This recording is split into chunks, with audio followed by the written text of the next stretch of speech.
Now, today, we are gonna see, what if Naruto was Perv father of cute Hinata and Hanabi? Join Patreon for early Acess of Super Op stories, also adult and steamy Harry Potter stories too. Please subscribe this channel, because definitely I will try my best to provide a valuable content for you all. Also check the description to support the original author for this beautiful creation. Minato stood in the operating room with his tiny newborn son in his hands. Her pulse is dropping, she's losing too much blood. The doctor shouted and cast a medical jutsu. Two other doctors were casting medical jutsus as well, but even so from their panicked shouts it seemed she was fading away. He suddenly wished he'd gone and gotten Tsunade even if it had been against her will. Kushina had asked her friend to come deliver their child. The Sannin had sent back a message apologizing but saying she never wanted to see Konoha again. They had been disappointed but not worried. Kushina was in the best of health and Konoha had some of the finest medical facilities in the world. They'd assumed everything would be fine. Then they'd gotten word about the Kyuubi. Reports began to arrive about villages and towns laid to fiery ruin. Scouts were sent out and those not slaughtered by the beast sent back reports confirming the Demon Fox was heading straight for the village and would arrive in mere hours. He'd quickly realized that no ninjutsu could possibly defeat some powerful being. He'd decided the only hope was a sealing jutsu. But there was no seal known that could possibly overwhelm such a creature. Luckily Jiraiya happened to be in the village. Together they had come up with a solution that might work, the Shiki Fujin. They would call upon the power of a death god, a Shinigami to imprison the Kyuubi. But to work this ultimate sealing jutsu two things were required, a newborn child to act as the container and a human sacrifice. As Hokage he fell. It fell upon him to make that sacrifice, and that it fell upon his son and heir to be the container. Kushina had railed against his decision, cheerfully arguing against losing him and having her child used to imprison a demon. She had argued against his decision, but in the end she had admitted there was no choice. So as he and Jiraiya worked feverishly to complete the jutsu formula she was induced into labor. Only then had they realized her body was not as strong as they'd all thought. The stress of knowing he would die, of knowing what her baby would have to endure, the overwhelming fear of the coming apocalypse. And the pressure of her body being forced into labor. All of them had been too much. As he stood there powerless he could do no more than watch as Kushina's heartbeat continued to slow, until it stopped. The doctors had done all they could, but they hadn't been able to save her. She hadn't even been conscious so there had been no chance for a final goodbye. She had simply gone. Kushina, my love, he whispered. At that moment his son, Naruto began to cry. Minato looked down at the little baby. He wondered if somehow he knew on some instinctual level that he had lost his mother. Or if perhaps he was able to feel his father's pain. It'll be all right my son, he gently cradled him in his arms and held him close. It'll be all right. Atop the tower Minato arrived without warning. Jiraiya and Sarutobi turned to him. How is Kushina? Sarutobi asked. They were well aware of difficulties she'd been having during her labor. Minato looked at the former Hokage and gave a single sad shake of his head. Sarutobi lowered his eyes. I'm so sorry kid, she was a really good woman. Jiraiya said. Yes, she was, and I loved her. He looked out into the distance. But I have no time to mourn. It was night, but to the west it was as bright as morning. The giant fox was only a few miles away now. Each of his tails could be seen clearly. Out there in the fiery light the ninja of Konoha were sacrificing themselves to buy him the time he needed. They had no chance of defeating or even injuring the Kyuubi. They were a momentary distraction to the nine-tail, nothing more. On the rooftop a small table with lit candles had been set. Minato carefully put his son down and dipped a brush into an ink jar. He carefully but swiftly wrote out the seal on his son's belly. You sure about locking away only half of the chakra? Jiraiya asked. Minato nodded his head even as he continued to write the symbols. Naruto will need that strength someday. He'll be the greatest ninja this village has ever seen. He'll use the Kyuubi's might to protect Konoha. He'll be a hero. You know what kid? Jiraiya said softly. I bet he will. I mean how could he not be with who his parents are? He's not going to have any family, Minato said sadly. He'll be an orphan. He looked up at the two of them. I want the village to see Him is a hero, but no matter what, please watch out for him. Sarutobi nodded. Jiraiya smiled sadly. Don't worry, I promise you he won't grow up alone. Minato gave Jiraiya a look of relief. Thank you, Sensei. If you say that, then I can be sure. At last it was ready. Minato made a single hand sign. Seal. The ink glowed for an instant and melded permanently into the baby's skin even as he continued to weep. Minato looked down at the little crying face. I'm so sorry, my son. Jiraiya stepped up behind him. I'm sorry too, kid, please forgive me. Minato felt a sudden vicious chop to the back of his head. Caught totally unaware, it knocked him clean out. Sensei. Jiraiya caught him before he could hit the floor and carefully set him down. Hey, I wonder if this counts as assaulting the Hokage. He looked at Sarutobi with an amused grin. Well, it's not like I need to worry about being executed for it. He carefully took the squalling babe in his arms. Jiraiya, I beg you to let me do this. Sarutobi said. Of the three of us, the villa GE can most easily do without an old retired Hokage rather than a Sannin or the ruling Hokage. Sorry, old man, but of the three of us you're the only one who doesn't know the jutsu and I don't have time to teach it you. Thanks for everything though, you were the best sensei a guy could ask for. If you could though, tell Tsunade something for me. That you love her. Jiraiya opened his mouth, but hesitated. Then he grinned. Nah, tell her I really wish I could have sucked those magnificent jugs even just once. He gave Sarutobi a body wink as though sharing a final naughty joke with him. Then he looked down at the baby. Don't worry, Naruto. No matter what happens, you're a very lucky little boy. You're going to grow up with the finest ninja and man I have ever known as your dad. Now let's go. Together they vanished in a swirl of wind and leaves. Minato came to about half an hour later. He rubbed the back of his head and noted he was still on the roof. Jiraiya, you idiot. He looked around. There was Sarutobi. In his arms was a sleeping baby. As Minato got to his feet, he immediately noted how dark it was. Looking out beyond the wall, he saw nothing but empty forest. He ran up to Sarutobi. What happened? Jiraiya, he didn't take my place, did he? Sarutobi nodded sadly. He did, Minato. He sacrificed himself and saved the entire village. The sealing was a success. Jiraiya sensei. In one night he had lost two of the most important people in the world to him. Why? Why did he do that? I was ready to make the sacrifice. He decided that you were needed, Minato, by both the village and by your son. He did not want to deprive either of them of you. Please don't blame him or feel guilty. He only did what you were prepared to do.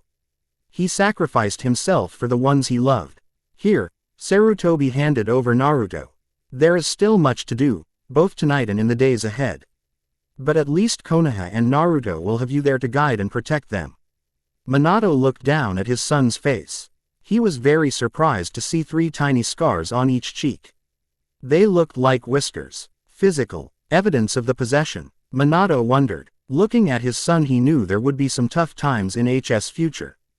But he would do everything he possibly could to help him through them. Leaning over, he placed a warm kiss on his son's cheek. I love you, Naruto. A different course. It was morning. Minato sat wearily at the head of the council table. Though the village had survived, there had been losses.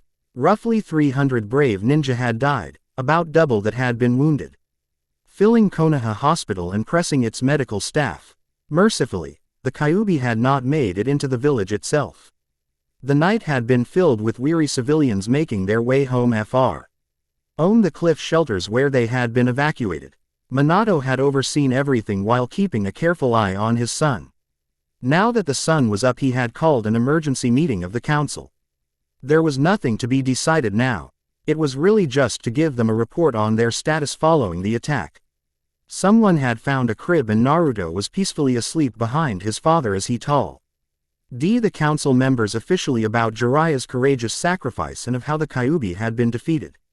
Of course they already knew, the story had spread like wildfire. So in short, Minato smothered a yawn. The danger to the village is now over. Despite the loss of Jiraiya and so many other brave souls, Konoha has survived. Now, if there is nothing else, I'll be taking my son home so I can get a few hours of sleep. I beg your pardon, Hokage-sama. Uchiha Fugaku stood up. But there is something we need to discuss. He covered up another yawn. Trust Fugaku to want to drag things out. Yes. What is it? With respect Hokage-sama, is the crisis truly over? Is the village now completely safe? Minato frowned. His sleep-deprived brain did not like the sound of those questions. What do you mean? The Kyuubi is now safely contained within my son. But how can we be certain that the Kyuubi no longer poses a threat?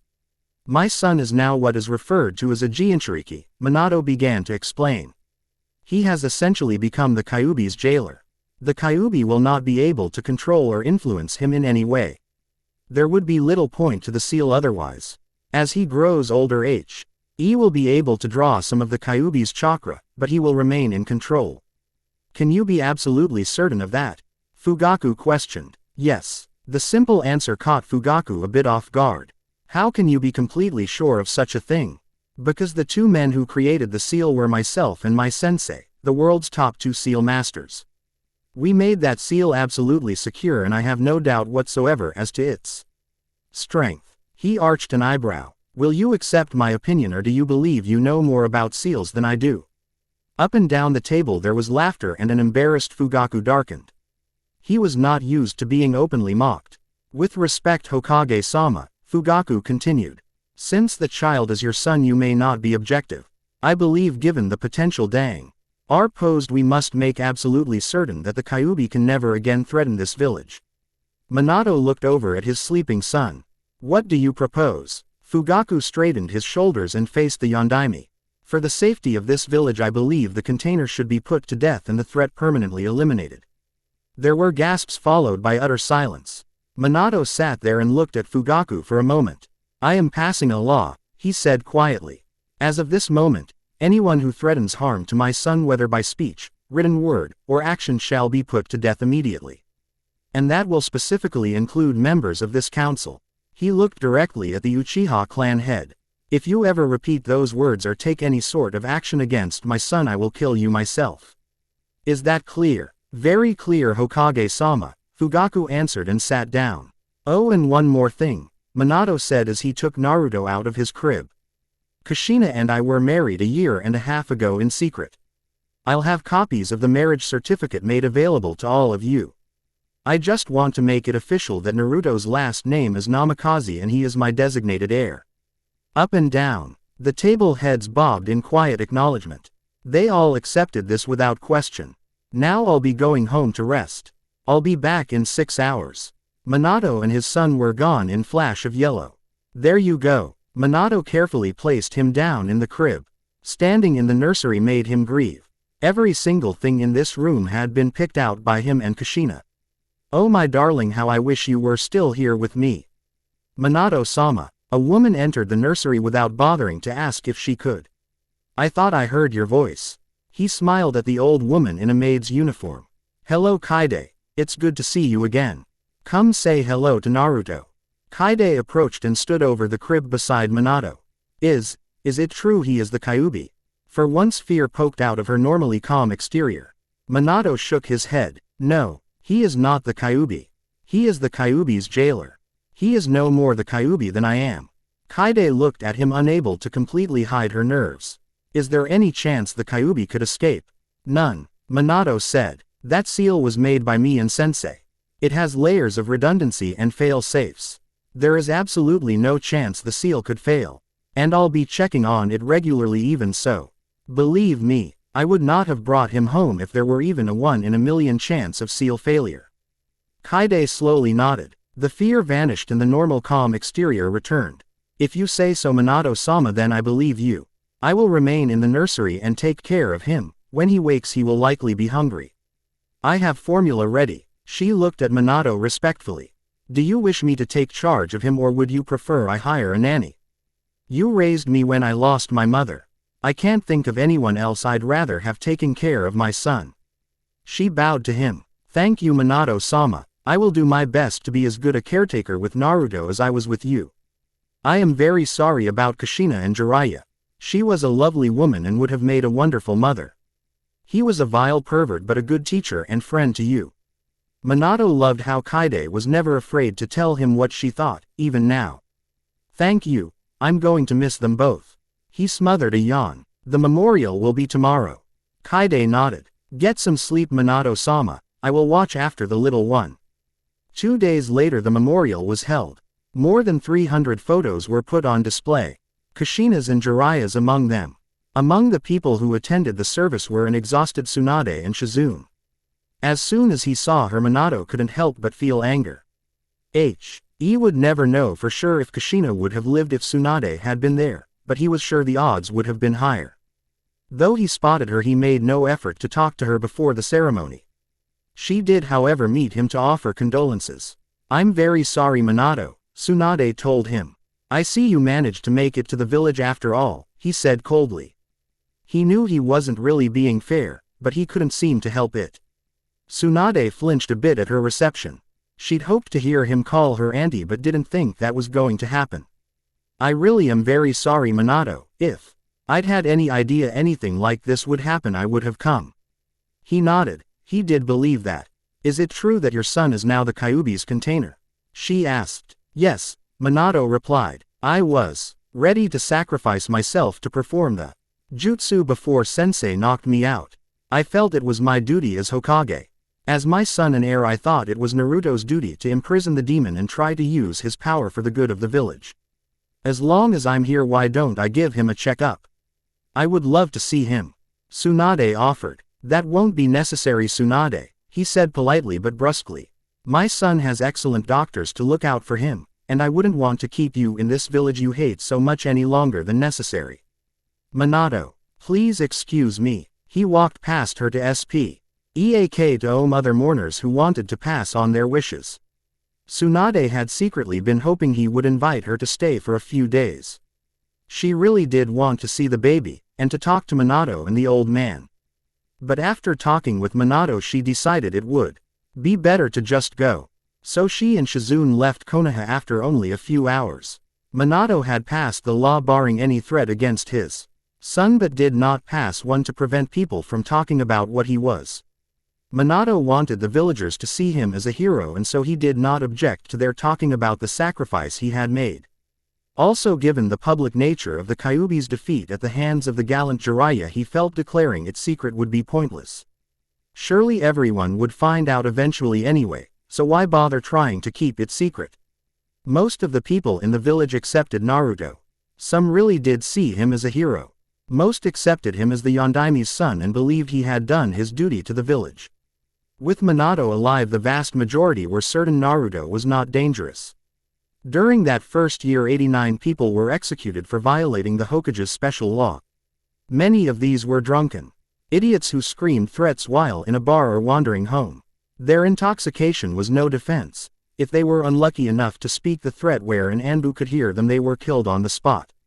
If someone informed on them, they were arrested and their guilt or innocence was determined using mind-reading jutsus or interrogation methods. If they were innocent, they were sent home. If they were guilty, they were executed. The Hokage's law was enforced zealously. Of those 89, none were ninja and none of them were executed for taking any sort of threatening action against Naruto. No one was stupid enough to actually try and trespass onto the Namikaze estate. At least not until 3 years later. There had been a short border conflict with the forces of Kumo. Minato had offered to go to help his forces fight, but the council had been adamant their Hokage not leave the village. After some inconclusive battles, the war had fallen into a stalemate. At last the Raikage offered to negotiate a settlement and treaty of alliance. He sent a group of high-ranking ninja to Konoha to make peace. A single figure in black leapt over the iron fence and onto the private grounds. The Estate was heavily forested, and so he had ample cover as he approached the great mansion. Over a year had been spent preparing this mission. The Raikage was obsessed with the Biju and wanted as much of their power as he could get. The chance to acquire the most powerful of all of them was too good to be passed up. The ninja came to a halt on the edge of the wood to take a look at the mansion before dashing over the open ground to it. He never suspected Minato was there until he felt a fist crash into the back of his skull. When he woke up, he was in chains in an Anbu interrogation cell. The instant he realized what had happened, he bit down hard. "Don't bother. The cyanide tablet was removed after you were captured," Minato said. The Cloud Nin looked up to see the Yondaime Hokage casually leaning against the far wall of his cell.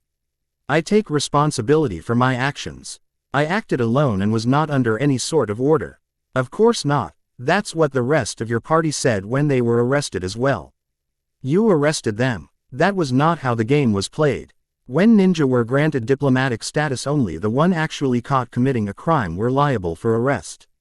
That is a violation of diplomatic rights. I cancelled your diplomatic status the second I caught you trying to hurt my son. Oh, and by the way, you shouldn't try and sneak into a seal master's home. I have every inch of the grounds warded. I knew the moment you trespassed that you were out there. Do what you will with me, Hokage-sama, but if you do not release the others, the war will certainly be renewed.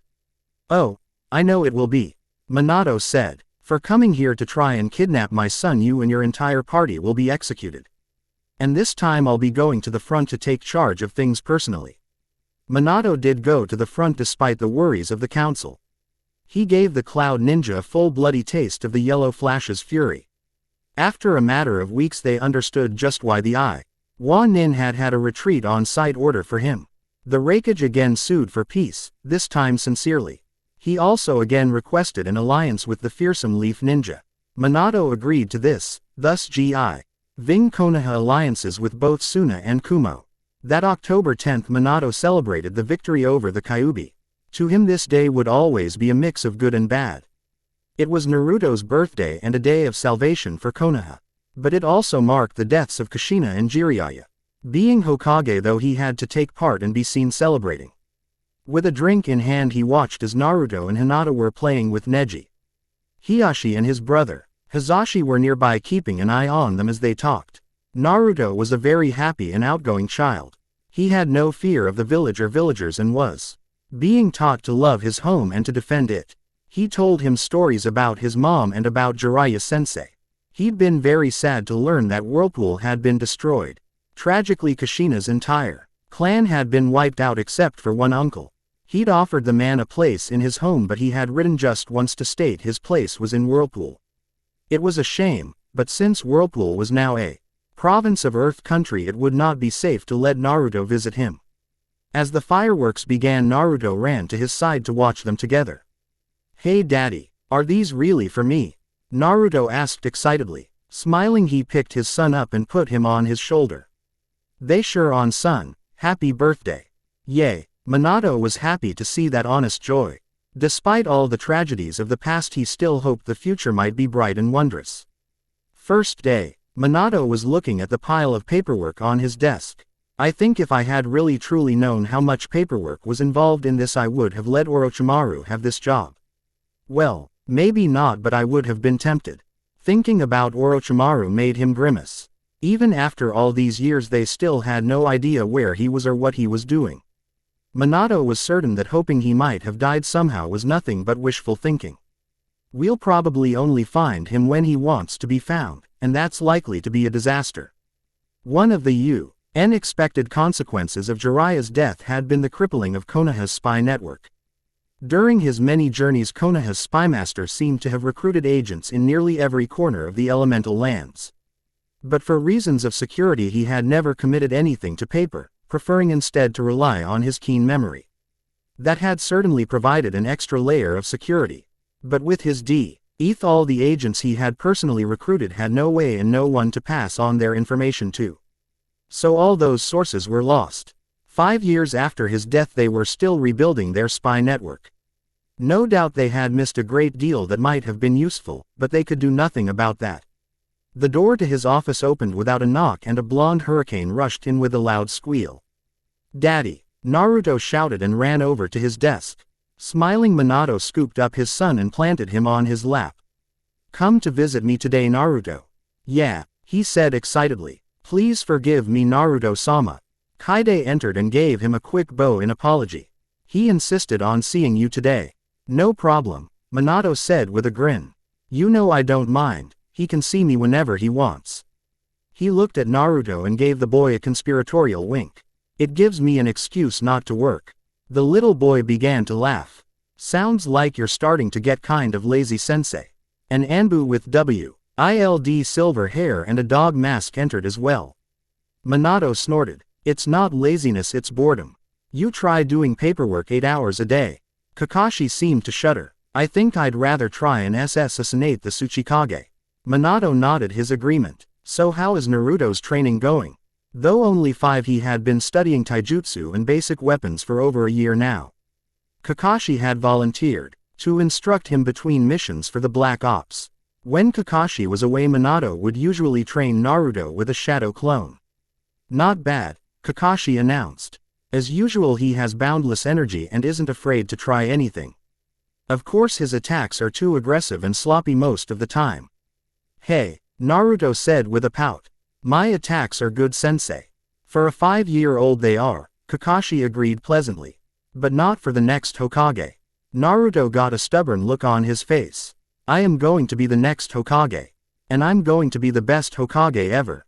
I'm going to protect and take care of the village just like my daddy. Kakashi tilted his head a bit and had a huge smile beneath his mask. Then you'll need to improve your fighting style. Your dad was never sloppy.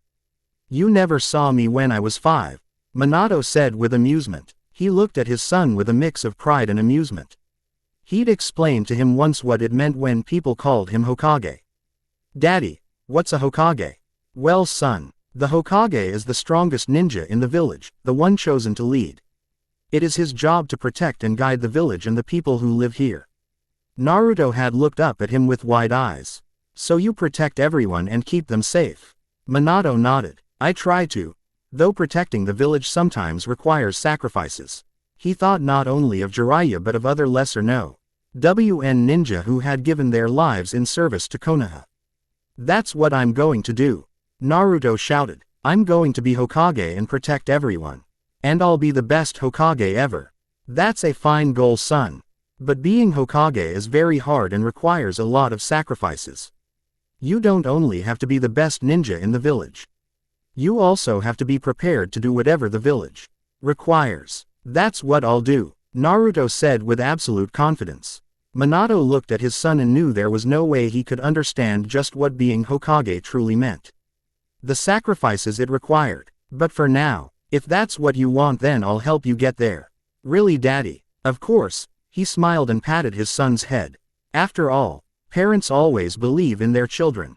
Minato wondered if Naruto would still want this once he got older and came to understand the price that the title came with it. He stood up and put Naruto up on his shoulders. It's about lunchtime. Let's go get something to eat. Ramen, Naruto said immediately. No ramen, Kaide said sternly. It's not healthy to eat that too often. Ah, Naruto and Minato said in the same breath. 3 years later. Son, are you sure you want to wear that?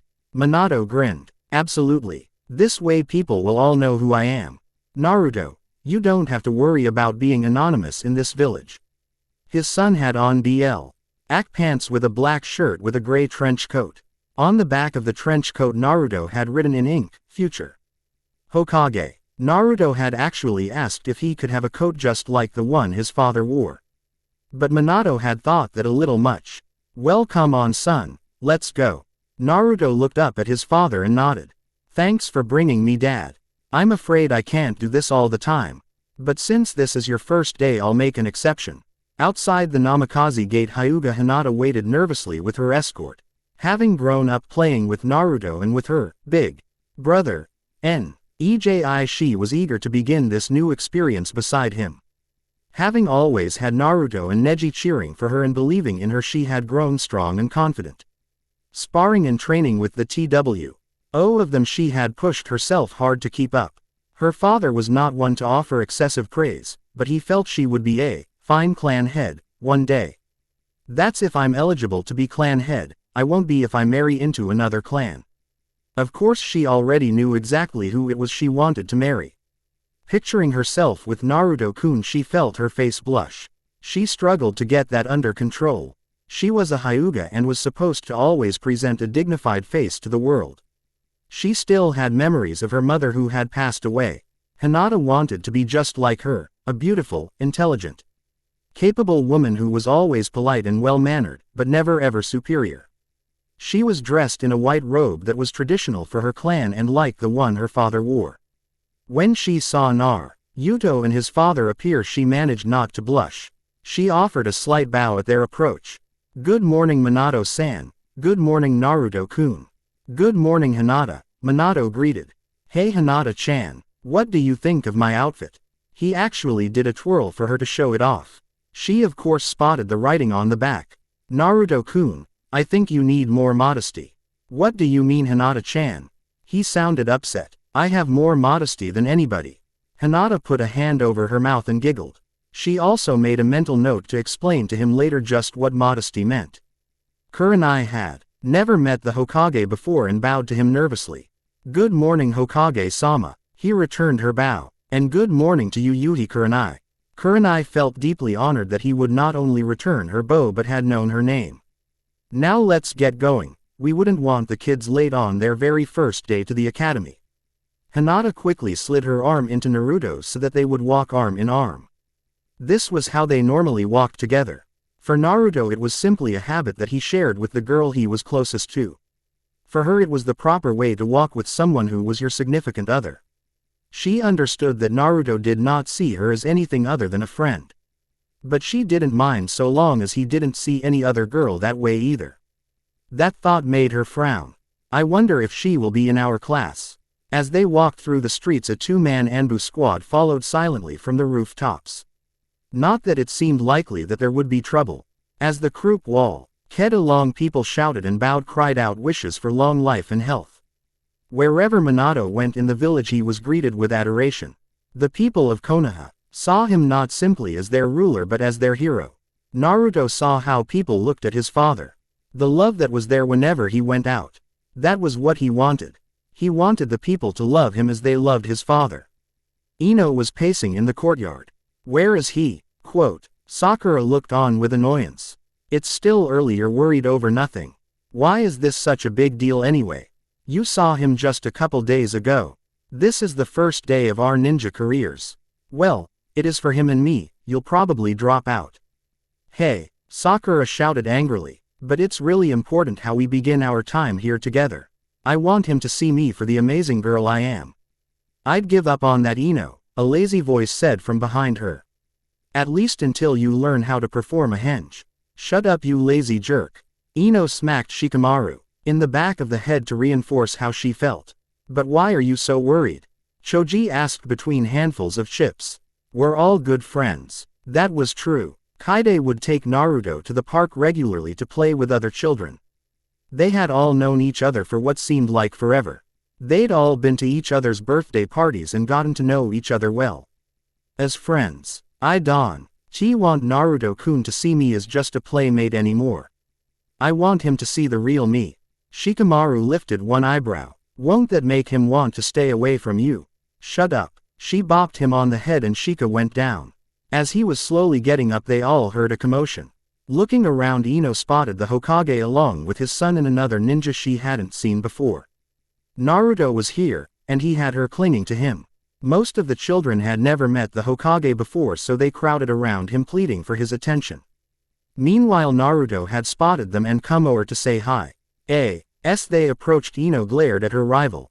Hinata stared right back at her and held on to Naruto just a little tighter. Hey Sakura-chan, Ino-chan, Choji, and Shikamaru, are you okay? Fine, he said as he rubbed the top of his head. I was just attacked by a harpy, I'm used to it though. Huh, Ino sent him a dangerous look. Nothing, Shikamaru muttered. Oh Naruto-kun, Ino squealed. I just love your outfit, especially the coat. I love your self-confidence. Thanks, Naruto smiled and rubbed the back of his head. Hinata-chan thinks I need to be more modest. Well, what does she know? Ino said gleefully. I know how to tell Naruto-kun my honest opinion rather than just spewing whatever I think he wants to hear, Hinata said coolly. Ino stared at her. I just like showing him I support him. Hinata stared back placidly. I like giving him help when I think he needs it. Blue eyes were locked onto lavender ones with neither about to look away. Naruto sighed. I wish you two would learn to get along. Come on Hinata-chan, let's head in. Yes Naruto-kun, Hinata replied and went in with him arm in arm as Ino was forced to watch. Inside the classroom a certain dark-haired boy was already seated. He watched as Naruto entered with Hinata, followed shortly by his playmates Sakura, Ino, Choji, and Shikamaru. The two of them had never met but he knew Naruto by sight, as did everyone else in the village. You must be better than him, Sasuke. His father had told him. I want you to show the village the strength of our clan by being his superior. As Naruto walked past, Sasuke picked his moment and spoke up. So you're the Kyuubi? Naruto froze, and everyone else looked at him and at Sasuke nervously. Naruto slowly turned to look at the other boy. No, I'm the Kyuubi's jailer. He had always known what was inside of him, it was no secret. Since being little, his father had told him the story of the heroic Jiraiya and of the events of that night. Jiraiya had made a sacrifice to save not only the village but his dad. That was what had made him a hero. Now he had to make a sacrifice to protect everyone just like Jiraiya had, which meant he was a hero too. His father had always made that point very clear to him. As such, Naruto had never once seen anything wrong or shameful about being the Kyuubi's container. On the contrary, he took pride in knowing what he was doing to protect everyone. My dad didn't agree with the decision the Hokage made. Naruto slowly grinned at him. I guess that means you're Uchiha Sasuke, right? My dad told me what your dad thought. Quote, you're just lucky your father was the Hokage, otherwise you wouldn't be here now. Is that supposed to mean if some other baby had been used he would have had him killed? You really don't know my father, do you? Come on, Naruto. Let's take our seats. Hinata encouraged and was able to lead him up the steps and past the other boy. The others went as well except for Sakura, who held back a bit. That was mean, Sasuke-kun, she said quietly. He shrugged. It was the truth. Looking a little sad, Sakura went off to find a seat near her friends. Unknown to the children, both Iruka and Mizuki had witnessed the small altercation. I think this is going to be a long 4 years, Iruka sighed. Mizuki did not disagree. The Uchiha, they were a week into their second semester at the academy, and Sakura was again wondering if she really belonged. Her grades for the first semester had been disappointing. More than any other institution in Konoha, the academy was obsessed with ranks and standings. The students were constantly reminded that they were all in competition. And the competition was on completely even ground. Clans and social status had nothing to do with it. And yet, she glanced down the lunch table at Naruto. As always, Hinata was sitting in his right and Ino was on his left. The two girls were fierce rivals for his attention. Even though Naruto got no special privileges for being the Hokage's son, he was still head and shoulders above everyone else in the class. He was number 1 in academics as well as in physical training. Half their training involved physical activity, and every Friday there would be spars. Every student had to fight every other. Boys fought against girls and friends fought each other as well. Every match had to be fought to a conclusion with someone winning and someone losing. Mizuki Sensei would get very upset if he suspected anyone holding back. The spars were viewed as a good way to judge the potential fighting ability of the students. So far, Naruto was undefeated. His record was a perfect 87-0.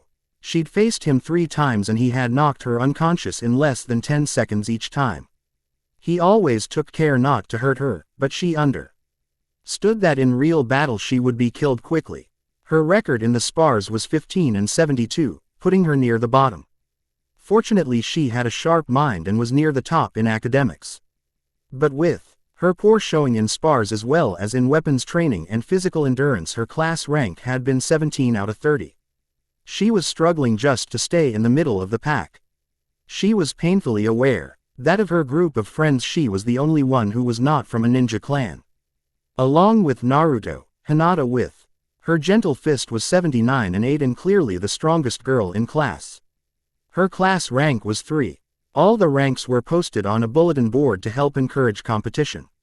People were all saying she was a powerful Hyuga, just like her cousin Neji, who was in the class 1 year ahead. Neji sometimes joined them for lunch.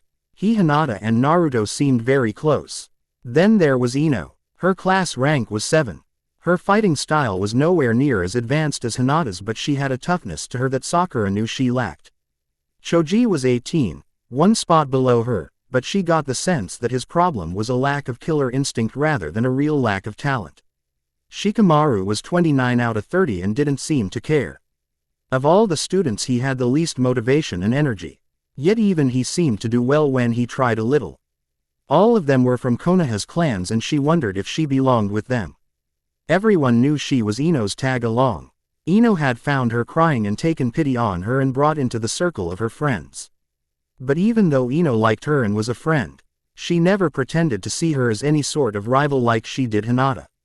Sakura wondered why she tried so hard if she was never going to be anything but the weak tag-along.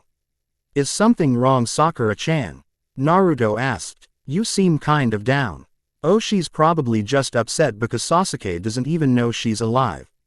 Ino said. Shut up. Sakura snapped. That's not so. Oh, who are you trying to kid? Ino asked. Everyone knows you like him, even though he has zero interest in you. There's nothing wrong with liking someone, Sakura-chan, Hinata put in. If you like Sasuke you shouldn't give up on him even if he doesn't realize your feelings. She gave Naruto half a glance. That's right, Sakura-chan, even if he is a jerk it's cool if you like him. Naruto said. That's not nice, Naruto-kun, Hinata chided.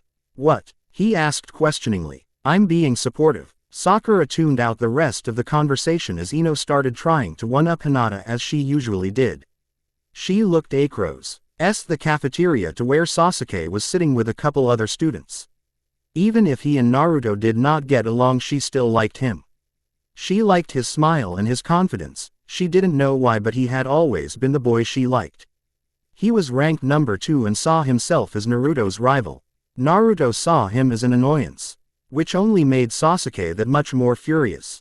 As for Sasuke not knowing her feelings, well, her friends had that much wrong. He did know about them. Flashback. She had caught him alone on his way back from class one day and mustered up the courage to tell him how she really felt. Sasuke-kun, I really like you. Can we please be friends?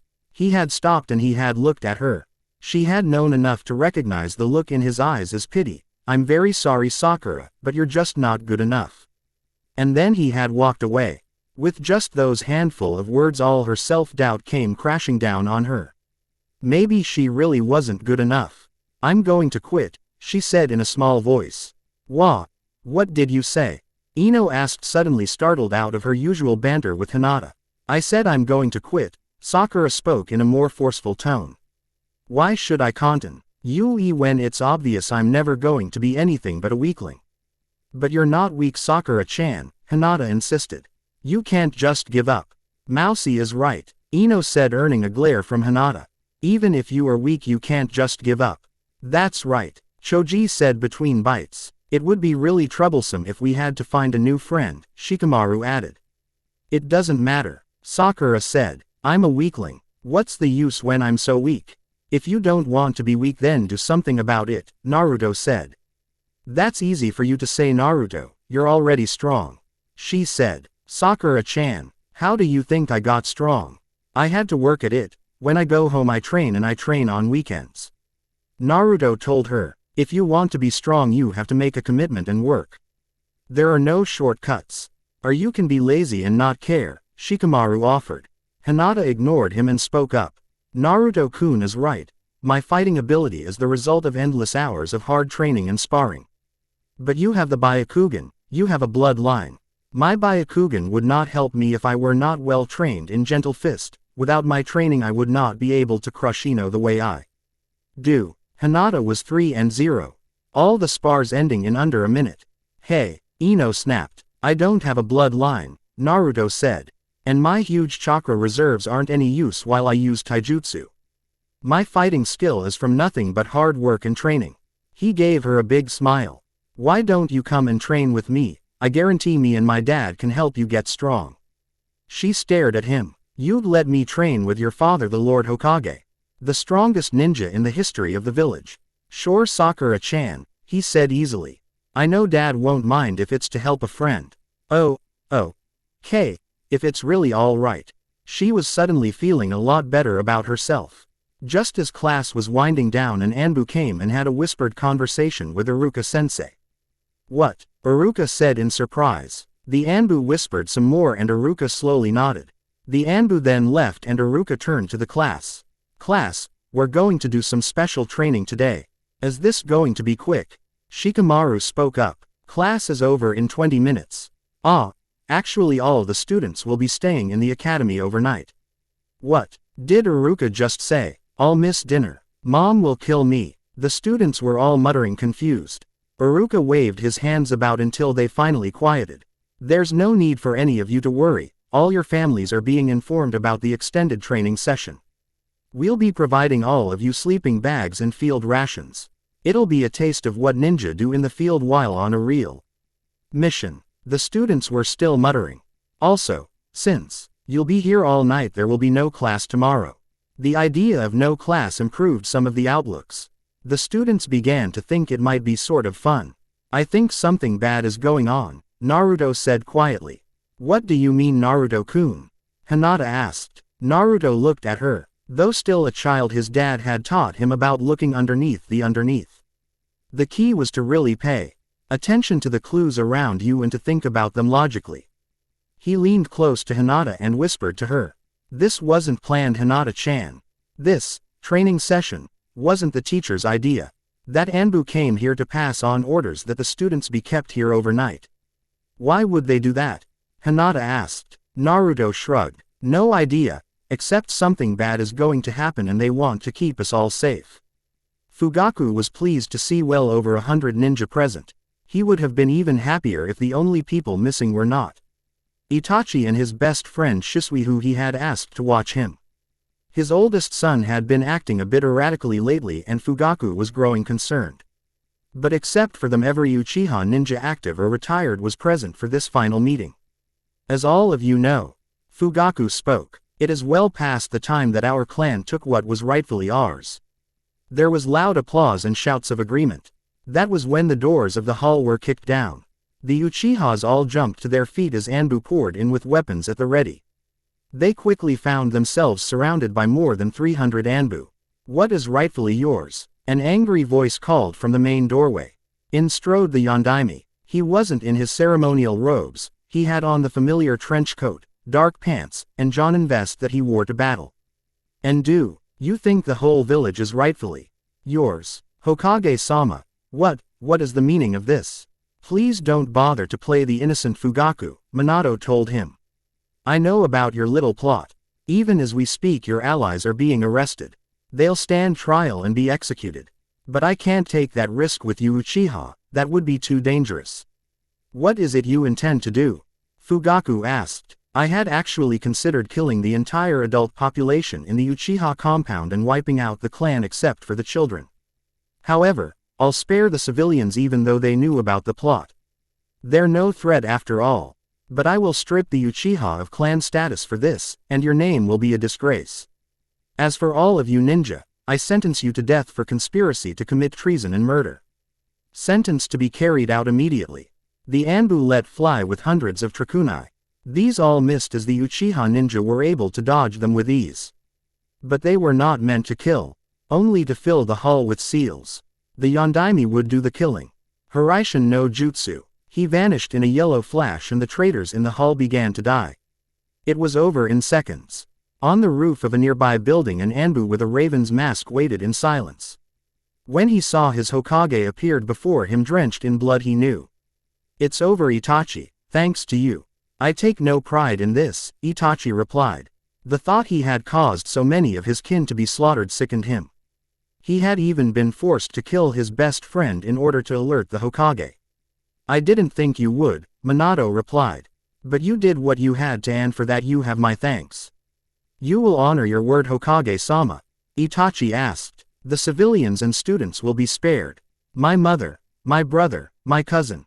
I was never one for pointless slaughter, Itachi. Minato replied. No one else has to die, but the entire clan will be punished for this.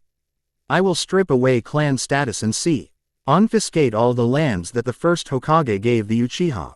I expect come tomorrow the Uchiha will be hated and despised. Itachi could only nod. Given what my father attempted, that seems only fitting. But I thank you for sparing those you could, Hokage-sama. In the following days the truth of what had happened became known. The events of that night would become known not as the Uchiha massacre, but as the Uchiha revolt. And in the village of Konoha the name Uchiha became synonymous with traitor. Son of traitors. Author's note. For all of you who have read my original story, A Mother's Love, the character of Gabriella is now called Hisa. Also, I am aware that in canon his mother is a jonin, but in my story Makoto is a civilian. Also in this story Itachi has not been contacted by Madara and does not know of his existence. A week had passed since that night, and in that short time Sasuke had watched his whole world come crashing down. Everything he had ever believed was suddenly a lie. Flashback. I don't believe you, Sasuke screamed. Along with his mother and older brother, his 11-year-old cousin Hisa was there too. She was quietly sobbing. Having lost her father, she was now an orphan.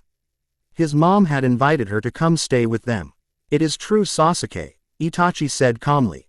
He was still dressed in his Anbu uniform. Father was planning a coup attempt. Every adult in He clan ninja and civilian knew about it. That is the reason father and the others were killed. It's true, Makoto said softly and lowered her head in shame. Your father felt our clan should rule the village and so he plotted treason. We intended to betray the village, to our eternal shame. Sasuke stared at his broken mother. He might call his brother a liar, but he couldn't believe Kasen would ever lie about something like this. Father was a traitor. His father was his role model. He represented everything that was just and noble about their great clan. Everyone was a traitor, Sasuke, Itachi said coldly. Had you been a few years older you would have been involved as well. Why are you alive, Aniki?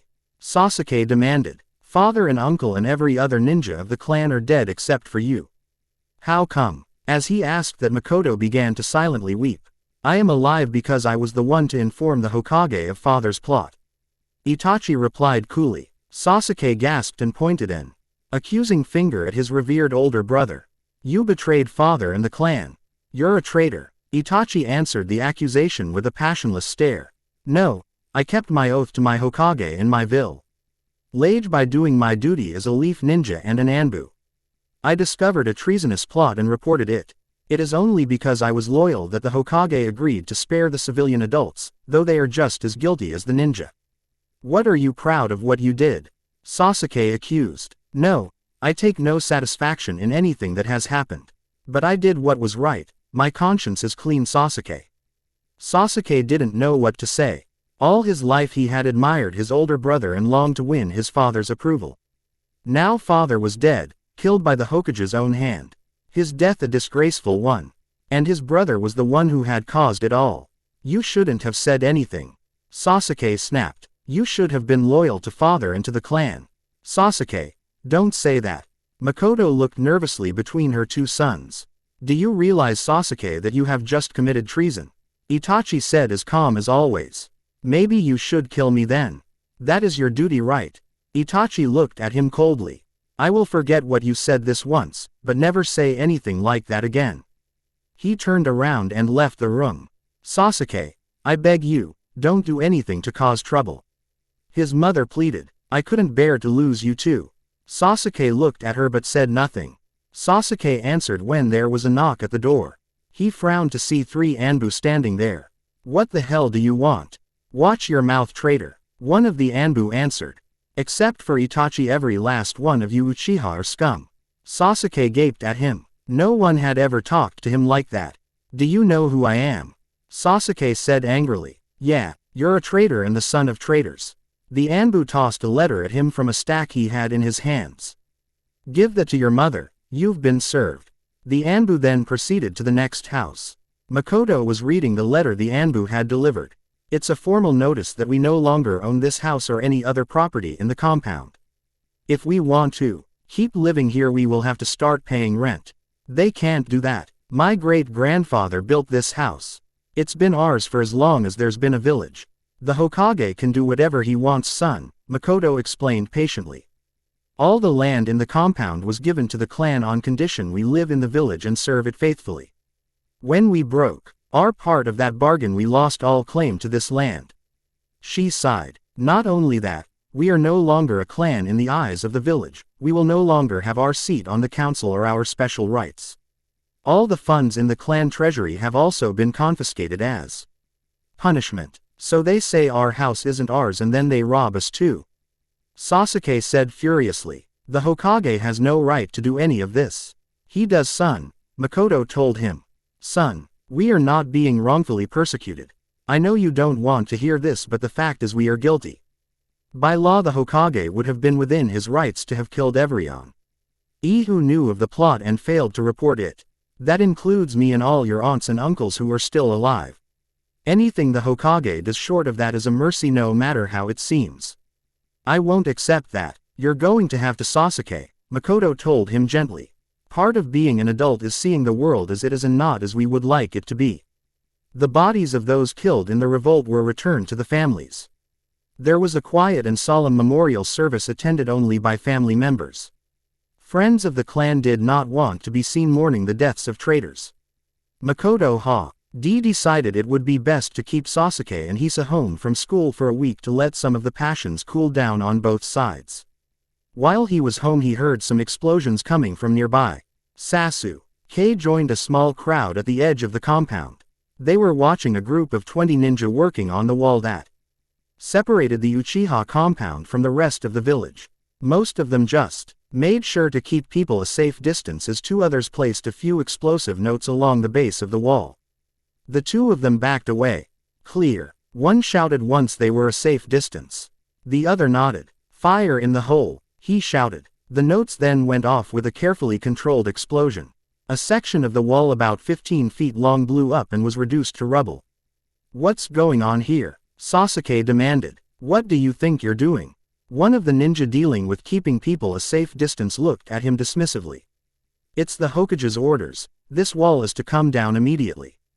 It's about time you damn Uchihas learned you're part of the village and not separate from it. You can't do this. You have no right. Sasuke tried to push his way past. He was completely surprised when a fist smashed his face. He found himself on the ground with a bloody nose. You damn Uchihas and your damn rights. The ninja shouted furiously. It's time you learn that your rights aren't shit anymore. You damn pack of traitors are just lucky the Hokage is as merciful as he is. Get it through those thick skulls, you're not on top anymore. Now get out of here before I arrest you and haul your ass in. Sasuke got up to his feet. The taste of blood and bitter humiliation were in his mouth. As he walked back to the crowd, people quickly gathered around to help him and tell him they were proud of his courage. The fact that at least his clan still cared for him was his only consolation. Where are you going, scum? You filthy pig, dirty traitor. Sasuke was walking to class after a week. Before this day he had always received greetings and polite nods from the people along the way. Sometimes grocers or bakers would even come up to him with a tasty treat. He had never thought twice about it. He had just assumed that was how things were supposed to be. Now those very same people were pouring their abuse at him. His mother had tried to get him to wear a different set of clothes and to go to the academy by a different route. He'd refused. He was Uchiha Sasuke, proud son of Uchiha Fugaku, and he was damned if he would pretend to be anything less. He had put on high shorts and dark blue jacket and left the now wall-less compound with his head held high. Walking from his house through the compound, everything had been normal. His clansmen had all wished him well, and told him how proud they all were of him. But the moment he left the compound, everything changed. Even at the shouts of abuse he held his head high and refused to hurry. He walked at his usual pace, even when small rocks or pieces of rotted fruit were thrown at him. His cousin had worn different clothing and left 20 minutes early by a DFF errant route. He didn't blame her for that. If she wanted to keep a low profile, he would not hold it against her. After all, now more than ever all the Uchiha needed to stick together. When he reached the academy, his head was still unbowed and his face was locked into a grim visage. His jacket and shorts were covered with stains from things thrown at him, but he refused to acknowledge any of it. As he entered the courtyard, though, he saw the way the kids were looking at him. Obviously the opinions of their parents had been passed along. Well, look what we have here, a dirty traitor. A fourth-year student Sasuke didn't know said, almost as if by AGIC. Sasuke was surrounded by a menacing crowd of older students. Sasuke looked directly at the loud-mouthed boy in front of him, ignoring all the others. Get out of my way, he said calmly. The boy looked unbelieving. What did you just say to me, traitor? I said get out of my way, Sasuke replied. Will you listen to the almighty Uchiha? The boy mocked. What are you going to do if I don't get out of your way? I'll just have to go through you, Sasuke replied and readied himself. There was no way he could deal with all of them, but the jerk in front of him was going to regret what he'd said. Before the older boy could reply, he was shoved to the side. Is there a problem here?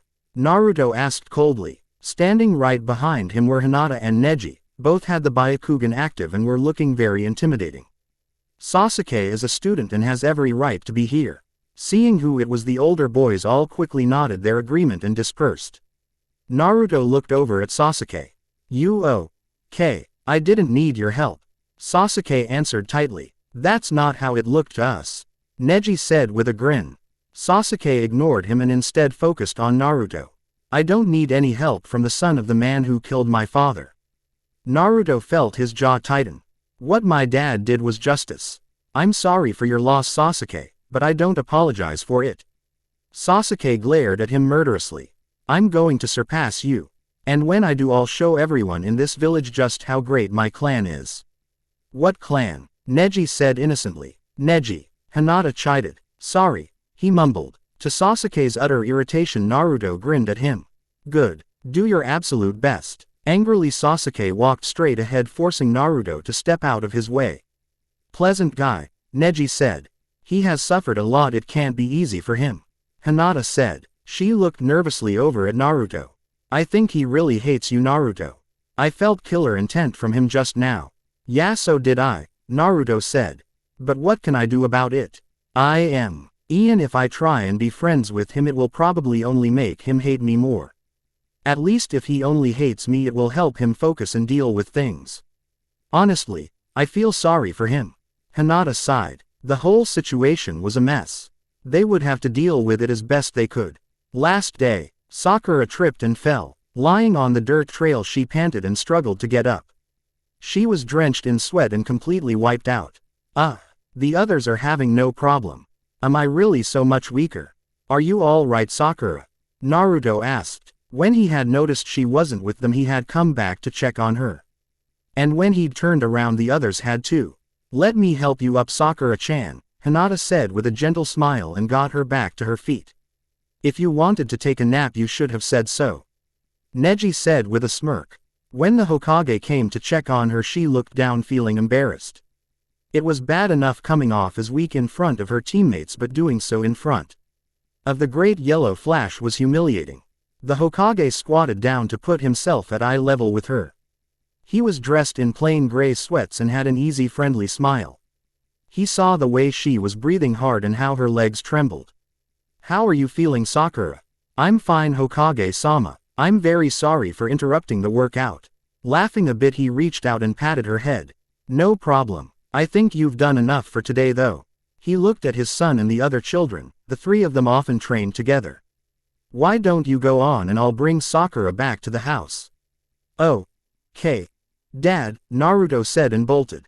Race you to the practice ground. Cheater. Neji shouted and ran after him. Hinata shook her head and chased after both of them. Once they were out of sight, he picked up Sakura in his arms and began carrying her back to the mansion. You rest for a while, have some water and rehydrate. She blushed. The Hokage of Konoha was carrying her and telling her to rest. I am so sorry, Hokage-sama. I shouldn't have come here. He looked at the little girl. All right. First, there's no need for you to address me as Hokage right now. Do I look like I'm wearing my robes? Second, there's no need to be upset. You are more than welcome here and you are not causing me any trouble at all. After all, he gave her a reassuring grin. My job is to take care of all the people in this village. So helping you is no problem. Naruto wants to help you become a great ninja and so do I. But I can't keep up with them. She felt on the verge of tears. That's not the point, Sakura, he told her quietly. The point is to always do your best. Naruto, Neji, and Hinata have been doing this level of physical training for years now. You shouldn't compare yourself to them, that's not a fair comparison. It would be like trying to compare your abilities to mine or any other ninjas. I guess that makes sense. He nodded approvingly. Instead, compare where you are now to where you were before. Have you improved yourself? That is the only comparison that you need to worry about.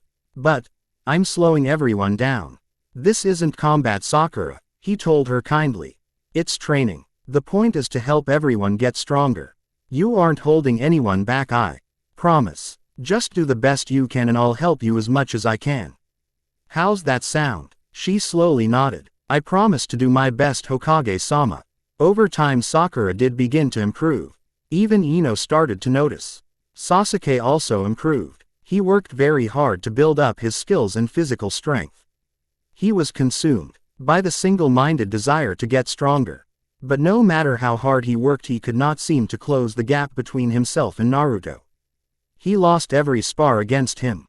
He could beat everyone else, including Hinata, but not Naruto. No matter how he worked at it, he remained number 2. While in class he deliberately separated himself from his classmates. He insisted on wearing the same blue jacket with the large Uchiha symbol emblazoned on it. No matter how much anger or abuse it brought down on his head, he refused to change. He kept his pride in his name and family, and the more people condemned, the stronger he held onto it. He isolated himself from everyone except his family members. In school everyone admired and respected his skills, but no one really liked him anymore. Except for one person. As he was heading home, Sasuke spotted Sakura there waiting for him. What do you want, Sakura? He did not stop to talk to her but continued on his way. She was forced to fall into step beside him. My birthday is next Wednesday, would you like to come? She asked him hopefully. No, he answered and kept walking. She followed him, refusing to just give up. She was nothing if not persistent. It'll be a lot of fun. There's going to be music and dancing and party games. And you don't have to bring me a present if you don't want to. Sasuke thought of something and stopped. Oh, okay, really, she said excitedly. She hadn't thought he would ever say yes. She'd been trying to get him to be friends with her, but every effort always got rejected. But there's one condition, he told her. Anything, Sasuke. You can't invite Naruto. What? What do you mean? I mean just what I said. I'll come, but only if you don't invite Naruto. But he's a close friend of mine. It's thanks to training with him that I've gotten so much stronger. In her class she was now ranked 8th, one spot behind Ino. She was considered the 3rd strongest girl in class. I've already invited him and he's said yes. Then uninvite him, Sasuke said coldly. Sakura looked at him with sad eyes.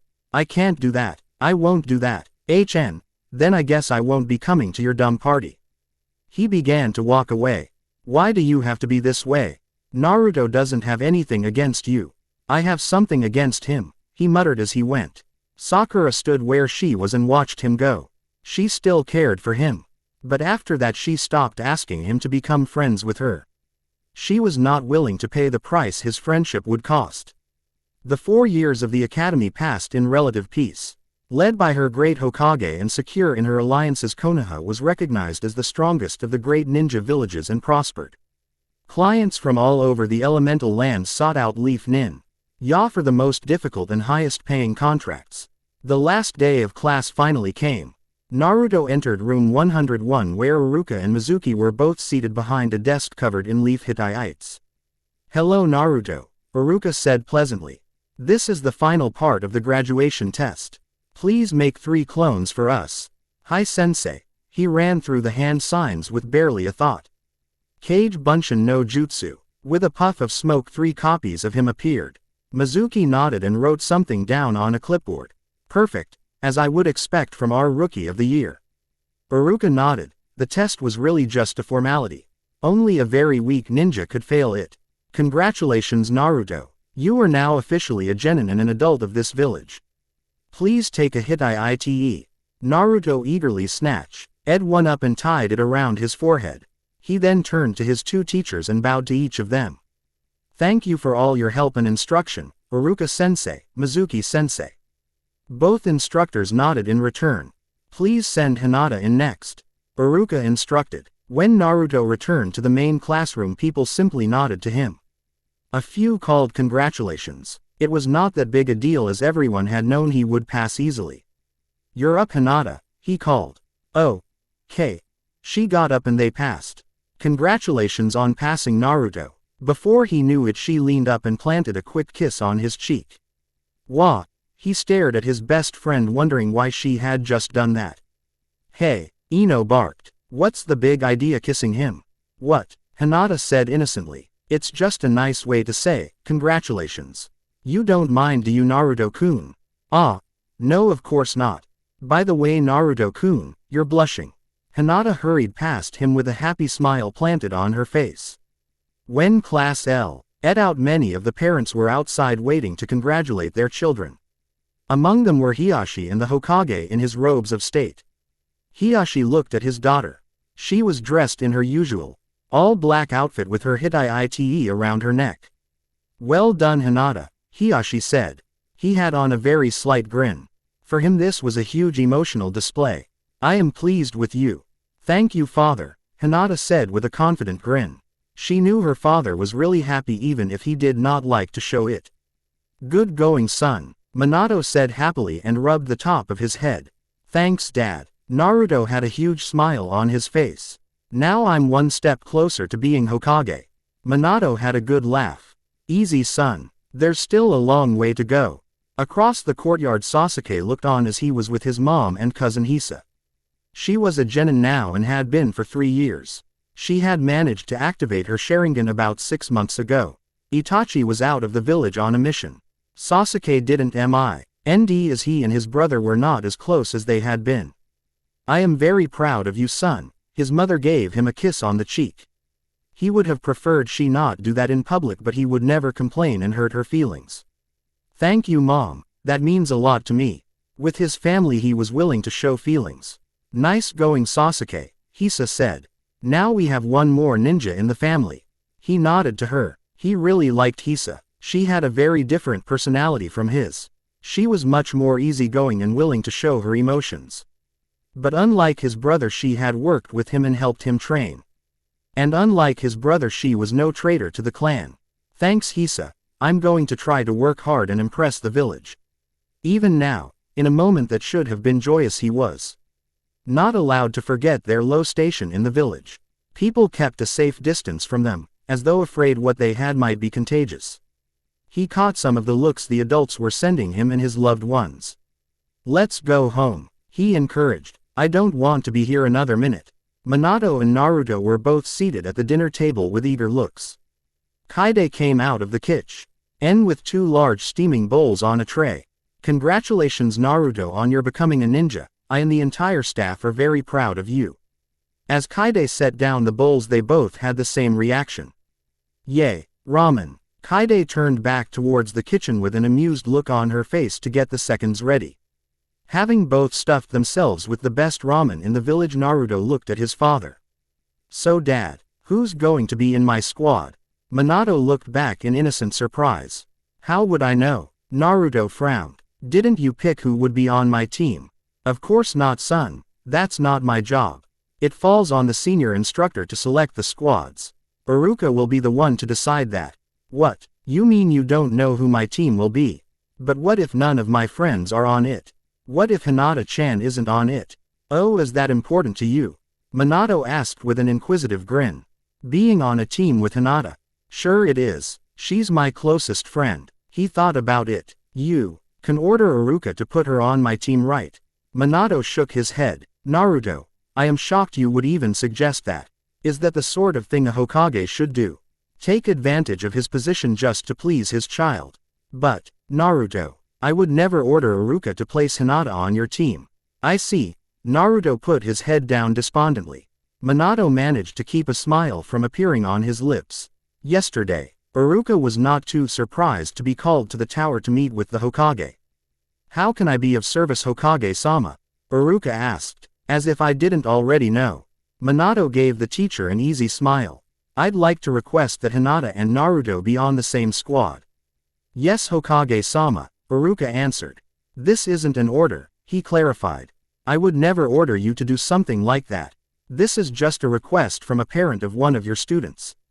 I understand, Hokage-sama. The genin test. Hinata was looking over at him. His hand was tapping the top of the desk in a continuous rapid pace. It was rare to ever see him nervous. Naruto was nothing if not confident. Will you relax, Naruto-kun? There's nothing to be nervous about. But I can't help it, Hinata-chan. He told her. My dad said he has no idea who my teammates will be. What happens if we end up separated? I'm sure that won't happen, Naruto. Hinata placed a hand on his to try and reassure him. My father seems to take it for granted we will be on the same squad. Naruto looked at her hopefully. Does your father know what the assignments are? Well, no, but he doesn't think there's any way we won't be together. Naruto lowered his head to his desk. I'm doomed. Grinning, Hinata patted her head. She really wasn't worried about it. The Hokage had told her father he couldn't imagine the two of them not working together. That was assurance enough for her. It also made her happy to see how important she was to him. Don't worry, Naruto, Ino called out. I'm sure we'll be together. Hinata smiled sweetly. Only in your dreams. Hey. All the conversations quieted down as Iruka and Mizuki entered the room. Iruka was holding a clipboard as he came to stand in front of the class with Mizuki a couple steps behind. Well class, this is the beginning of your ninja careers. It has been a privilege for both me and Father Mizuki Sensei to have taught you all and watched you grow into capable young shinobi. I have no doubt each and every one of you will go on to serve Konoha and make the village proud. Iruka announced. I know you're all very anxious, so I will read out the assignments. Once that's done, you are free to go and have lunch for an hour. Then please return here to meet with your senseis. Iruka began to announce the teams and their senseis. As each set of names was announced, Naruto's hopes and anxieties both rose. Each set of names meant it was more likely he and Hinata would end up together. But until he knew for sure, he couldn't relax. Finally, Team 7 will be Namikaze Naruto, Hyuga Hinata, and Inuzuka Kiba. Yes, Naruto cried out joyously. See, I told you there was nothing to worry about, Hinata said. Team 7's Jonin Sensei will be Hatake Kakashi. All right, Naruto said happily. I train with Kakashi all the time, this is going to be a breeze. Iruka continued on, announcing that Sasuke and Sakura would be on Team 8 with Shino. Sakura looked nervously in Sasuke's direction. He didn't show much reaction to the announcement one way or the other. Yuhi Kurenai would be their sensei. The 10th and final team would be the latest incarnation of the Shika Inocho alliance. The news did not make Ino happy as she groaned about karma and buried her head in her hands. For the record, Shikamaru and Choji did not look especially happy either. Once they were dismissed for lunch, Naruto and Hinata approached Kiba, whose little dog was perched on his head. Hey Kiba. Looks like we're going to be teammates. How about we all get to know one another over some ramen? It'll be my treat. Akamaru barked his approval and he nodded. Sounds good. I never pass up the chance to get some free food. So together Team 7 left the classroom. Sakura quietly approached Sasuke. Sasuke. Since we're going to be a team, I thought maybe we should all get something to eat. Neither of us really know Shino that well and he doesn't know us. This would be a good way to get to know one another. He turned to look at her. She more than half expected some kind of rude remark followed by his walking out. All right, let's have lunch. Really? Sasuke nodded. Like you said, we're a team now. We'll need to work together, so we may as well start now. Smiling, she nodded. Maybe being teammates would allow them to finally get close. After a good meal at Ichiraku's Team 7 returned. They were forced to sit there and watch as 9 other senseis came and collected their teams. They were soon the only ones left in the classroom. Naruto got up out of his seat and went over to the chalkboard. He took a piece of chalk and wrote a message out on the board. We're at the mansion, Sensei. Team 7 inches. Okay, let's go, Naruto said. Go where? Kiba asked, confused. Ain't we supposed to stay here until our sensei arrives? He won't be here for another 2 hours, Naruto said with certainty. And how could you know that? Kiba asked. Because I know him. Kakashi was my dad's student and he's been my part-time instructor since I was 4. Naruto said. He is always 2 hours late to everything but missions. If my dad wants to meet him at 1, he has to schedule the meeting for 11. Trust me, he won't be here in less than 2 hours. We'd be better off spending that time at my home planning. Planning for what, Naruto-kun? Hinata asked in surprise. The genin exam, of course. Naruto said nonchalantly. A little more than 2 hours later, Kakashi arrived at the Namikaze mansion to find his team lounging about relaxing. Kakashi tried to put out an angry presence, but it didn't seem to work. Naruto looked at Kiba and held out his hand. See, I told you he'd be more than 2 hours late. Yeah, fine, here, Kiba grumbled as he handed over some Ryu notes to Naruto. Naruto, Don't tell me you were betting on me being late, Kakashi said. Ah, come on Sensei, how often does a guy get to bet on a sure thing? Kakashi's sweat dropped. Why were you so late Sensei? Hinata asked. Well, there was this little old lady who needed to cross a couple dozen streets and I felt I should help her. Grinning, Naruto turned to Hinata and put out his hand. See, I told you he'd make up a ridiculous story about why he was late. Sighing, Hinata took out some Ryu notes. Here Naruto-kun. Kakashi's sweat dropped again. I'm losing a lot of face here. Okay, let's try this again. For those of you I haven't gotten to know, I am Hatake Kakashi, your new sensei. Why don't we introduce ourselves? Give me an idea of what you like, dislike, and what your dreams are. I am Hyuga Hinata, the designated heir to my clan. I like pressing flowers, learning new jutsus, and Naruto-kun. I dislike shrill, annoying blonde girls. My dream is to one day be the wife of the Hokage. Huh, Naruto blushed and looked over at his best friend. Isn't the Yondaime sort of old for you?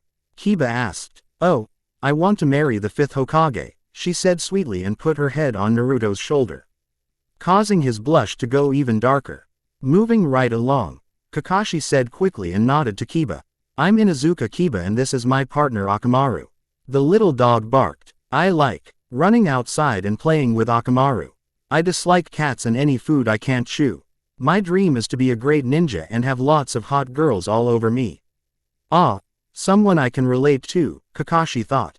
And since Naruto and I know each other, we'll skip an introduction from him. Now the first order of business is the Genin exam. All three of them chorused. For the third time Kakashi's sweat dropped. Naruto, you've been talking to them about that. Was I not supposed to? Naruto asked innocently. I mean, I was just trying to care for and support my teammates. Kakashi shook his head. Great, he's using my own words against me. If you didn't want me to tell them about the exam, you and Dad shouldn't have told me all those stories. Kiba snorted. Yeah, we know all about it, so don't bow.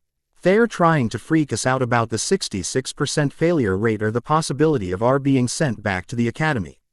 We understand the challenge we face and are prepared for it, Hinata said with conviction. An hour and a half earlier. A bell test, Kiba asked. Naruto nodded. That's right, it's like a tradition. The 3rd Hokage gave the test to the legendary Jiraiya and his teammates. He gave it to my father and his team. My father gave it to Kakashi and his squad. He'll definitely give it to us. The important thing to remember is that the whole point isn't to actually get the bells.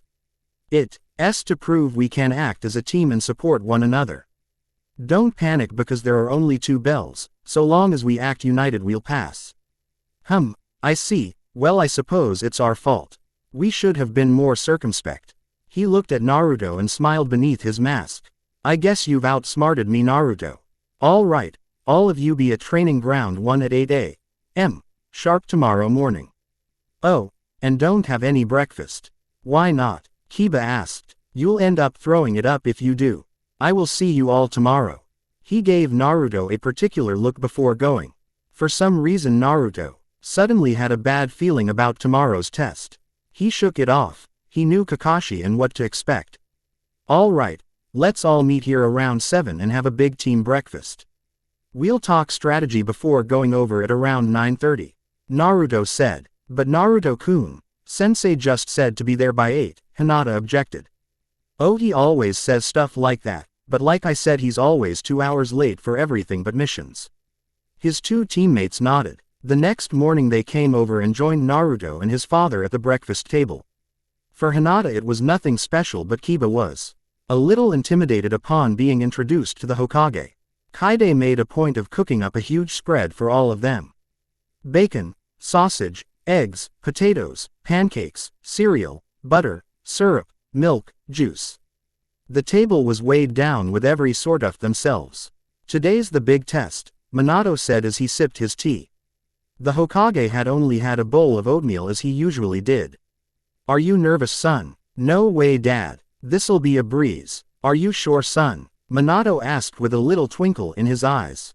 The Genin test is usually pretty rough. There's a reason only one team in 3 passes it on the first try. Well, sure. But that's because they all get caught by surprise, Naruto stated. We know exactly what to expect. Is that so? Kakashi said from behind Naruto's ear. Gah! Naruto jumped out of his seat. When he saw Kakashi standing there he gawked at him, not believing it. Kakashi-sensei, what are you doing here? You're early. Beneath his mask Kakashi grinned. You do know that I can make it on time when I want to. Quote, Naruto. Acquiring information to gain an advantage is all well and good, Minato said and sipped his tea. But if the other side knows you have the information they can act accordingly. Naruto saw his dad and his sensei grinning at each other and got a very sick feeling. Kakashi made a show of looking at his wristwatch. Now I believe I told the 3-0. F you to be at training ground 1 at 8. It is now 7:55. Anyone who is not at the training ground in exactly 5 minutes automatically fails and goes back to the academy. Ah crap, Naruto shouted. Everybody run. They all bolted from the table and raced for the door. Minato and Kakashi were both laughing. They should just make it in time, Minato said between laughs. Yes, and then they'll realize just why they shouldn't have had a big breakfast, Kakashi said gleefully. Ah, this is going to be so much fun. He vanished in a swirl of wind and leaves. Not the bell test. 4 minutes and 50 seconds later. Naruto, Kiba, and Hinata made it onto training ground 1. They had all had to race here as fast as they could and were all drenched in sweat and panting. And, now that they had come to a stop, their bodies were able to relax. Which was not a good thing. Blee. Naruto doubled over and puked. He hadn't even had a chance to make it to some shrubs or a tree. Vomit poured out of his mouth right there out in the open. The second Kiba saw it he began to gag. He tried to get to some bushes but only made it 2 steps before he felt it coming up his throat. He dropped to both knees and began gagging and puking. Hinata slapped both hands over her mouth and ran for the nearest tree. She couldn't imagine anything worse than throwing up in front of Naruto-kun. Seeing him do it was anything but pretty. She didn't want him to have the mental image of her doing the same.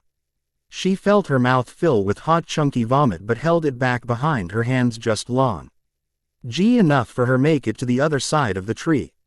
There she daintily emptied out her stomach with her head out of Naruto's line of sight. It took a couple minutes for them to finish. When it was done and he didn't have anything left to come up, Naruto staggered away from the mess on the ground and took out his canteen.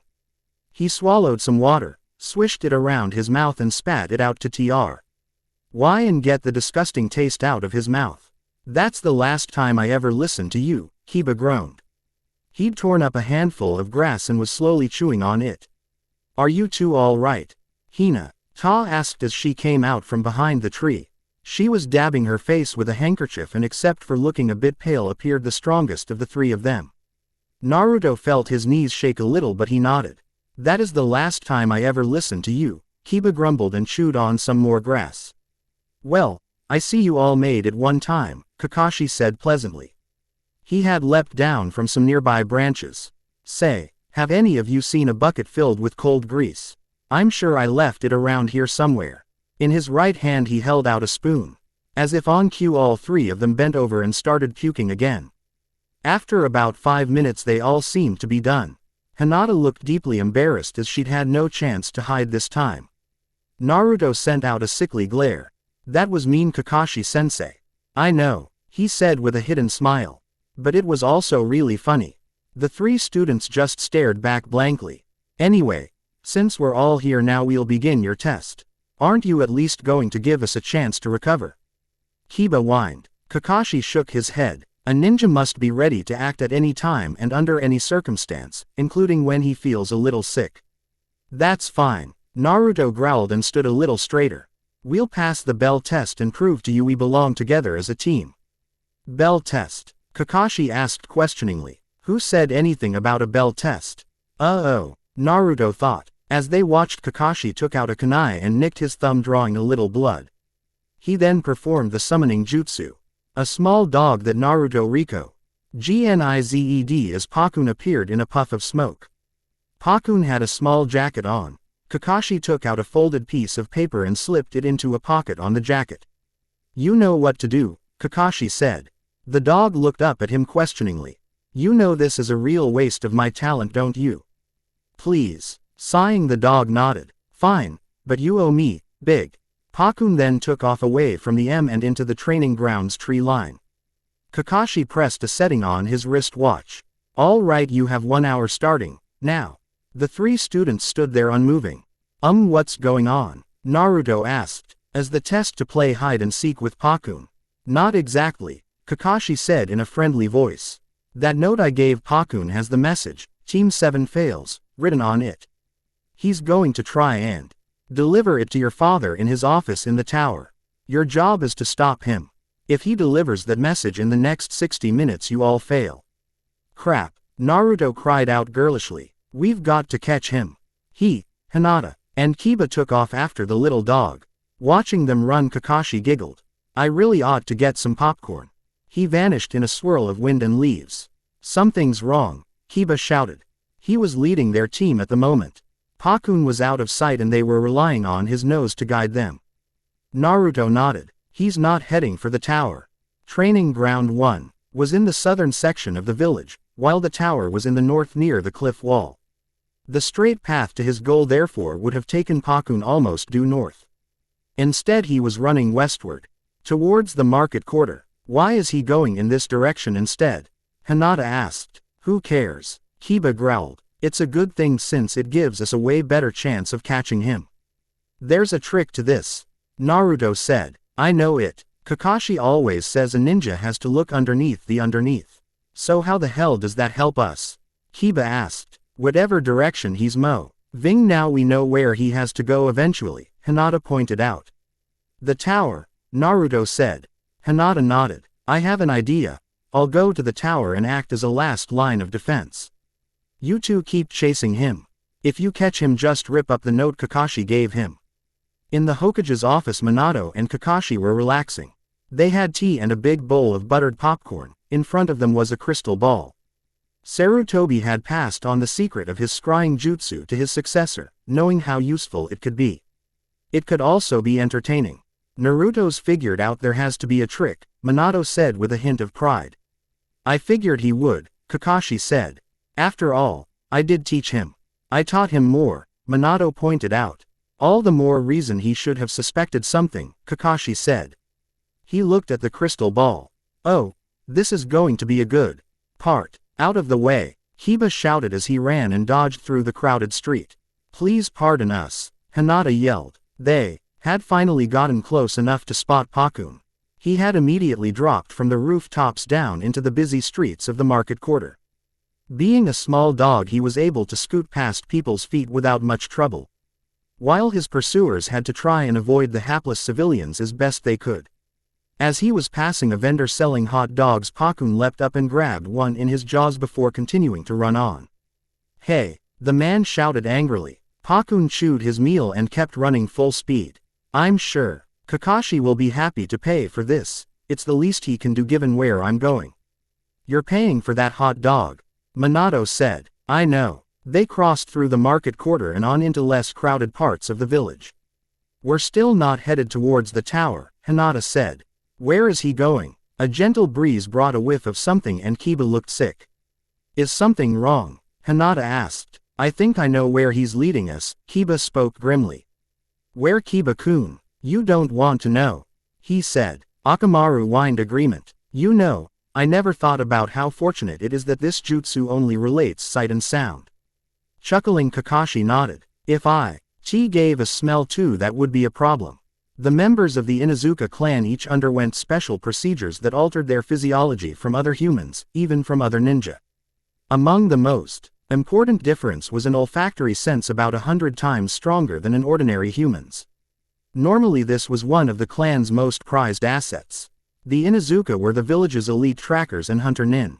They could pick up trails that were days only and follow them for hundreds of miles. They could follow a single target through a crowd and never lose track of them. They could identify someone instantly by scent no matter how they were disguised.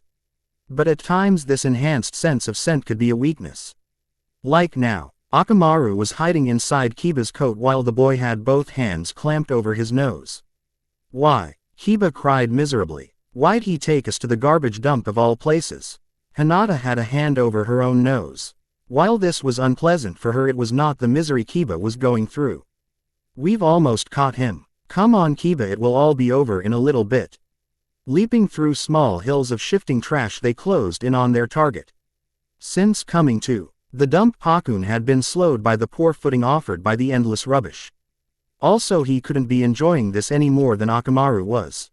They'd been able to close the gap and keep an eye on him without even relying on her Byakugan. Pakun did not make it easy. Several times they almost had him, only to have him dodge away at the last instant and avoid their grasp. Finally though, Kiba managed to drive him around a particular hill of trash where Hinata was waiting. Got you, she said triumphantly. As her hands passed though his image, he vanished in a puff of smoke. No way, Kiba cried in disbelief. He made a bunchen. Summoned creatures possess chakra and at least the potential to work jutsus that don't use hand signs, Hinata stated. She'd learned that in class. She shut her eyes. Byakugan. Activating her bloodline limit, the veins around her eyes pushed up, giving her an unnatural look. In an instant she was able to search in a 360-degree arc out to 200 yards. There's no sign of him, she announced. Aw man, you have got to be kidding me. What do we do now? I don't see we have any choice, she said. Let's head to the tower and hope Naruto can catch him. Kakashi glanced at his watch. 5 minutes to go. Have you ever noticed how these things always seem to go down to the very last minute? Minato said. On the crystal ball was the image of Pakun acing over the rooftops approaching the tower. Yeah, it wouldn't be as interesting if it didn't though. True. Outside the tower 20 Narutos stood guard surrounding the building. Fortunately Pakun had spotted them from a distance. He couldn't smell anything but garbage right now. He figured his ability to smell was shot for a while. Pakun headed for the entrance and dodged away at the last second. One of the clones spotted him and shouted to the others. All 20 began to chase him, desperate to catch him and get that note. From out of a nearby alley the real Pakun emerged and dashed to the doorway. Sorry Naruto, I really didn't want to be the one who fails you. But you're a little too overaggressive. No hard feelings. People made way for him as he raced up the stairs to the 10th floor where the Hokage and his summoner awaited.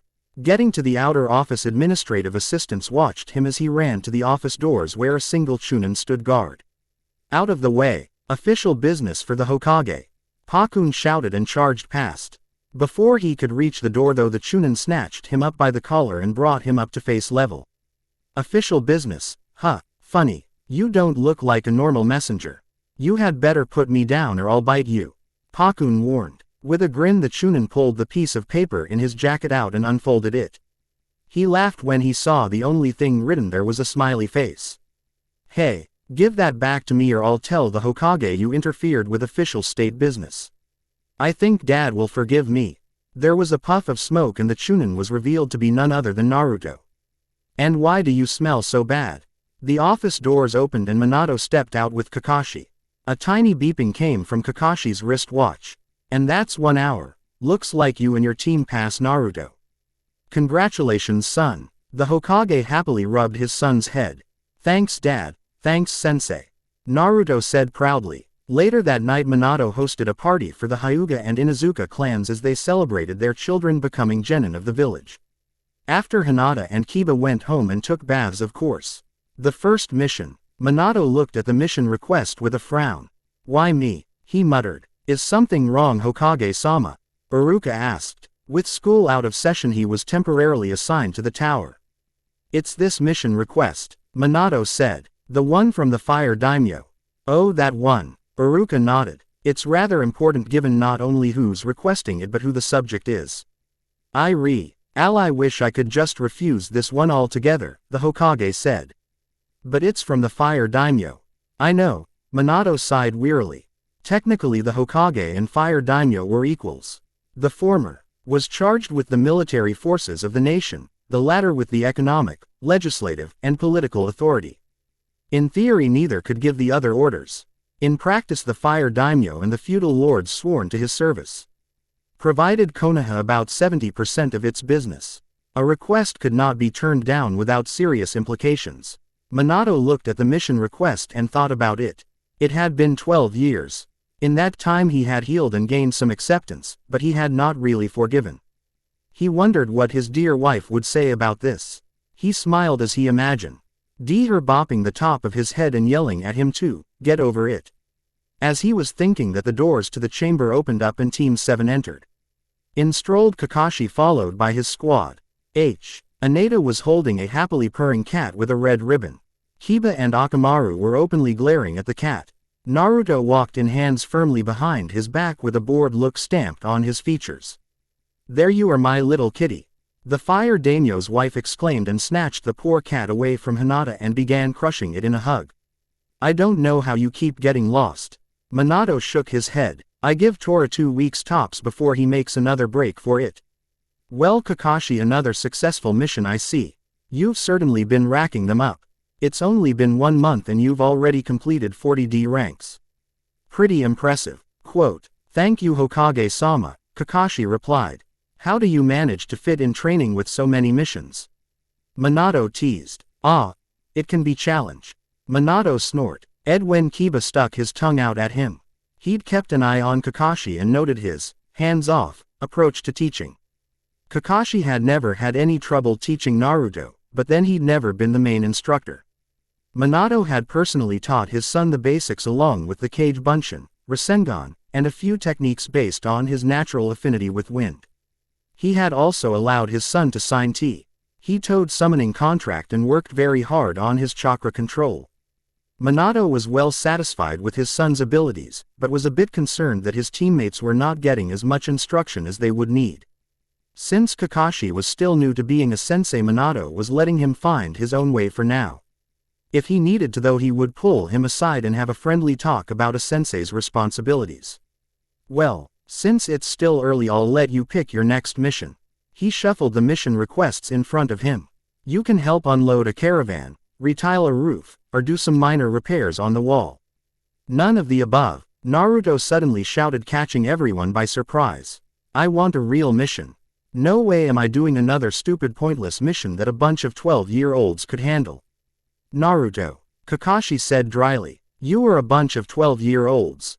You know what I mean." Naruto huffed. "I want a mission for ninja." He looked at his father. "Dad, that's Hokage-sama." Minato cut him off sharply, making Naruto cringe. "Son, I've told you before, you can't expect me to give you preferential treatment. If you want to earn people's respect, you have to do the same jobs they do."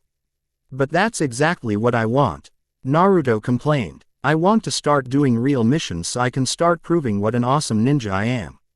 Kiba growled and Akamaru began to bark. Looking embarrassed, Naruto spoke quickly. "I mean, what great ninja we are." "Don't be ridiculous, Naruto," Iruka said curtly. "You and your team are still just barely out of the academy. You need these low-level assignments to prepare yourselves for more difficult ones." Come on. How does weeding a yard or painting a house get us ready for ninja work? None of the other rookie SQ ads have been given anything above D rank yet either, Minato pointed out. "Well, Team 7 should definitely be the first. We're way better than the other two." "You think so, son?" Minato asked. "Absolutely. Just give us a chance to prove it."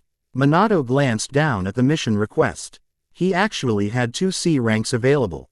"All right, son," he said slowly. "I'll give you something a little more challenging." Hinata's eyebrows rose. "That actually worked," Minato continued and pulled out the document in front of him. "I have a mission that would be perfect for your team and for you in particular."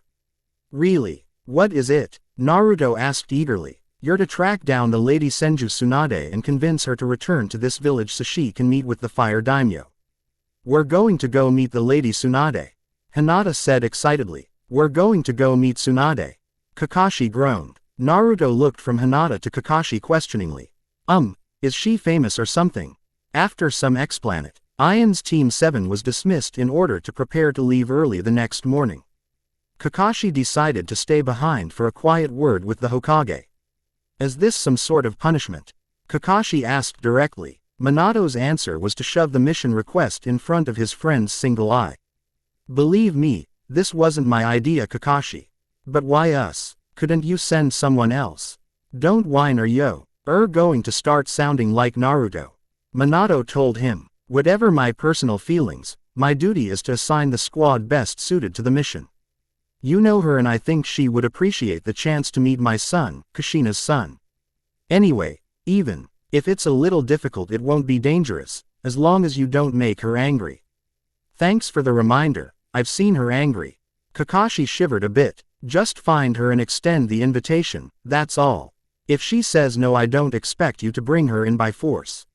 Well, that's good at least. I was hoping to live a while longer. On his way out, he passed Kurenai and Team 8. When they entered the chamber, Kurenai bowed slightly. Team 8 reporting mission completed. We are here to request another mission. Minato nodded and looked at the kids who were standing behind her. Sakura smiled over at him and even gave a quick wave hello. Shino stood there with his eyes hidden away behind shades like all the Aburame clan. Then there was Sasuke, looking right back at him, defiant and proud. Sasuke made no secret that he wanted to prove himself to the village and restore the honor of the Uchiha. Itachi was one of his most trusted and able lieutenants. Hisa was a skilled kunoichi who might make Chunin in the next few years. He was interested to see what Sasuke was capable of. He had a safe C-rank escort mission that would be a good way to give all of them a little more experience and let them see the world beyond Konoha.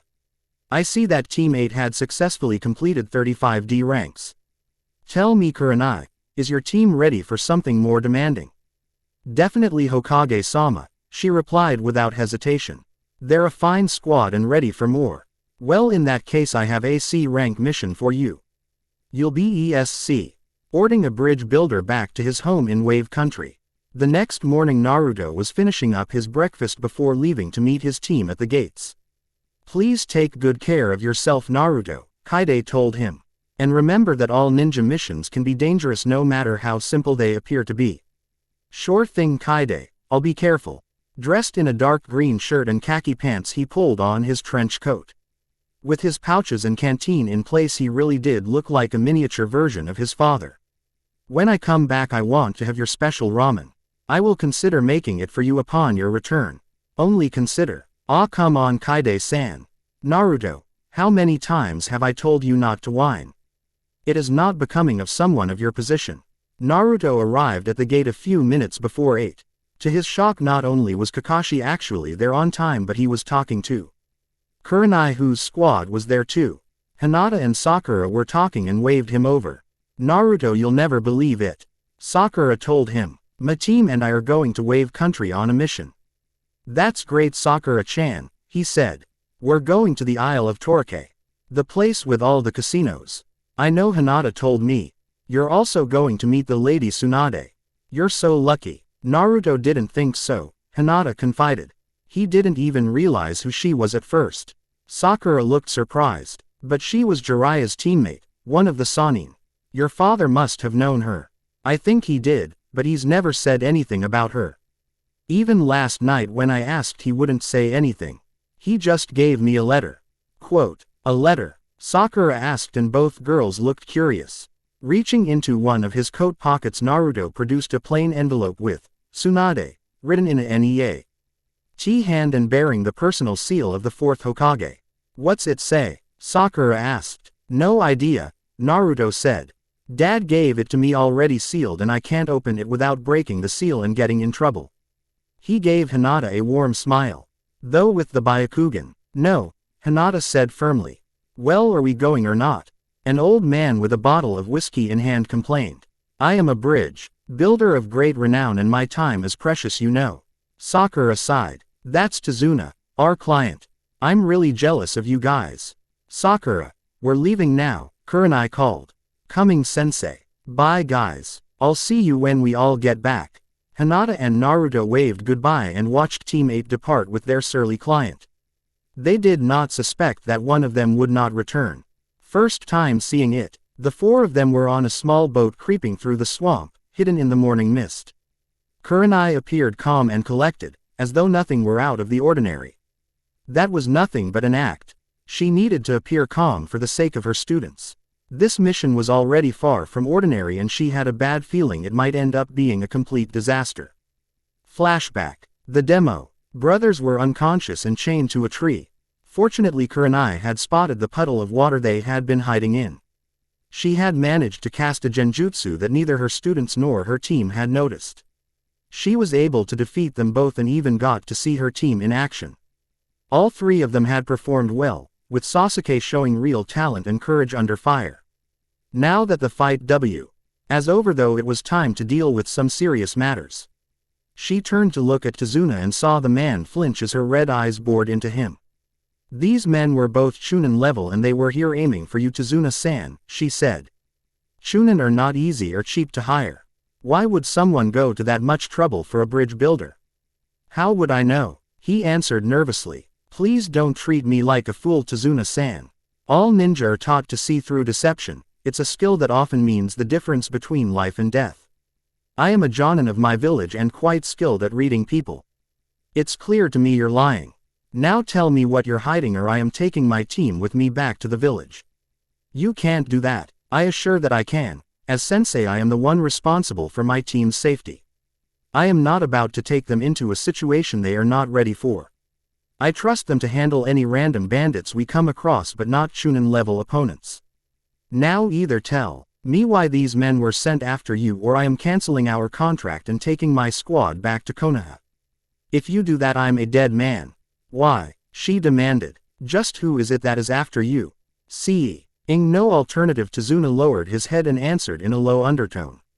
His name is Gato. Gato, she said in surprise. You don't mean the billionaire shipping magnate, that Gato, do you? Tsunade nodded. That's one side of him.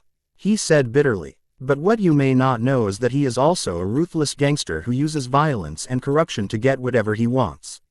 The land of waves used to be a prosperous place before he came there. He used his gangs to run off all the other shipping interests until he had a monopoly on waterborne transport.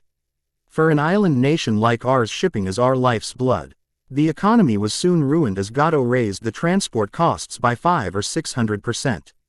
He profited while scores of businesses went under and people fell into poverty. The bridge I'm building could change all that. If I can complete it, people will be able to trade without paying the ridiculous transport fees and be able to earn livings again. Which would be bad news for Gato and his shipping interests. Sasuke spoke up. Sakura nodded. And gives him a very good reason to want you dead.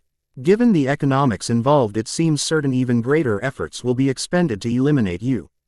Shino said in a cool, rational voice. Tsunade nodded nervously. That's why if you abandon me I'm dead.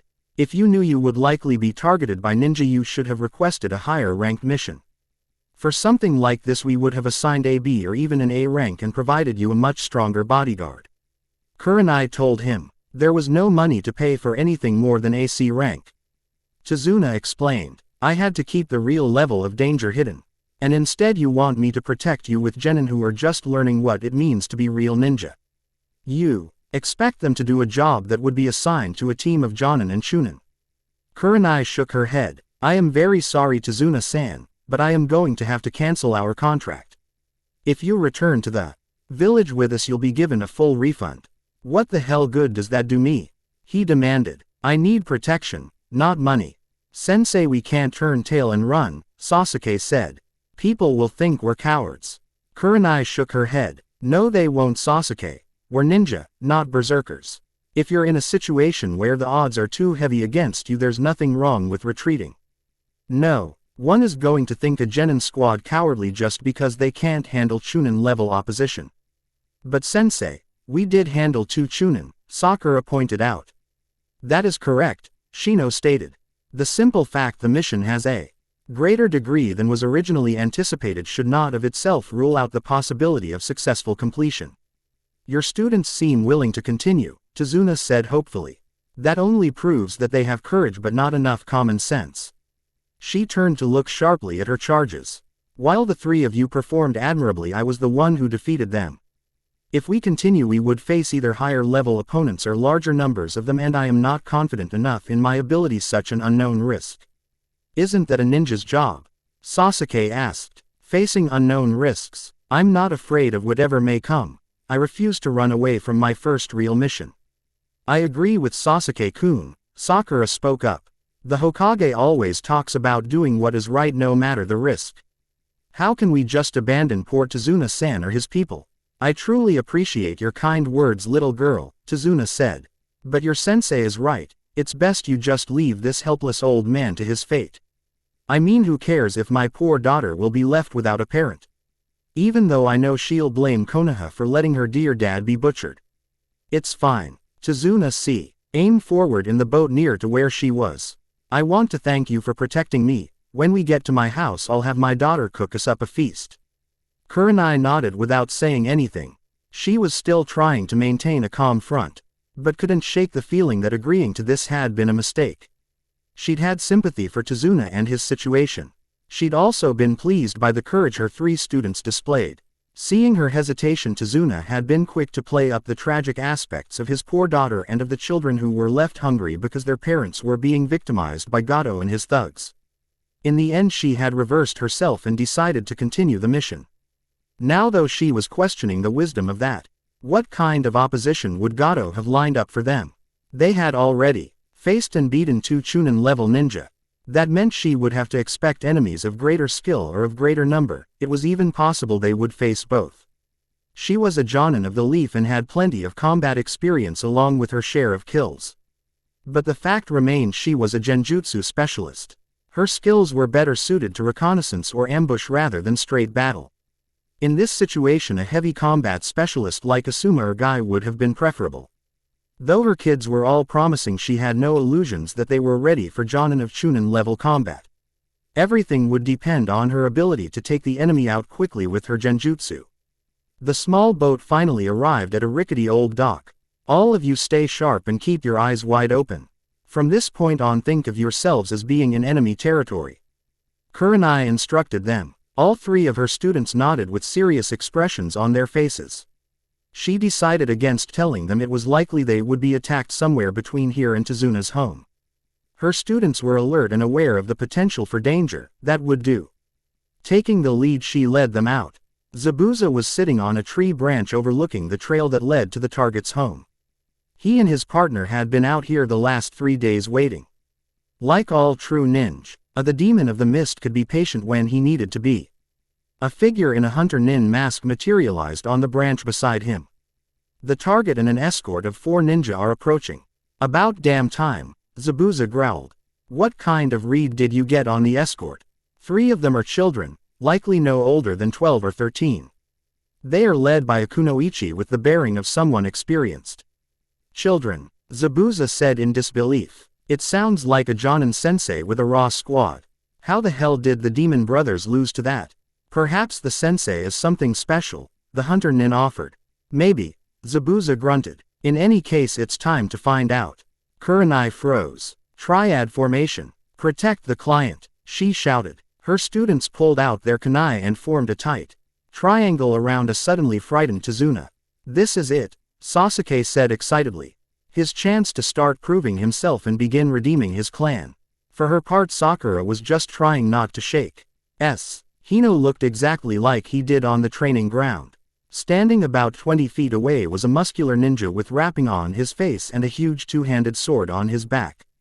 He was making no effort at all to hide his presence. I was thinking about making a grand entrance but I don't think I'll bother. If it's not too much trouble would you mind handing over the old man to me? I'm giving you this one chance as a professional courtesy. Quote, I recognize you from the bingo book, Kurenai said with a calm she did not feel. You're Momochi Zabuza. This was very, very bad. She was up against the Dem. On of the Mist and a master of silent killing. She had no illusions she would be any sort of match for him in an open fight. Ah, fame, Zabuza replied with a chuckle. If you know who I am you know why. Our only chance is to give up the old coot and just walk away. As much fun as it would be to chop you all up, I'm only worried about money right now. Just stand aside and you can go. She knew she had only one chance. She began casting and ran at him.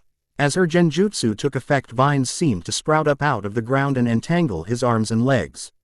She covered the distance between them in the blink of an eye. She had to strike in the moment of confusion before he realized this was all illusion. Without hesitation she plunged her kunai straight into his heart. Out of the fatal wound water poured out. Sucker. The Mizu Bunshin laughed as it dissolved. On sheer instinct Kurenai dived to the left.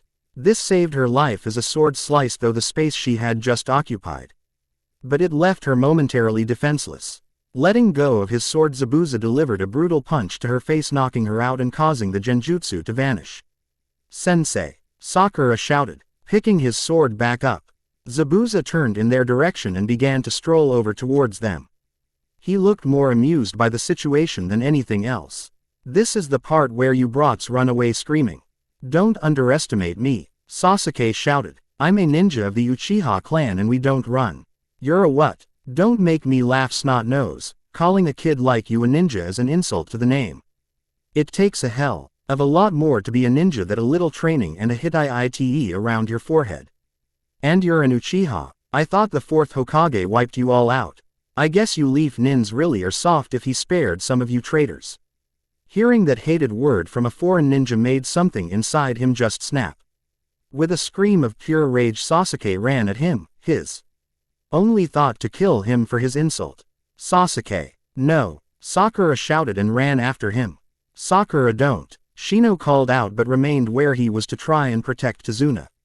Zabuza laughed at the boy's stupidity. A real ninja wouldn't let a few words drive him over the edge. He lifted his sword and swung, aiming to cut him in half. Sasuke leapt the blade's arc, his eyes blazing and turning red as his Sharingan awoke. He aimed his strike for the man's unprotected neck. But faster than he would have believed possible, the sword was brought back around. Sasuke felt the butt end slam into his belly. All his breath was forced out all at once and he was sent flying through the air. He slammed hard into the ground and rolled over to the base of a tree. Despite pain and lack of breath, he grabbed onto the tree and forced himself up to his feet. He looked up to see his enemy looming over him, sword up and about to come down. Sasuke. He heard her shout and the next thing he knew he was pushed back to the ground. He was lying on the ground looking up as Zabuza's sword sliced through Sakura and tree behind her. His newly active Sharingan let him see the fountain of blood and the look of surprise on Sakura's face with perfect clarity. He saw clearly as the top half of her body toppled over while the bottom half somehow remained standing. He saw her eyes turn to look at him and her mouth moved soundlessly, forming the word, sorry. When her body hit the ground, he saw the light already going out of her eyes. Her body wound up just a few feet away from him, her lifeless face still turned in his direction. He stayed where he was on the ground staring at her. The sudden shock of what had happened too much. This your first time seeing someone die, kid? Zabuza asked, amused. By the time I was a ninja my hands were already soaked in blood. This is the difference between brats like you and real ninja. Take a good long look. If you really do become a ninja, this is something you'll see a lot of. It was true. This was the first time he had ever seen someone die. By the time he had been allowed to return to his home, the bodies had been removed and the blood all washed away. He had pictured what must have happened to his father and the others. But seeing it was something else entirely. Somehow he found the strength to look away from her and get back on his feet. He noted Zabuza had not moved and that Shino was now at his side. What you have done cannot be forgiven, Shino said with what was for him a great deal of anger in his voice.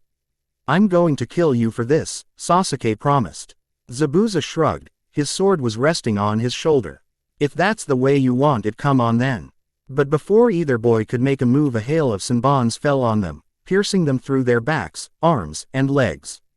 They both fell over, unable to do more than twitch.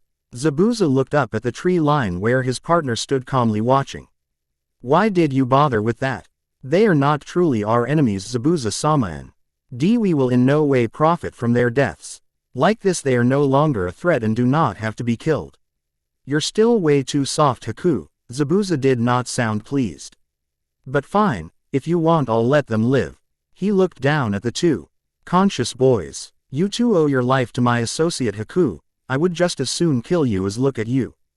With that, Zabuza turned and slowly approached head to Tsunade, who was still standing there pale and shaking. The old troublemaker had been too scared to even run, not that he could have gotten away if he had. Any final words? Zabuza asked in a friendly way. If so, I'll see they reach your family. Thank you. Please tell my daughter and grandson. Just kidding. Zabuza laughed. In a flash the bridge builder's head was separated from his body and sent flying. Zabuza took the head and stuffed it in a sack. It was proof the contract had been fulfilled. Let's go get our money, Zabuza said happily. Yes, Zabuza-sama. The two of them left to meet their employer without giving the shattered remnant of Team 8 a second thought. A final silent goodbye. As soon as Zabuza saw that Gato wasn't here, he knew he'd be unhappy. Instead of Gato, there was some short greasy-haired guy with glasses and a briefcase. He had about 20 well-armed bandits with him for protection. The way they were glaring at him seemed proof these idiots had never faced ninja. They were meeting outside the town where the bridge was being built. Yesterday he and Haku had delivered Tsunade's head, keeping their side of the bargain. Today Gato was expected to deliver on his end. Where's Gato? Zabuza demanded. Gato-san had urgent business elsewhere and has already left this country, the mouthpiece stated. I'll just bet, he grumbled. What about my money? The man in the glasses handed the case over to one of the bandits who tossed it over to Zabuza's feet. There is your payment with Gato-san's thanks. We are done here. Hold it, Zabuza shouted. He picked up the case and dumped the contents out. Bundles of Ryu notes spilled out onto the ground. But not enough bundles and not in big enough denominations. Zabuza had plenty of experience counting up money and knew immediately he had been seriously shorted. What the hell are you trying to pull here? This isn't 10 million Ryu. One old bridge builder is not worth 10 million Ryu, the man said calmly. He was when Gato hired me. The contract was for 10 million, cash, payable upon completion. Gato-san has reevaluated and decided the true worth of the contract was 100,000 Ryu, which he gladly pays you. The man made a signal and several of the bandits took out bows and loaded them. The man seemed confident that this would be enough to cower the demon of the mist. He was pleased. With your work and may hire you again in the future.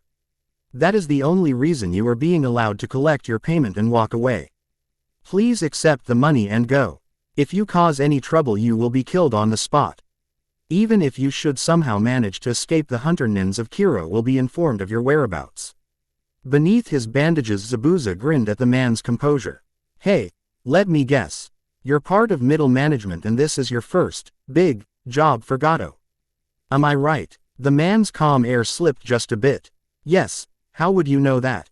Hey, I just figured he'd use a throwaway for something like this.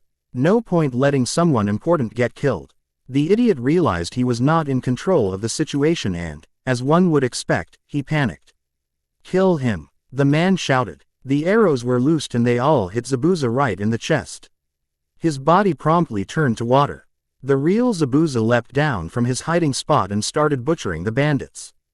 Before most of them could even draw a weapon, a hail of senbons came down, crippling and disabling others. Zabuza cut the annoying office worker into quarters. He then finished off the others who had been disabled by the senbons. Unlike with the leaf nins, he was in no mood to show any quarter. The bastard's a damn billionaire and he shorts me. Zabuza raged. 100,000. I wouldn't even have come to this forsaken corner of the world for that much. I swear I'll kill the son of a bitch. Gato is a dead man. Haku was calmly retrieving his senbons.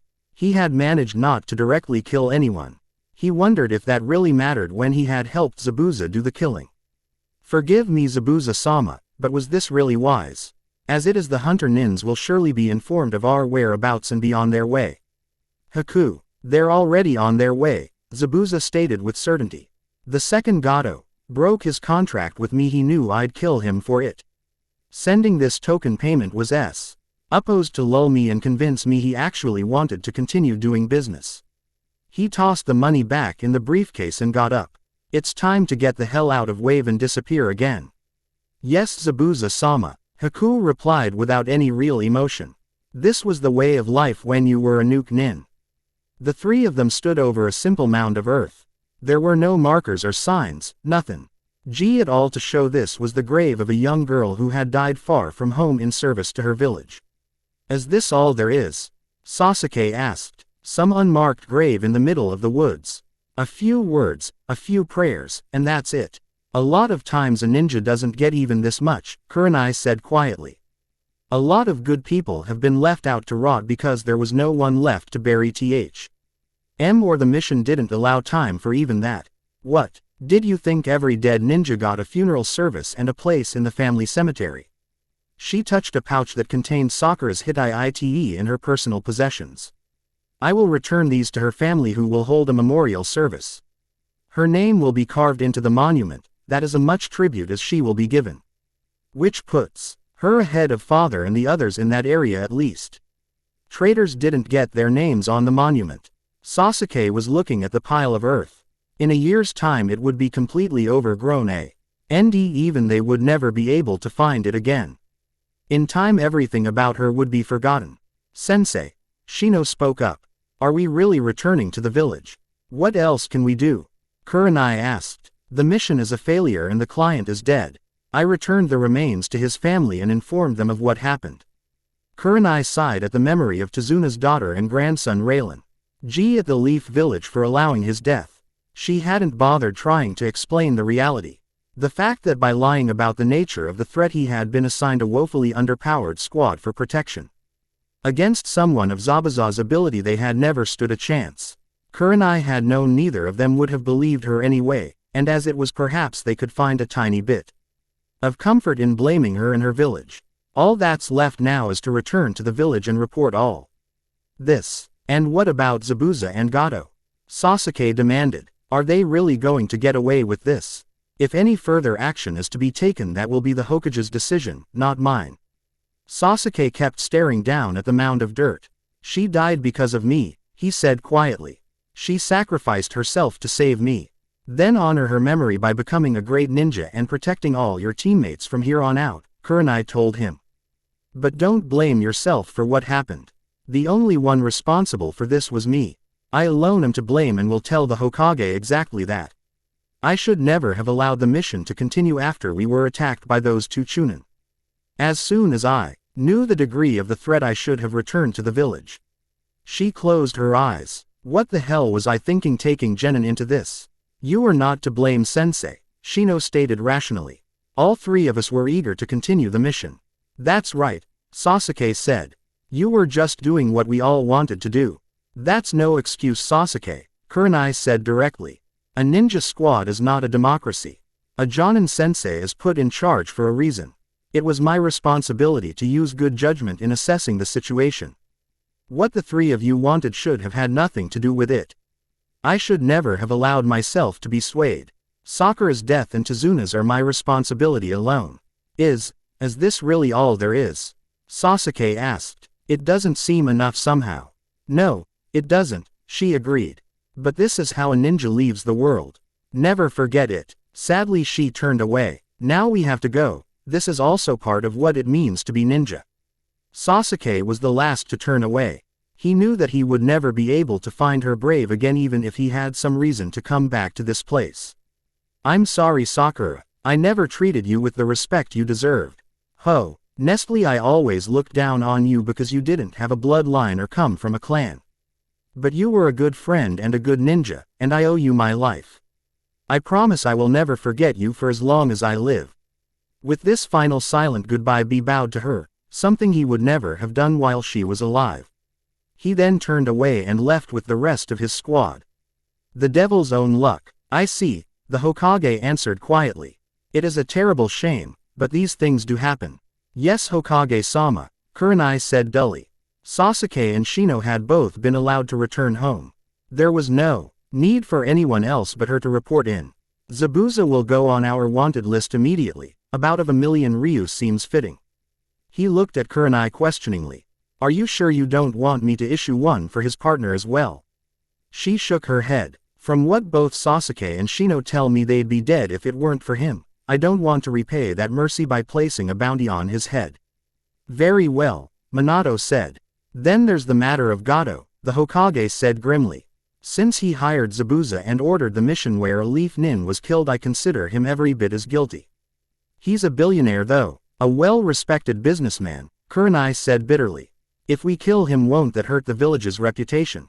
Minato grinned coldly. Don't worry, Kurenai, for every task there is a perfect tool. Gato will be dealt with. He looked at her with regret. I am afraid I will have to suspend you from active duty until I can reassign you. She lowered her head in shame. I apologize for my poor judgment, Hokage-sama. I take full responsibility for Sakura's death. He nodded. He had no doubt that Kurenai was a fine kunoichi and that she truly regretted what had happened. But you should never have gone to Wave after being attacked by the Demon Brothers.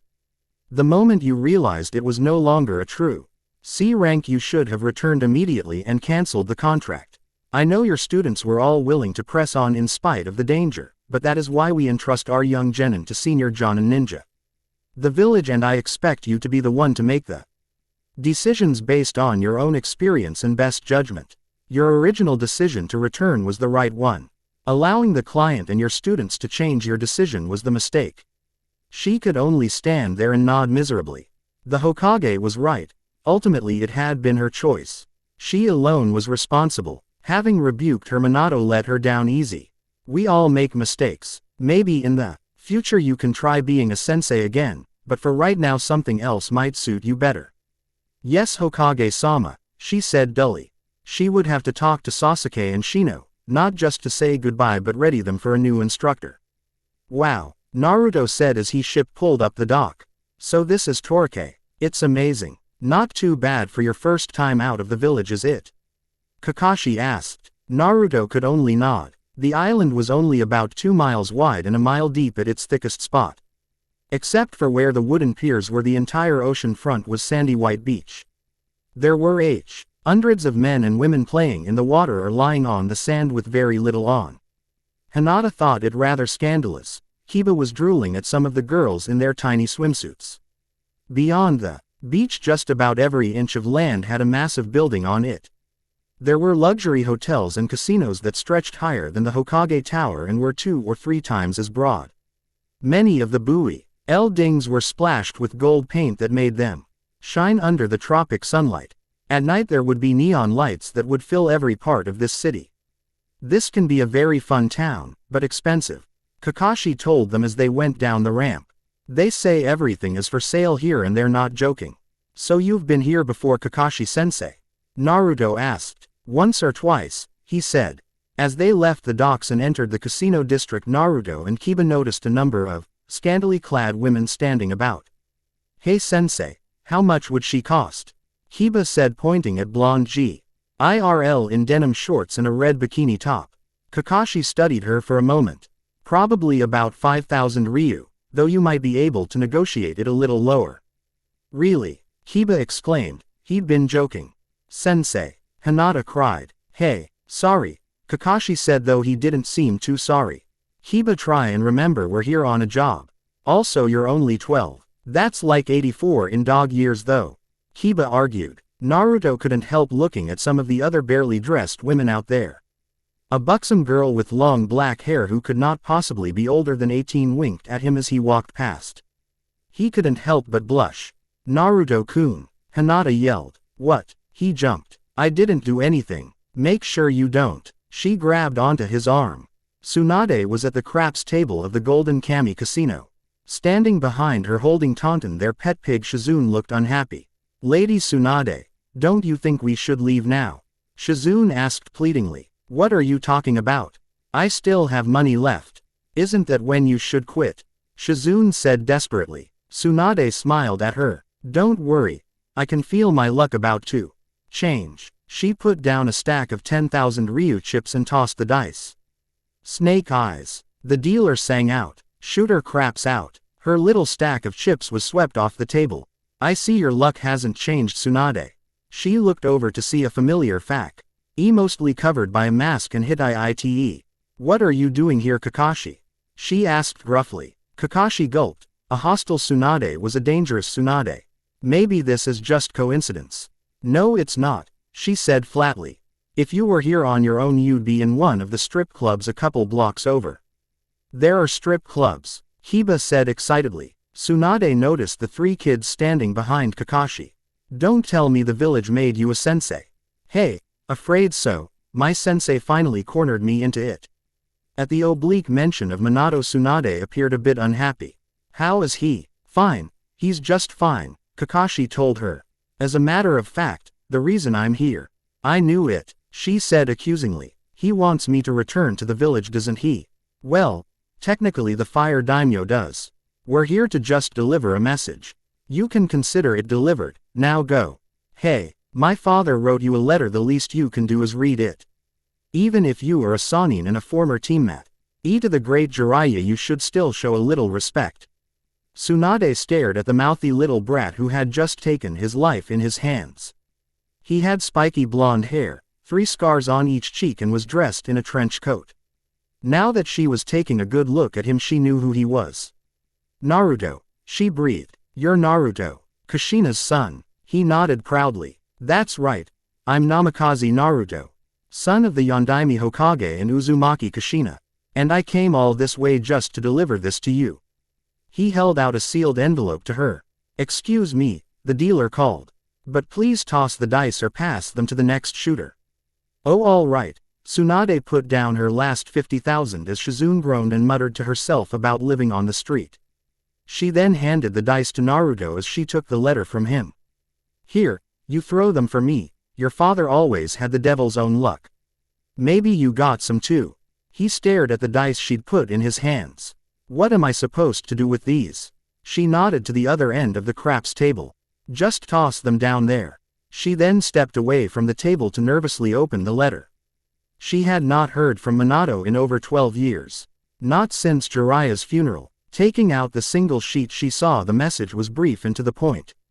Auntie, please return to the village. Minato. She couldn't help but laugh. Asked him to say more with 7 words than most could say with 700. Since you're laughing, does that mean it's good news? Kakashi asked. Smiling, she showed him the letter. Kakashi grinned beneath his mask. Trust Sensei to get right to the point. That was one of the things I always liked about him, she agreed. It's been a very long time since he called me Auntie. She looked questioningly at Kakashi. Does this mean he's forgiven me? Well, I don't know if forgiven is the word, but he's not angry anymore at least. She thought about that and chewed her bottom lip. Well, that's something, and I'm grateful he let me finally see Naruto. I wanted to right after the funeral, but he wouldn't allow it. Well then, why not come back? You can get to know him and see about mending fences with Sensei. She looked at the letter again and frowned. Minato wasn't the only thing keeping me away, you know. I still have a lot of issues with the village. The original request for your return isn't from the Hokage but from the Fire Daimyo. If you refuse this request to return, he might force Sensei to officially recall you. She gave Kakashi a dangerous look. That sounds like a threat. It's not meant as one, he said quickly. But the Fire Daimyo is not someone easily refused. Whether I go back or not will be my decision, Kakashi. No one else's, Tsunade said furiously. As a matter of fact, I don't think I will. Lady Tsunade. Lady Tsunade. Shizune cried excitedly. What is it, Shizune? Look. Just look. She was pointing excitedly to the craps table where a crowd had formed. What's going on? It's Naruto, Shizune said excitedly. He just 6 straight passes. 7. Winner. The dealer sang out as the crowd gave a hearty cheer. Make it 7 straight, Shizune said in amazement. Tsunade stared at the crowd that had the boy completely hidden from view. Has he been doubling up with each bet? Shizune nodded. If he started with 50,000 and doubled it 7 times, Kakashi did the math in his head. That would come to 6,400,000. Naruto stopped throwing. Tsunade screamed and forced her way into the crowd to the 12-year-old's side. She got there just as he was about to throw again. He looked up at her in surprise. Why, I thought I was doing pretty good. She quickly took the dice from him. She had no sense of discretion when it came to her own gambling. But when someone else was involved, she still seemed to understand what odds were. She looked to the dealer. I'm cashing out. The crowd moaned, but she couldn't care less. Naruto, Tsunade said sweetly. Before we head back to Konoha, how would you like to learn how to play poker? In a large mansion just outside the city of Fukushima, Gato was in his office going over the latest acquisition he had in mind. A minor shipping company he was interested in was refusing to sell. He'd had some quiet discussions with the owner's brother, who would inherit the business if anything unfortunate happened to him. The current owner would have a little accident and the buyout would go through, and at a lower price too. It was all just part of doing business. He loved business and he loved making money. He had figured out a long time ago that human life wasn't worth much. If killing the right people improved the bottom line, then he never gave it a second thought. The whole thing in Wave Country had been a perfect example. The people there had still been trying to oppose him. If that damn bridge had been completed, all his investments would have been lost. Killing that old drunk had finally An end to that and snuffed out the last hopes of the locals. Now most of the wave's economy went straight into his pockets. Sure, the people there were on the verge of starvation, but so what? Nay and only regret was that Zabuza and Haku had gotten away before the Mist Hunter Nins could arrive. But that was all right. He had a small army guarding him and the local lord was in his debt, literally. No nuke nin would dare come here. And sooner or later Zabuza's luck would run out. Tap, tap, tap. He looked over to his window to see a raven sitting on the ledge tapping its beak against the window. Grunting, he decided to ignore it and keep working. Tap, tap, tap. He glared at the bird. The bird didn't seem to realize just who he was bothering. Tap, tap, tap. He could call a servant in, but that would waste time. He got up from behind the desk to shoo the annoying bird away. Get out of here, you damn bird. He opened the window. Out of nowhere a whole flock of ravens stormed into his office. Hey, get off of me. Gato shouted and waved his arms about furiously. They seemed to listen and vanished. In their place was a man in a black cloak with a raven mask on. Even as Gato was ailing to shout for his guards, a hand clamped down over his mouth.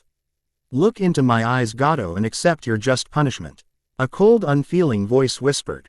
Panicked Gato did just that, looking into bizarre red eyes and feeling himself slip away. He found himself in a colorless landscape beneath a full moon. He was chained to a post with his wrist bound painfully above his head. What is this place? He screamed. This is Tsukuyomi, the same emotionless voice answered. Here I control time, space, and even matter. My orders are to torture you as much as possible before killing you. The Hokage intends that your punishment fit the crime, so for the next 72 hours I will cut you into pieces. Gato was speechless as a dozen copies of the man slowly approached him, each holding a sword in his hands. Wait, do you know who I am? He cried. You are the shipping magnate Gato, the other man replied. More importantly, you are the individual who hired Momochi Zabuza and caused the death of the leaf ninja Haruno Sakura. For this the Hokage has ordered your torture and death. I'm a billionaire, damn it. He screamed. My life is worth 1,000,000 times more than some common ninja. In your eyes I am sure that is so. Obviously you are a man who values only money. Fortunately my Hokage is a man of honor. I would not expect you to understand what that means. I will also not bother trying to explain, as there is little point. All 12 versions hacked into him, cutting off his arms and legs, chopping into his ribs and belly. None of the wounds were fatal and he stayed conscious and able to feel every last cut. His screams and cries for mercy did not affect the ninja in the least. At last, mercifully, he died. Or thought he did. Miraculously he awoke, still chained to the post. His body whole again and the 12 copies standing in front of him patiently holding their swords. I will torture you for 72 hours, the ninja repeated. 71 hours, FIF. 9 minutes and 59 seconds remain. Before the ninjas even started cutting again, Gato was screaming. In the real world, Gato pitched over and collapsed without a sound. Itachi carefully checked his pulse. There was none. A middle-aged man with high levels of stress, it was not surprising that the extended torture session would be more than his heart could stand. There was not a mark on his body, no sign of forced entry. No sign of a struggle. The cause of death would be stress-related heart attack. Itachi left the way he'd come in, careful to close the window behind him. Imperfect heroes. So that's how your mother and I nearly killed him after we caught him peeking on us in the baths. They were on the deck of a boat heading back to Konoha. Tsunade hadn't wanted to leave. She had won over 22 million ryu in just a couple days, having Naruto play for her. She staked him and gave him some advice, but otherwise she just stood back and watched her little money maker rake in the cash. She was sure that in just a couple weeks she could have owned the whole damned island. Unfortunately, Kakashi had stated that he and his team were going back to the village with or without her. Ultimately she'd decided to return. And so she and Shizune were on this ship heading back to Fire Country. She really did want to get to know Naruto better, so she was telling him and his teammates stories from her past. Naruto had especially wanted to hear about Jiraiya, or as he called him, the Great Jiraiya. Right now he was looking at her with his jaw hanging open. Kiba was laughing while little Hinata was a furious shade of red. Hold it, Naruto said loudly. Are you telling me that the great Jiraiya, my father's sensei, the man who saved my father's life and sacrificed himself for the village was a pervert? Tsunade smiled at him. No, I'm not saying Jiraiya was a pervert. Oh good, Naruto said in relief. I'm saying he was a super pervert, she said with a laugh. He was the most single-mindedly, underhandedly, sneakiest, and most lecherous man who ever snuck out of a geisha house without paying. That's what I'm saying. No way, Naruto cried defiantly. No way could he have been like that. She sighed and shook her head. Listen brat, I was his teammate for a lot of years and I knew him as well as anybody, and that includes your father. He was a complete total and utter pervert. Believe it. Naruto stubbornly shook his head. No way, my dad has told me all about him. He never once mentioned him doing anything like that. He sure never mentioned him peeping on my mom. You got the sanitized version of events I see, Tsunade said dryly. Listen brat, the only reason you've never heard of this is because your father and other people don't want to talk about his failings now that he's gone. But he did peek on your mom and me, though Kushina wasn't married to your father yet at that time. Naruto looked over to his sensei for support. At the moment he was leaning against a bulkhead with a small paperback entitled, I Know Why They Light the Red Lantern. Hey Kakashi sensei, in that story she says you were trying to perform a citizen's arrest on Jiraiya while he was peeping. That never happened, right? Kakashi looked up from his book. I'm sorry, did you say something? Naruto growled. Sensei, you knew Jiraiya too, right? Of course I did, Kakashi agreed. Your father introduced me to him when I first became his student. So you knew him pretty well then. That's right, Kakashi agreed. And he wasn't a pervert at all, right? Kakashi looked back at his book.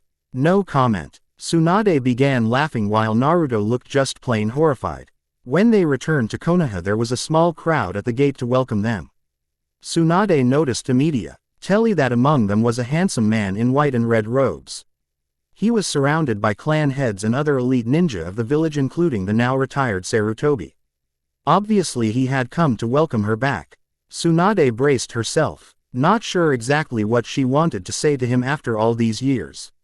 But before she could say anything Naruto beat her to it. Dad, he said loudly, is it true Jiraiya was a big perv? Some of the younger ninja in the crowd looked shocked. A few of the older ones began to laugh though. Nara Shikaku especially found that absolutely hilarious. Sarutobi shook his head. Minato looked shocked as well. Then he glanced at Tsunade and understanding dawned. We'll talk about it later, son. He sounded resigned. Naruto nearly collapsed at that answer. He needed Hinata to hold him up. Namikaze Minato, Yondaime Hokage of Konoha, the legendary. Yellow Flash then offered Tsunade a singular honor by bowing very low to her. Welcome home Senju Tsunade. Tsunade really appreciated the gesture and gave him a returning bow. Even so she couldn't resist getting a little dig in. It's a much better welcome than I got last time. He looked back at her coolly. It's also a much happier day. I guess he isn't totally over it. She thought. You mentioned my coming home, but to be honest I'm not sure Konoha is home anymore. If it's not, then where is your home these days? Minato asked. Pretty much wherever I lay my head down at night, she said. Speaking of which, since you no longer own any property in the village, why don't you and your apprentice Sam stay with me at the mansion? She hadn't expected that, especially not after sniping at him. I would really like that, especially since it would give me a chance to get to know Naruto a little better. And maybe mend some fences with you as well, Minato. I would like that as well, Obasan. It was good to hear him call her Auntie again. What's wrong, Naruto-sama? Kaide asked with real concern. You have barely touched my special ramen. By now you should be on your second bowl. My life is a lie, Naruto said melodramatically. He looked at the head maid and his former nanny with a sliver of hope. Kaide, how well did you know Jiraiya? Quite well, she answered. He was your father's sensei after all and visited him here often. Was he a pervert? Naruto asked straight out. Yes, Kaide answered straight out. He looked at her in disappointment. If that's so, why did you lie to me about him? The old maid lifted a single snow-white eyebrow. I do not believe I ever did lie about him, Naruto-sama. I cannot recall a single time I ever told you Jiraiya was not a pervert, or Jiraiya did not peep at women in the bathhouse.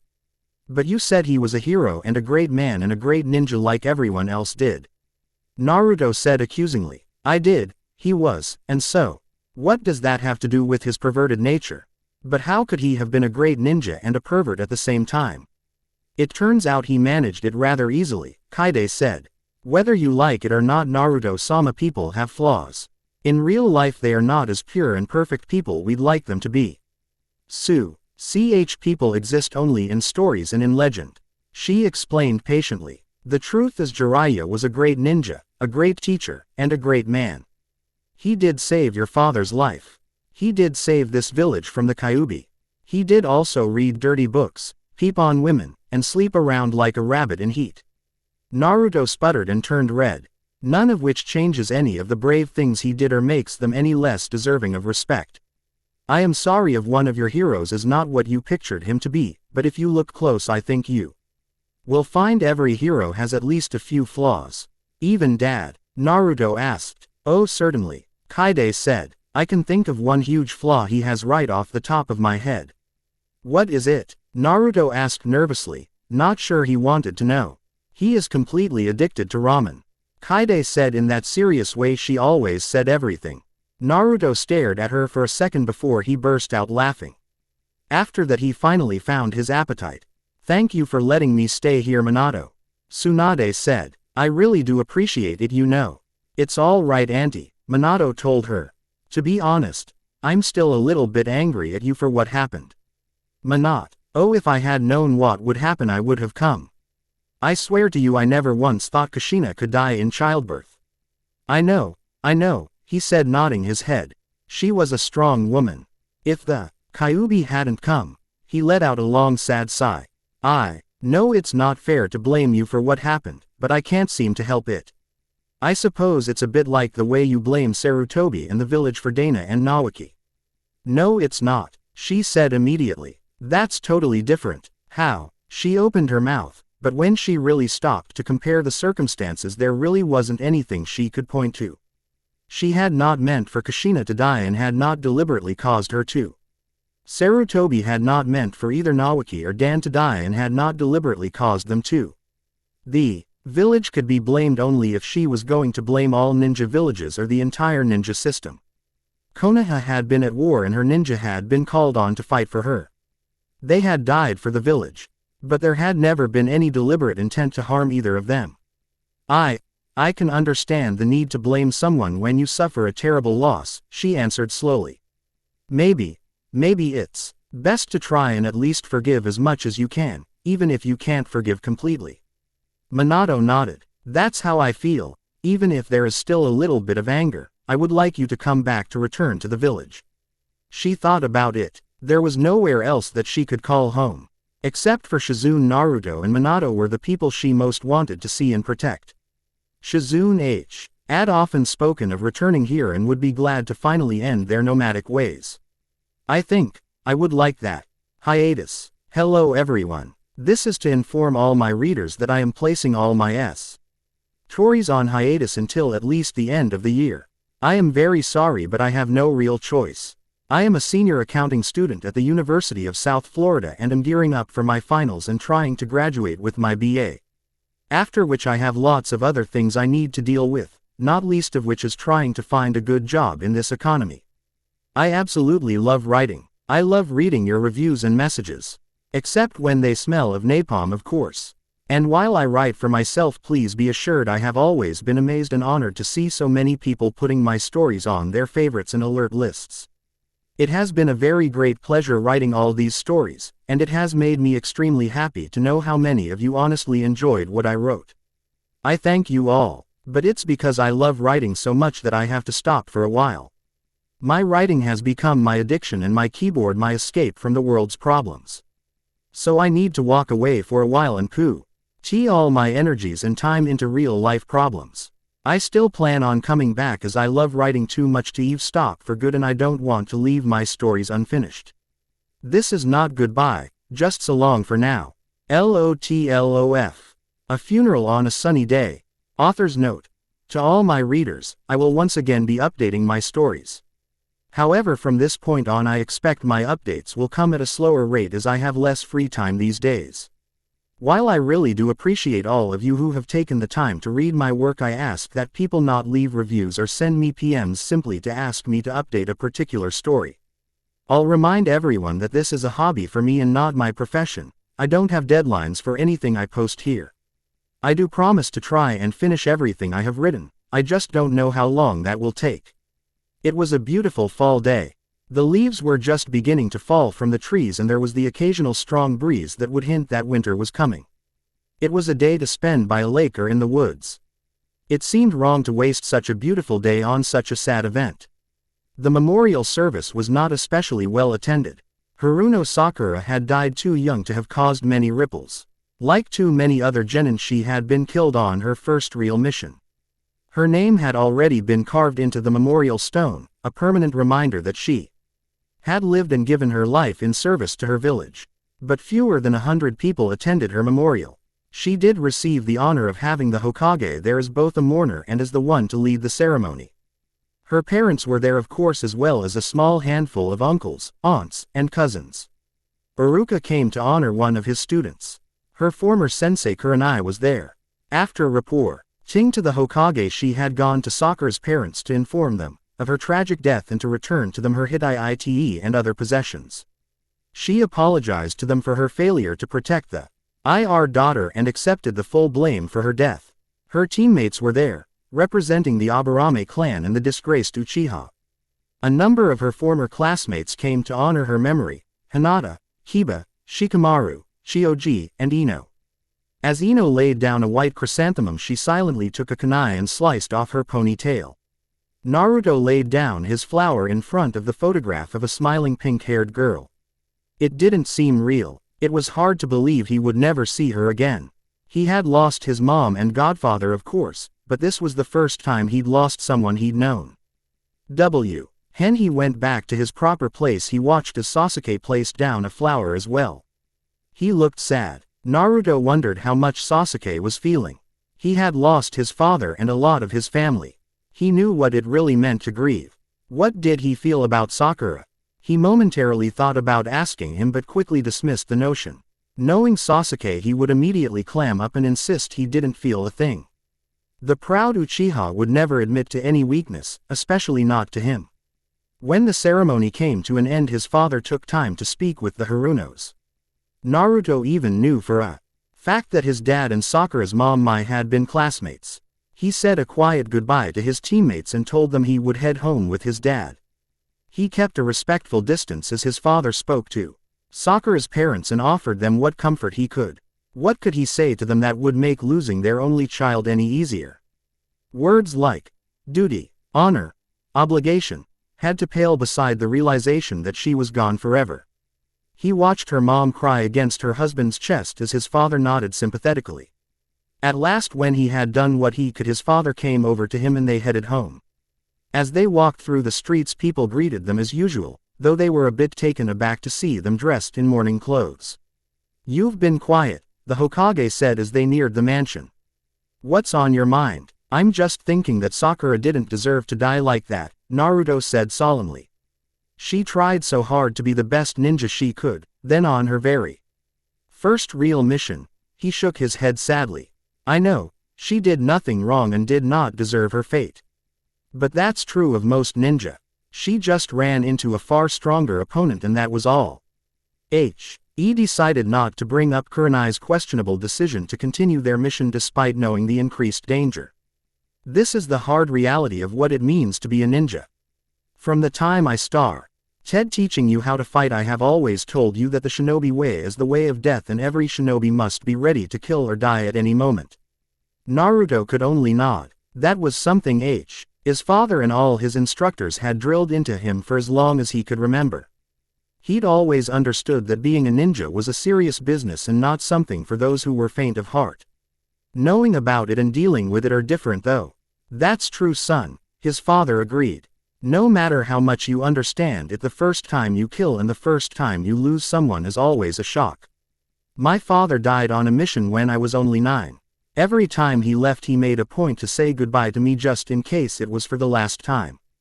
I was always scared he wouldn't come back. Yet when I heard he was gone it was still a shock. He placed a hand on his son's shoulder and gave him a serious look. This won't be the last time either. You need to know you will lose more precious people. There's no avoiding it when most of your friends are ninja. He thought about the people he cared about. His dad, Kakashi, Kaide, Hinata, Hiba, Shikamaru, Choji, Ino, Shino, and even Sasuke. He didn't want to ever go to another memorial service and see one of their photos on display. What can I do to protect them?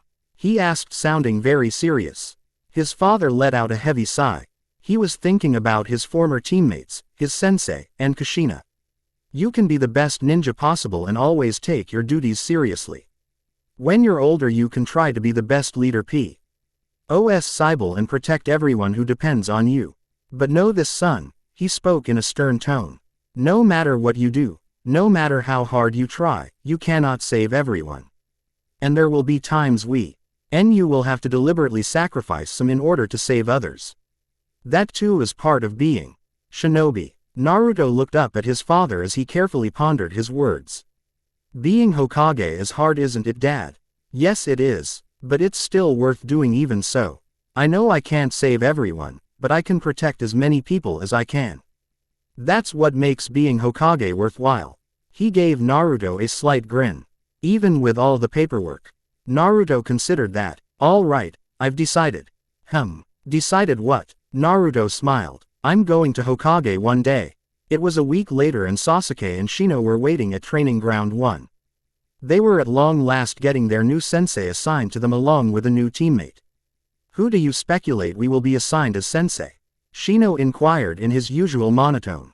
Some mid-level Chunin, I'll bet, Sasuke said with disinterest. It's not like the Hokage would waste his best on trying to teach an Uchiha. He'd been brooding on Sakura's death for the past week. He was determined he would never ever lose another teammate. He was going to become the best ninja in the village. Now not only to restore his clan's honor but to protect his teammates as well. Sasuke. A female voice called. What are you doing here? He was surprised to see his cousin entering the training ground. Hisa. Why are you here? She shrugged. I was reassigned to a new squad. I didn't expect to be joining you and your friend though. She nodded politely to his teammate. Hello. I am Uchiha Hisa, Sasuke's cousin. Shino returned the gesture. I am Aburame Shino. I welcome you to our squad. I see, Sasuke said unhappily. The Hokage's going to dump 2 Uchihas with some third-rate sensei and then forget about us. It figures. You do not give the Yondaime enough credit. A voice spoke from within a cloud of smoke. All 3 ninja instinctively drew weapons as surrounded the new arrival. Minato does not hold grudges against those who have done him no harm. What was done to your clan Sasuke was justice whether you choose to recognize it or not. Give the Hokage the credit he deserves. The smoke cleared away to reveal an old figure dressed in black ninja gear. All 3 members of Team 8 gasped as soon as they recognized him. Lord Sarutobi, Hisa cried in astonishment. Why are you here? Painting was not as satisfying as I thought it would. And I wanted to do something a bit more active. I asked the Yondaime if there were any teams that needed a sensei. He recommended this squad. Actually it was Minato who had come to him asking for a favor. He wanted to give these 3 the best possible instruction and help them become great ninja. Sarutobi grinned at the still stunned Sasuke. I trust you do not consider this old man to be a third-rate sensei. Sasuke immediately offered him a deep and respectful bow. Lord Sarutobi, I would be very deeply honored to have you as my sensei. The others quickly followed his example, declaring they would be happy to serve under him. About 3 weeks later the Hokage gathered together all the senseis in the village. I think you can all guess what this is about, he said. The Chunin Select Cheon exams will be shortly held in this village. I wish to know how many of our squads are ready to take them. Let's start with this year's rookie teams. Do any of you feel your squads are ready for the exams? He was not surprised when Kakashi stepped forward. His former student had told him beforehand he would be nominating his team. He was a bit surprised when Asuma stepped forward to nominate Team 10 and was very surprised when Sarutobi also stepped forward. On the honor of my clan the Sarutobi, I declare that Squad 8 comprising Uchiha Sasuke, Uchiha Hisa, and Aburame Shino stand ready to face the trials. They must be fast learners, Minato commented. Well, alright then, we'll see what the kids can do. Begin the Chunin selection exams. Sasuke was drenched in sweat and panting. His knees had a slight tremble to them and his back bent a bit. Sarutobi recognized all of these as signs of exhaustion. Given the number of jutsus he'd performed, he would not have been surprised if the boy were nearing chakra exhaustion as well. Enough, Sasuke. That is more than enough. The selection exams begin tomorrow. There is no point in exhausting yourself now. Despite his obvious weariness, the boy stubbornly shook his head. I have to do more. This is my chance to begin restoring my clan's name. I intend to win and show the whole village and Uchiha's strength. I am well aware how important it is for you to do well tomorrow. Sarutobi replied patiently. It is because of that you should go home and get a good night's sleep. The exams are always very difficult and you need to be fully rested. Nothing you gain from more training now will be worth beginning the exams tired. Listen to him, Sasuke, his cousin Hisa said. Do you want to fall on your face from exhaustion while everyone's watching? Fine, he said. He still wanted to train, but their arguments made too much sense to just ignore. Now remember, while I will be available to you between stages, I am not allowed to assist you during the exams themselves. The three of you will be on your own and need to work together and rely on each other. Sarutobi told them. You will be competing against the top genin squads from throughout the elemental lands. It's very rare for rookie squads to be nominated. The fact that three of you are competing is something of an aberration. The teams you will be facing will be older and much more experienced. Many of them will see you as soft targets and will deliberately seek you out. When the competition begins, do not lower your guards for even a moment or you may well die. Deaths are a regular part of these exams. Sasuke nodded his head seriously. Don't worry, Sarutobi sensei. I'm not taking this lightly. Sarutobi nodded. The boy was fiercely driven and would definitely not take anything for granted. He'd only wished he's had more time to train them. All three showed great potential.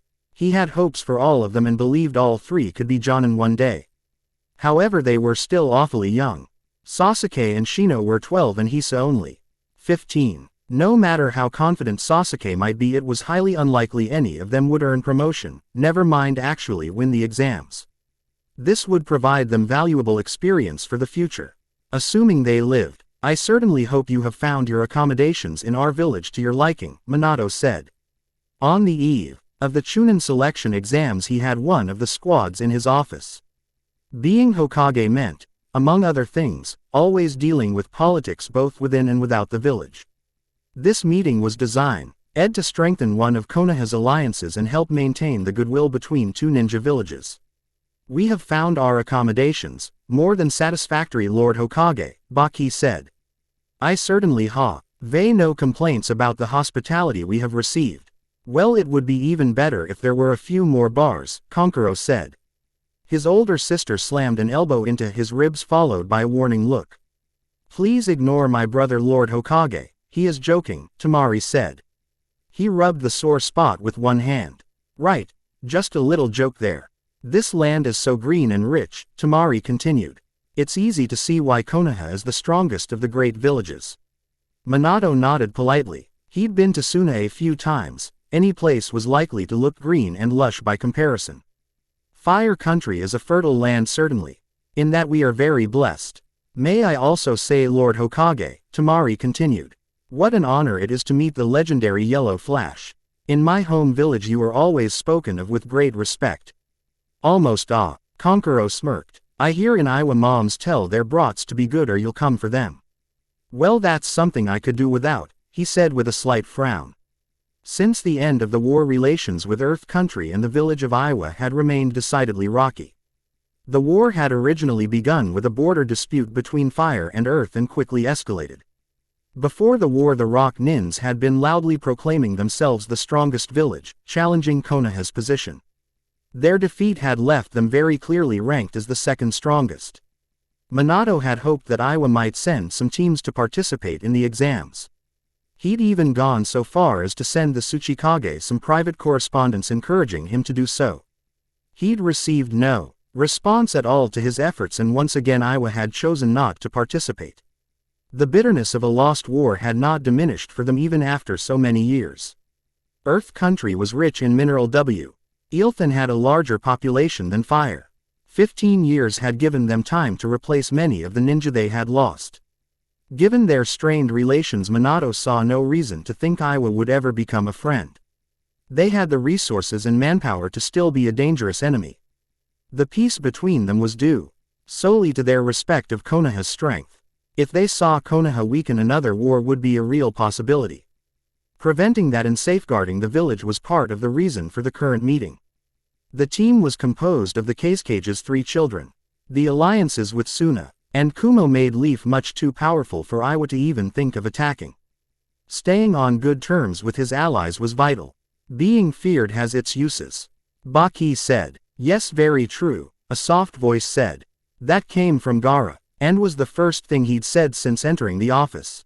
The red-haired boy had dark circles beneath his eyes and carried a huge gourd in his back.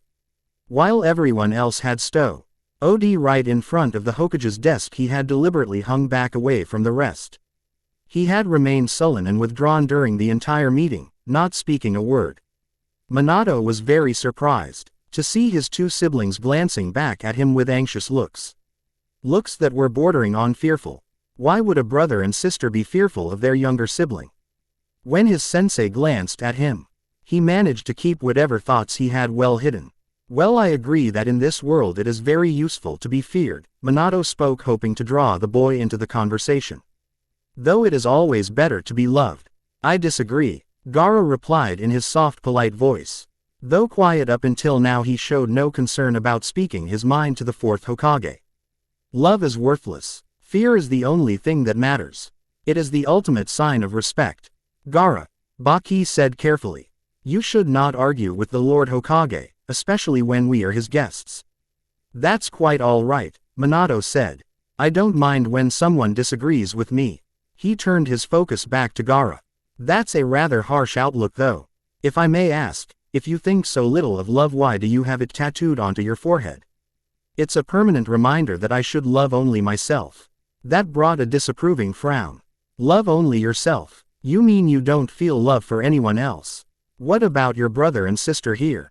Your sensei, your father, your friends, your village? Gaara stared back at him with lifeless teal eyes. I hate my village and my father. I have no friends. I respect Sensei. That doesn't mean I love him or even care about him. As for these 2, he nodded at Kankuro and Temari. They're nothing to me. Minato noted that the girl at least appeared saddened to hear that. Saddened, but not surprised. The older brother had no reaction at all. He couldn't help but wonder what sort of family life these 3 had. Perhaps it would be best if all of you returned to the hotel to rest for a bit. I will join you shortly, Baki said. Gaara nodded and exited, followed warily by Temari and Kankuro. As soon as they were gone, Baki was bowing.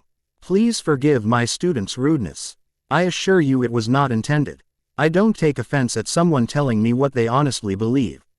Though I will admit to being startled at hearing that from someone so young. Gaara has had a difficult upbringing, Baki said, looking a bit uncomfortable. Why? He is the son of the Cage. I would think he would have a problem with too much affection rather than too little. I fear it is a matter I cannot discuss, Baki replied, politely but firmly declining to continue further. I actually have a private message for you from the Cage about an important matter he hopes to discuss with you. He took out a sealed envelope and handed it over. He was immensely relieved that the Hokage accepted it without any further mention of Gaara. Minato broke the wax seal and began reading the message. Private correspondence between cages was nothing unusual. Official dispatches were for public issues where each man wanted his position stated for the record. Private messages like this were for matters that they did not want known. Minato began reading it. About halfway through, both his eyebrows jumped. He looked up at Baki. Do you know what is written here? Yes, Lord Hokage, I do.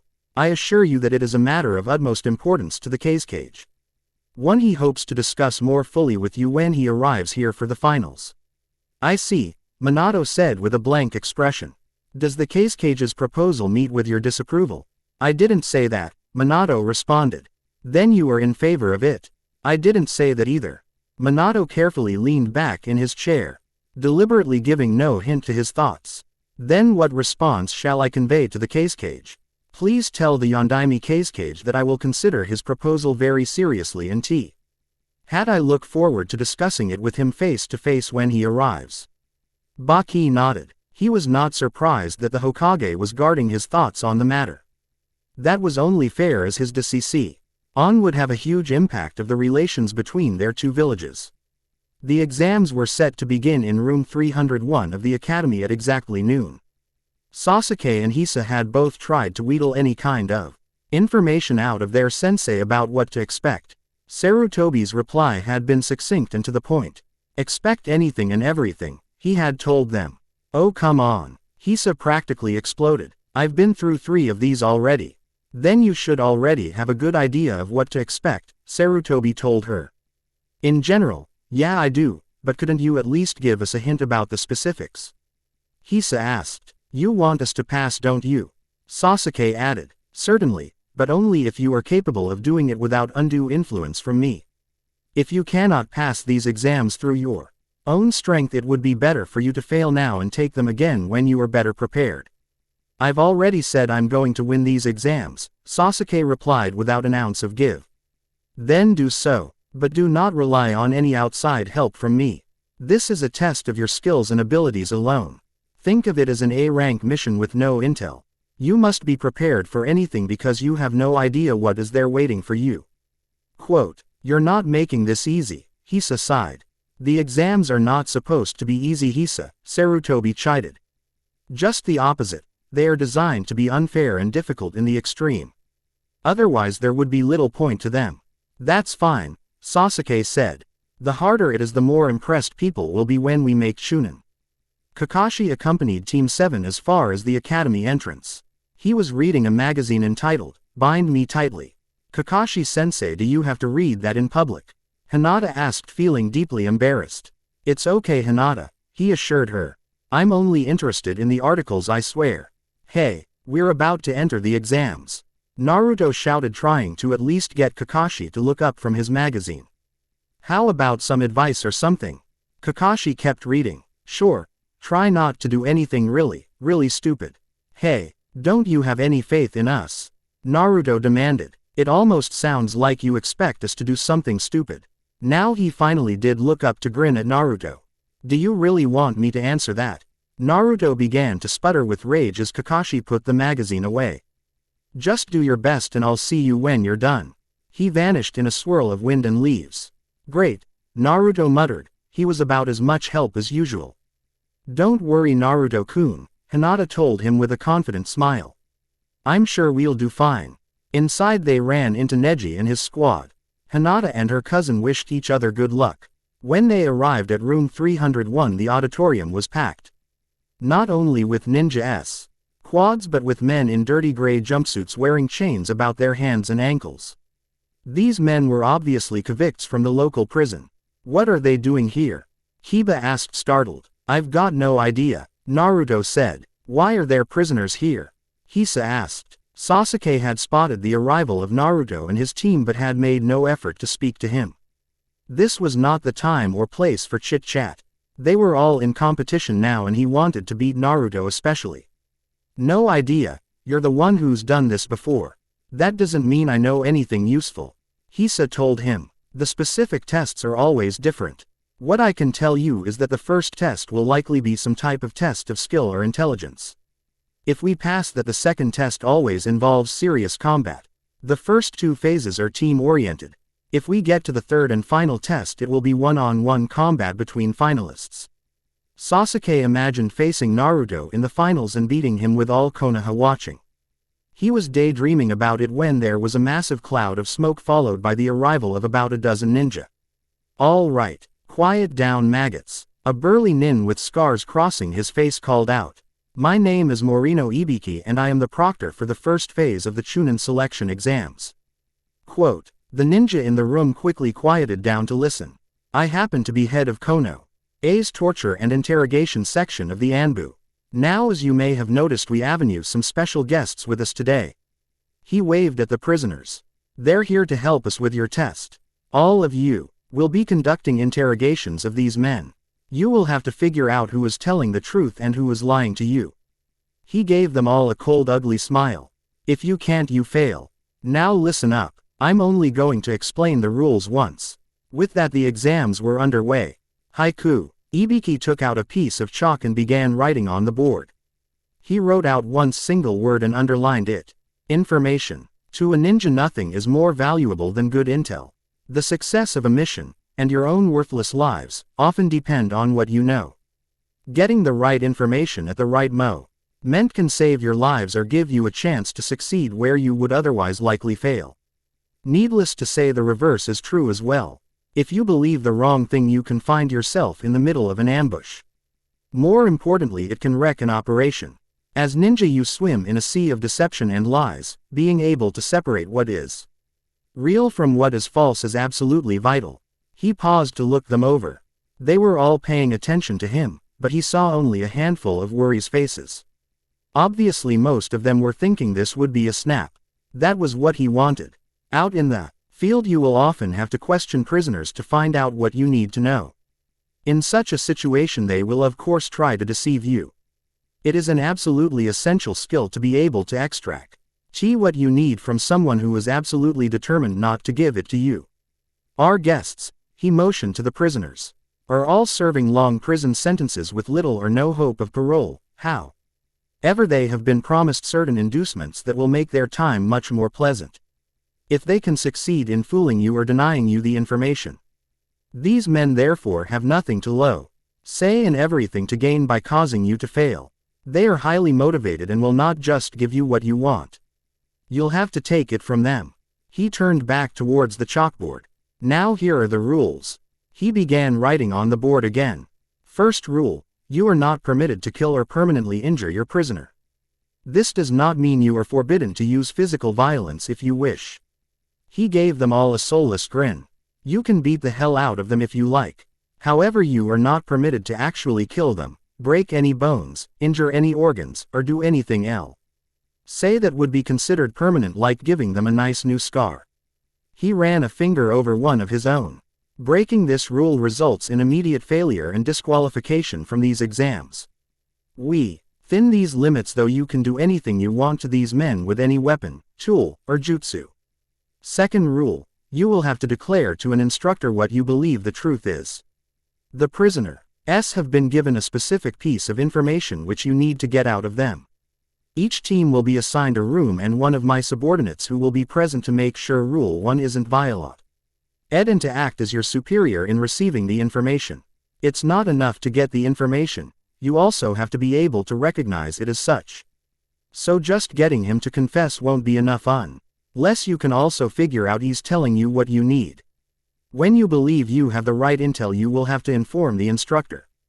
If you give him the wrong information, you fail immediately. In a real mission, believing and passing on false info to a superior would lead to disaster. Therefore, you get only one chance to get it right.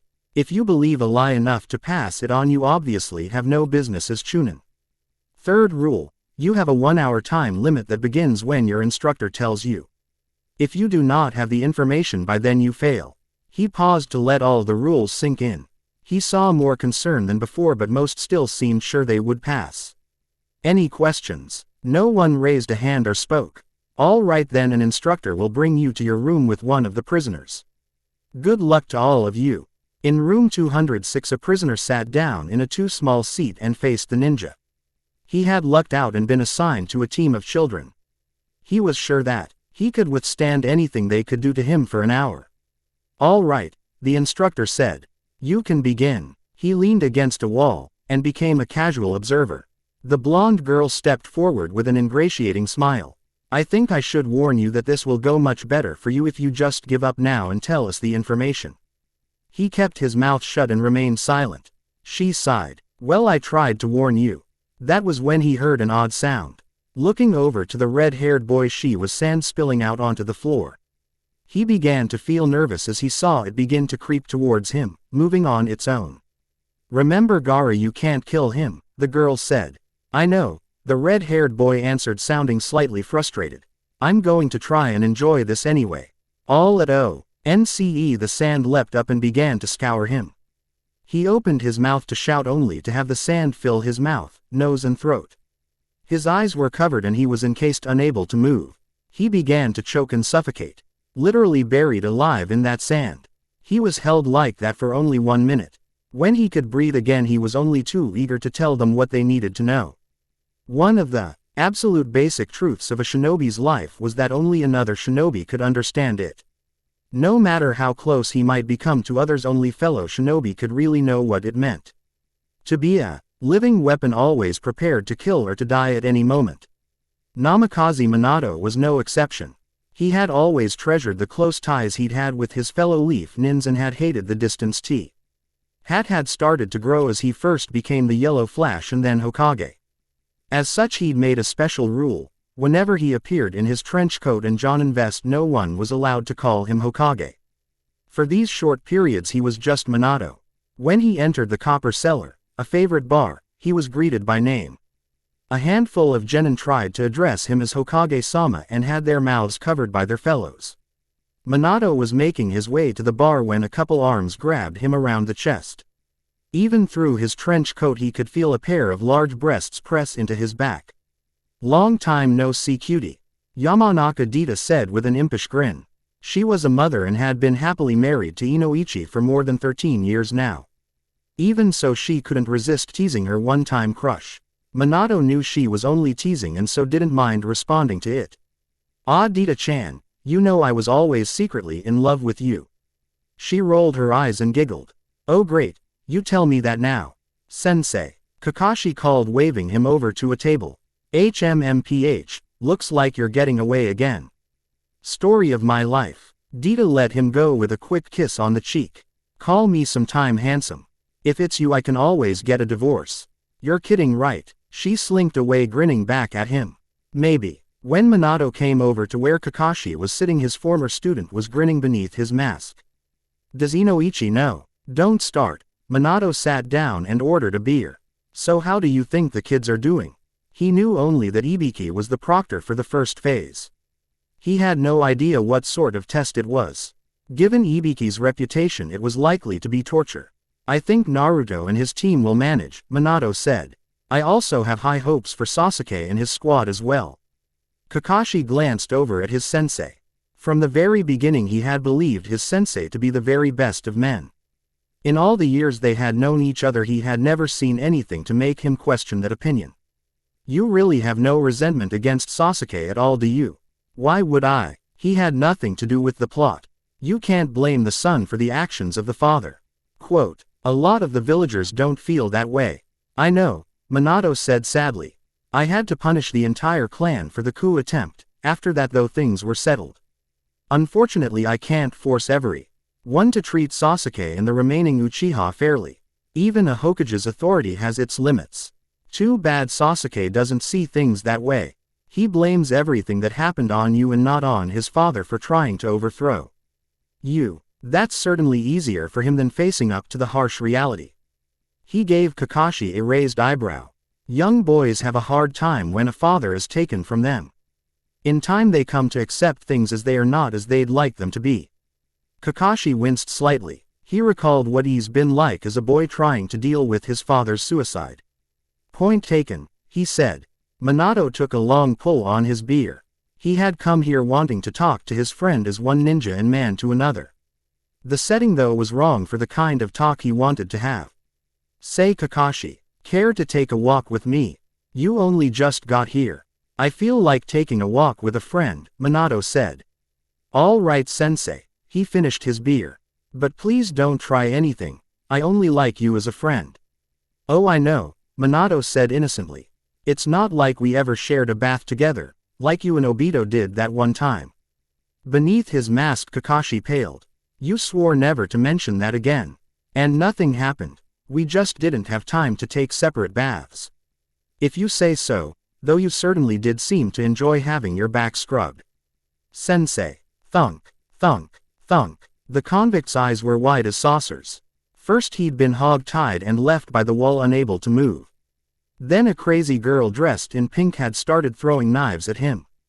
The last few had come less than a hair from his throat. He was staring at the razor-sharp blade that was half embedded into the wall. "What are you doing? That could have killed me." "Yosh," a boy in a green leotard called out. "There is nothing to fear. Tenten will surely not miss. Unless of course you start shaking too much," the girl said pleasantly, flipping a kunai up in one hand.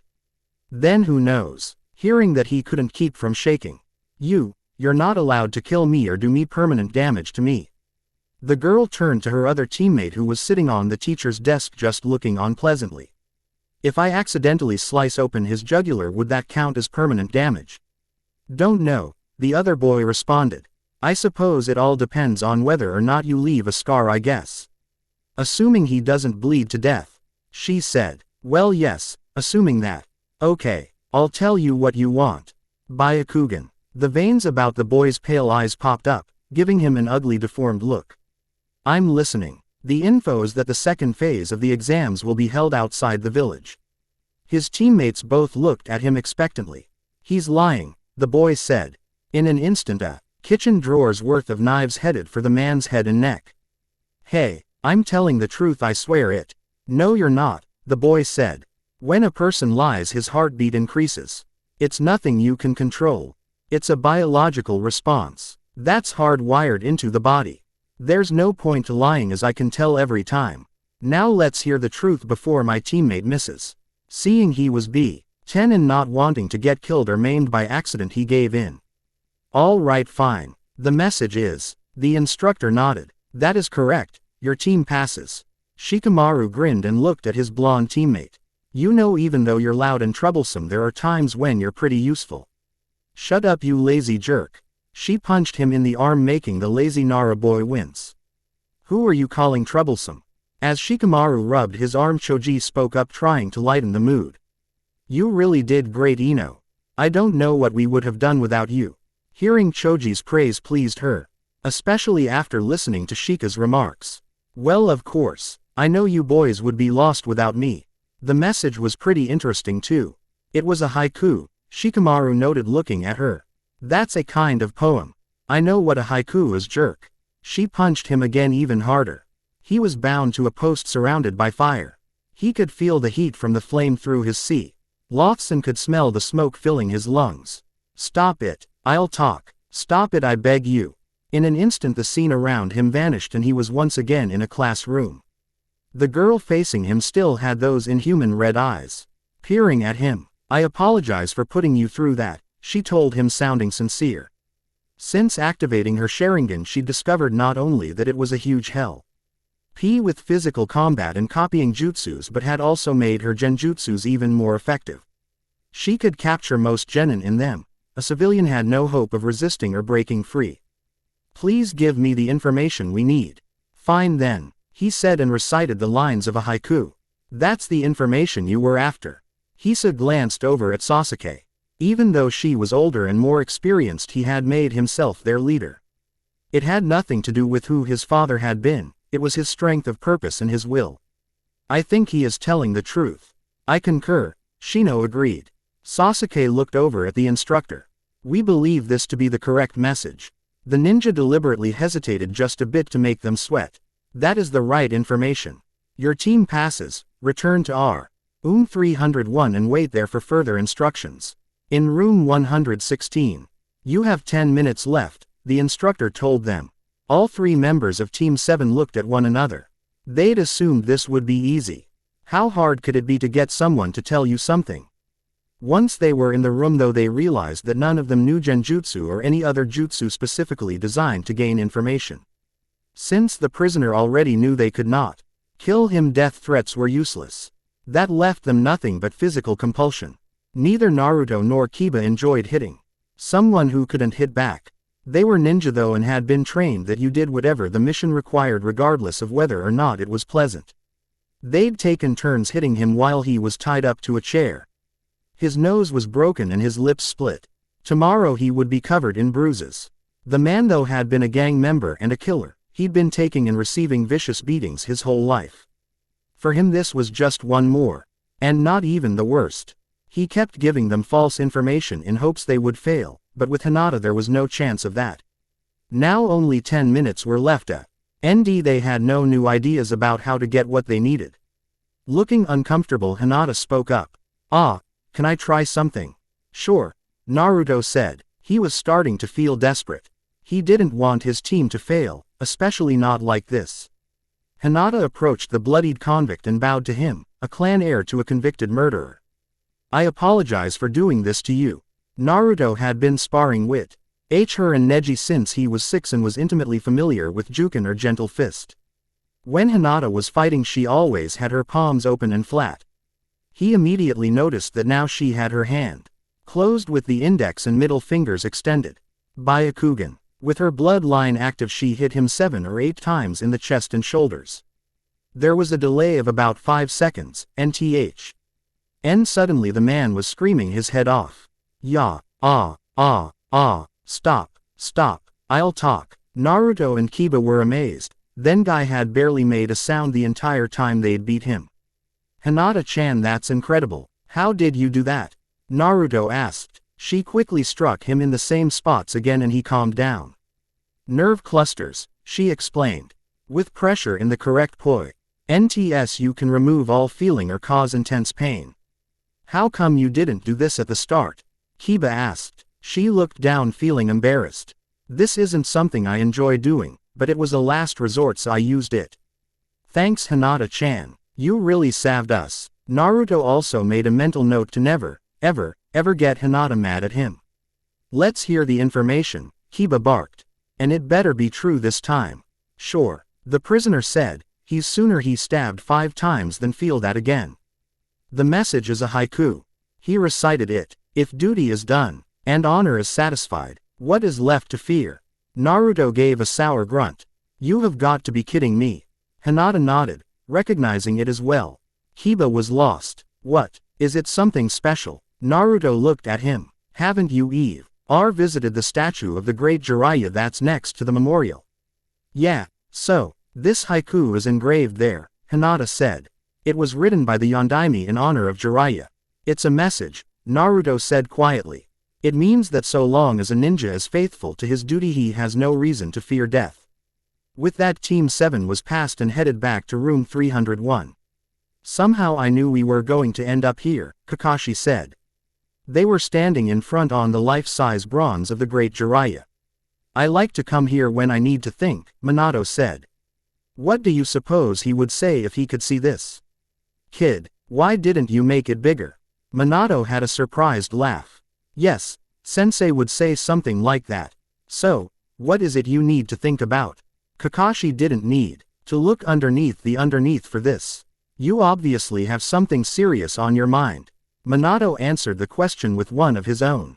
Does a Hokage ever have the right to be selfish and not do what's best for the village for personal reasons?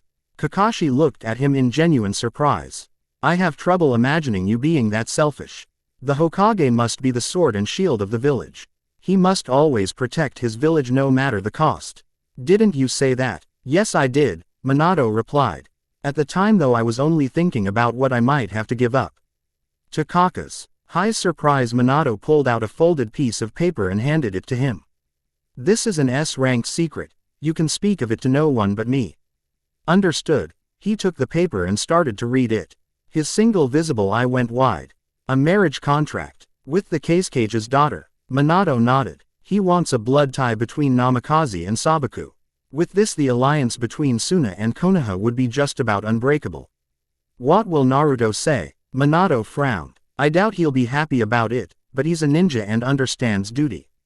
He'll accept it. Kakashi recognized that tone. You've already decided to agree to this, haven't you? Sighing heavily, the Yondaime Hokage nodded. Yes, I have. Second test. Author notes. For any of you who may be interested in reading some of my original works, I have just recently started a website where they will be available. I invite you to go to my profile page for a link to it. Returning to room 301, they found it far less crowded than earlier. Naruto was surprised to see both the other rookie squads already there. Sasuke's team deliberately kept its distance while Team 10 was only too eager to come over and say hello. Hey cutie, Ino called with a wave. Before she could reach Naruto, Hinata neatly slid in, blocking her path. Ino, she said politely. Hello Hinata, the other girl responded just as politely. I hope you've been taking good care of my Naruto-kun. I didn't realize he belonged to you. I always thought it was rather obvious. And then you wake up, Hinata said sweetly. They're often running, Shikamaru commented under his breath. How troublesome. He was careful to remain quiet. His arm was still sore. Naruto was also uncomfortable. He just didn't understand why Hinata and Ino always acted this way. Couldn't they all just be friends? Pardon me, but aren't you Namikaze Naruto? Naruto turned about and was very surprised to see a blonde kunoichi towering over him. She was very pretty with an unusual hairstyle and an outfit that showed off long athletic legs. Her Hitite announced that she was from Suna. Ah, that's right, I am. He'd never seen her before and tried to be as polite as he could. I thought so, she said happily. You look a lot like your father even with those cute scars on your cheeks. Obviously good looks run in your family. She surprised him by giving him a polite bow. I am Sabaku no Tamari of Suna. You're the daughter of the Cage. Being the Hokage's son, he had been required to learn about the other ruling cages and their families. He quickly returned her bow. He didn't want to accidentally offend the daughter of one of their most important allies. I'm honored to meet you as well, Tamari-san. Oh, no need to be so formal, she said with a big smile. Please call me Tamari, and may I also call you Naruto? Sure, I guess. I realize this isn't the best circumstance for meeting someone, but I wanted to take the opportunity to say hello. I hope to be seeing a great deal more of you once the second phase of the exams is complete. She reached out and placed an affectionate hand on his cheek. Please think kindly of me. She then departed to return to her teammates. When Naruto turned back around, Ino and Hinata were staring at him with identical looks of shock and mouths hanging wide open. Hiba snorted a rude laugh. Hey Naruto, never knew you went for older women. Huh, he looked and sounded completely dumbfounded. Naruto-kun, Hinata called out in a tone he'd never heard from her before. Who was that? Her name is Tamari and she's Hikaze's daughter. And just how do you know her? She demanded. And just why is she touching you like that? Ino asked with her arms angrily crossed over her chest. The two girls who'd been arguing just a moment before were suddenly standing shoulder to shoulder glaring at him. Off to the side, Shikamaru mumbled that things were troublesome, offering about as much help as he usually did. Naruto looked between the two girls. How the heck had he wound up in this situation when he hadn't done anything? I've never met her before, I swear. Then why was she being so friendly? Ino demanded. I don't know. Maybe she just wanted to be nice because of who my father is. And why are you two ganging up on me? Kankuro was amused at the sight of the little guy being interrogated by two irate-looking girls. You just had to cause him trouble, didn't you? I wasn't causing him any trouble, Tamari said primly. Since we're going to be together from now on, it was only proper I introduce myself. You're getting a little ahead of yourself, don't you think? Kankuro asked. According to Baki, all the Hokage said was that he'd be willing to discuss it further when our father comes here. Well, naturally he's going to say that, Tamari replied confidently. There's no way he'd just agree to something like this without taking time to think it over. In the end though, I'm sure his answer will be yes. Pretty sure of yourself? He looked at her questioningly. It sounds like you want this to happen. He was surprised when she nodded. Why wouldn't I? I mean, I love Suna, but I think I could be happy here. I've always known father was likely to arrange a marriage for me, and it's not like I was in love with someone else. Everyone I asked tells me he's a bit lighthearted but really very kind. I'm sure I'll be happy. He glanced back to where Naruto was still trying to fend off the two girls. You think he knows yet?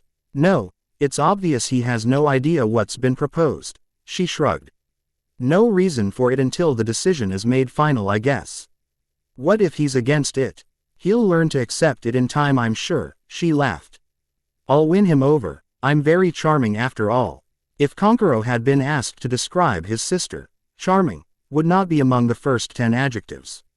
Likely not in the first 20. He had the good sense not to mention it though. Gaara was 5 feet away from them but ignored their conversation. He couldn't have cared less whether or not Tamari was happy or even whether or not the marriage went through. All his focus was on Naruto. Everyone knew that he was the Jinchuriki of the Ninetales. The story of Jiraiya's sacrifice was already fast becoming legend. Coming to Konoha, he'd hoped to face Naruto and test himself, one container against another. He'd also been slightly interested to see if his situation was even more wretched than his own. He'd assumed he would be a pariah among his people, hated and shunned by everyone. Living in despair and consumed by bitterness towards the whole miserable world. Instead, he'd seen him smiling. The two idiot girls berating him clearly had not even a hint of fear of him. His own father wouldn't dare talk to him the way those two were addressing the Kyuubi's container. He even allowed them to shout at him. From a distance there was nothing at all to suggest he was a Jinchuriki. His normalcy was utterly bizarre in Gaara's eyes. As he watched, there was an odd pressure inside his chest. He wasn't sure, but he thought it might be jealousy. Naruto was rescued when the room was filled with colored smoke. When the smoke began to clear, they saw confetti rain down from the ceiling and a bunch of sparklers around a female figure dressed in a trench coat and fishnet. On the black board behind her was written, "The Great Mitarashi Anko." "All right, maggots," she shouted. "All of you who are in this room now passed the first phase of the exams. Congratulations. Now get your butts up and follow me. My name is Mitarashi Anko and I'm proctor for the second phase. The hard part starts right now." "You mean we're going directly to the next phase?" Grass Nin asked. "That's right," she said with an obscene grin. "We're heading out right now. We're to a lovely spot designated Training Ground 44. Though we Leaf Nins like to call it the Forest of Death." Naruto had lived in Konoha all his life and heard all sorts of stories from his father, Kakashi, and others about the village. Somehow or other he'd never heard about this place though. There was a 12-foot-high chain-link fence topped by barbed wire. Beyond the fence were gigantic twisted and deformed trees with thick underbrush. For a second he thought he spotted something big and furry looking out from cover. When he looked again it was gone, or better hidden. Looking around he counted off 18 teams with a total of 54 ninja. Of those, half were from Leaf, including his own squad, Sasuke's, Ino's, and Neji's. He spotted the Suna team with Temari on it. When she noticed, she waved to him. Even though it brought a dark look from Hinata, he waved back. Anko was standing in front of them with a small wooden box. A couple of her assistants were handing out forms. Naruto took a look at one of them.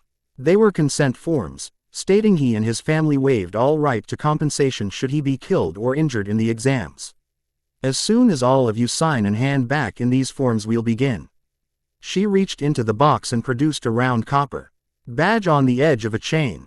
"There are 18 badges here, each of you will be given one.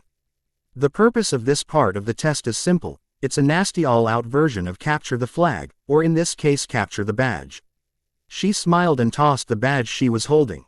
Naruto was surprised to have it sent to his way. He easily caught it out of the air. Inspecting it, he saw the number 1 stamped into one side of the medal, on the other was an impression of the Hokage monument. At the center of this training ground is a fortress. She began tossing out more badges. "Your goal is to reach that fortress with your entire team while in possession of 3 badges. You have 72 hours to acquire 2 more badges and bring them with you to the fortress. You can get them by stealth or by force. If you happen to lose yours and can get 3 more, that's fine, so long as you have them when you make it in." 72 hours. Choji howled. "What are we going to do for food?" "You're ninja fatty," Anko said without any sympathy. Choji turned red and both Ino and Shika had to calm him. "Find food. The forest is filled with nature's bounty. It's also filled with venomous plants and insects and every sort of dangerous predator. And while you're in there you'll be surrounded by hostile ninja out to steal what's yours. Have fun." Everyone looked around, trying to size up the competition. They would have to fight and defeat 2 other teams, or find a way to steal a badge away, form a squad of shinobi. A lot of eyes were looking his way and towards the other rookies. It was obvious they were already being singled out as weaklings and easy targets. "Now here are the rules," Anko announced. "First rule. As I've already said, you have to get 3 badges to the fortress within 72 hours. If you can't get them within the time limit, you fail. Second rule. Only complete teams are allowed to pass this phase. If any member of your team is killed or otherwise wounded too badly to continue, you automatically fail. Third rule. You have to keep all badges in plain view at all times and are not allowed to make counterfeits or destroy any of them. One person must wear all the badges your team has acquired around the neck at all times, and they must be worn right out in the open, no hiding them. Naruto nodded. That would make bluffing pointless. They were being forced to show all their opponents what they had. Without bothering to ask anyone, he slipped the badge around his neck. Those are all the rules. Beyond what I've told you, anything goes from the moment you step inside until you either reach the fortress or time expires. Killing your opponents is not encouraged but is not against the rules. So keep that in mind if you find yourself in a bad situation. You'll have to decide what risks you're willing to take with your teammates' lives. There are entrances all around the perimeter of the forest. They are all in equal distance to the center where your goal is. One of my assistants will take you to one, and at the proper moment you'll begin. Any questions? No one said anything. Okay then, I've got just one piece of advice for you. She flashed them all an amused grin. Just don't die. On that cheerful note they began heading to their designated starting points. Battles in the forest. Author's note. This update is for Mistress Ayako. Do you still love me? At the appointed time the assistant unlocked the gate and Naruto and his team rushed in. The second phase was underway. So what do we do now? Kiba asked as Team 7 was gathered in a small clearing not far from their starting point. Naruto stretched a bit and yawned.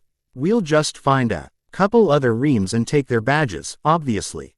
How tough can it be? Anyway, I'm going to take a quick leak. He headed towards some bushes. Be back in a sec. Hey, be careful, enemy ninja could be anywhere. Kiba called out. If there's one in the bushes I'll just piss on him. Naruto promised. Once out of sight of the others he unzipped. Just as he was about to relieve himself a presence ca. Me up from behind and he felt a kunai at his throat. If you cry out you're dead, a muffled voice told him. Put your hands behind your back. I'm taking your badge. Naruto turned ever so slightly to look at the rain ninja who had a respirator in his mouth. Let me guess, you don't know anything about the Inuzuka clan or about the Byakugan, do you? If you did you'd know it's pretty much impossible to sneak up on us.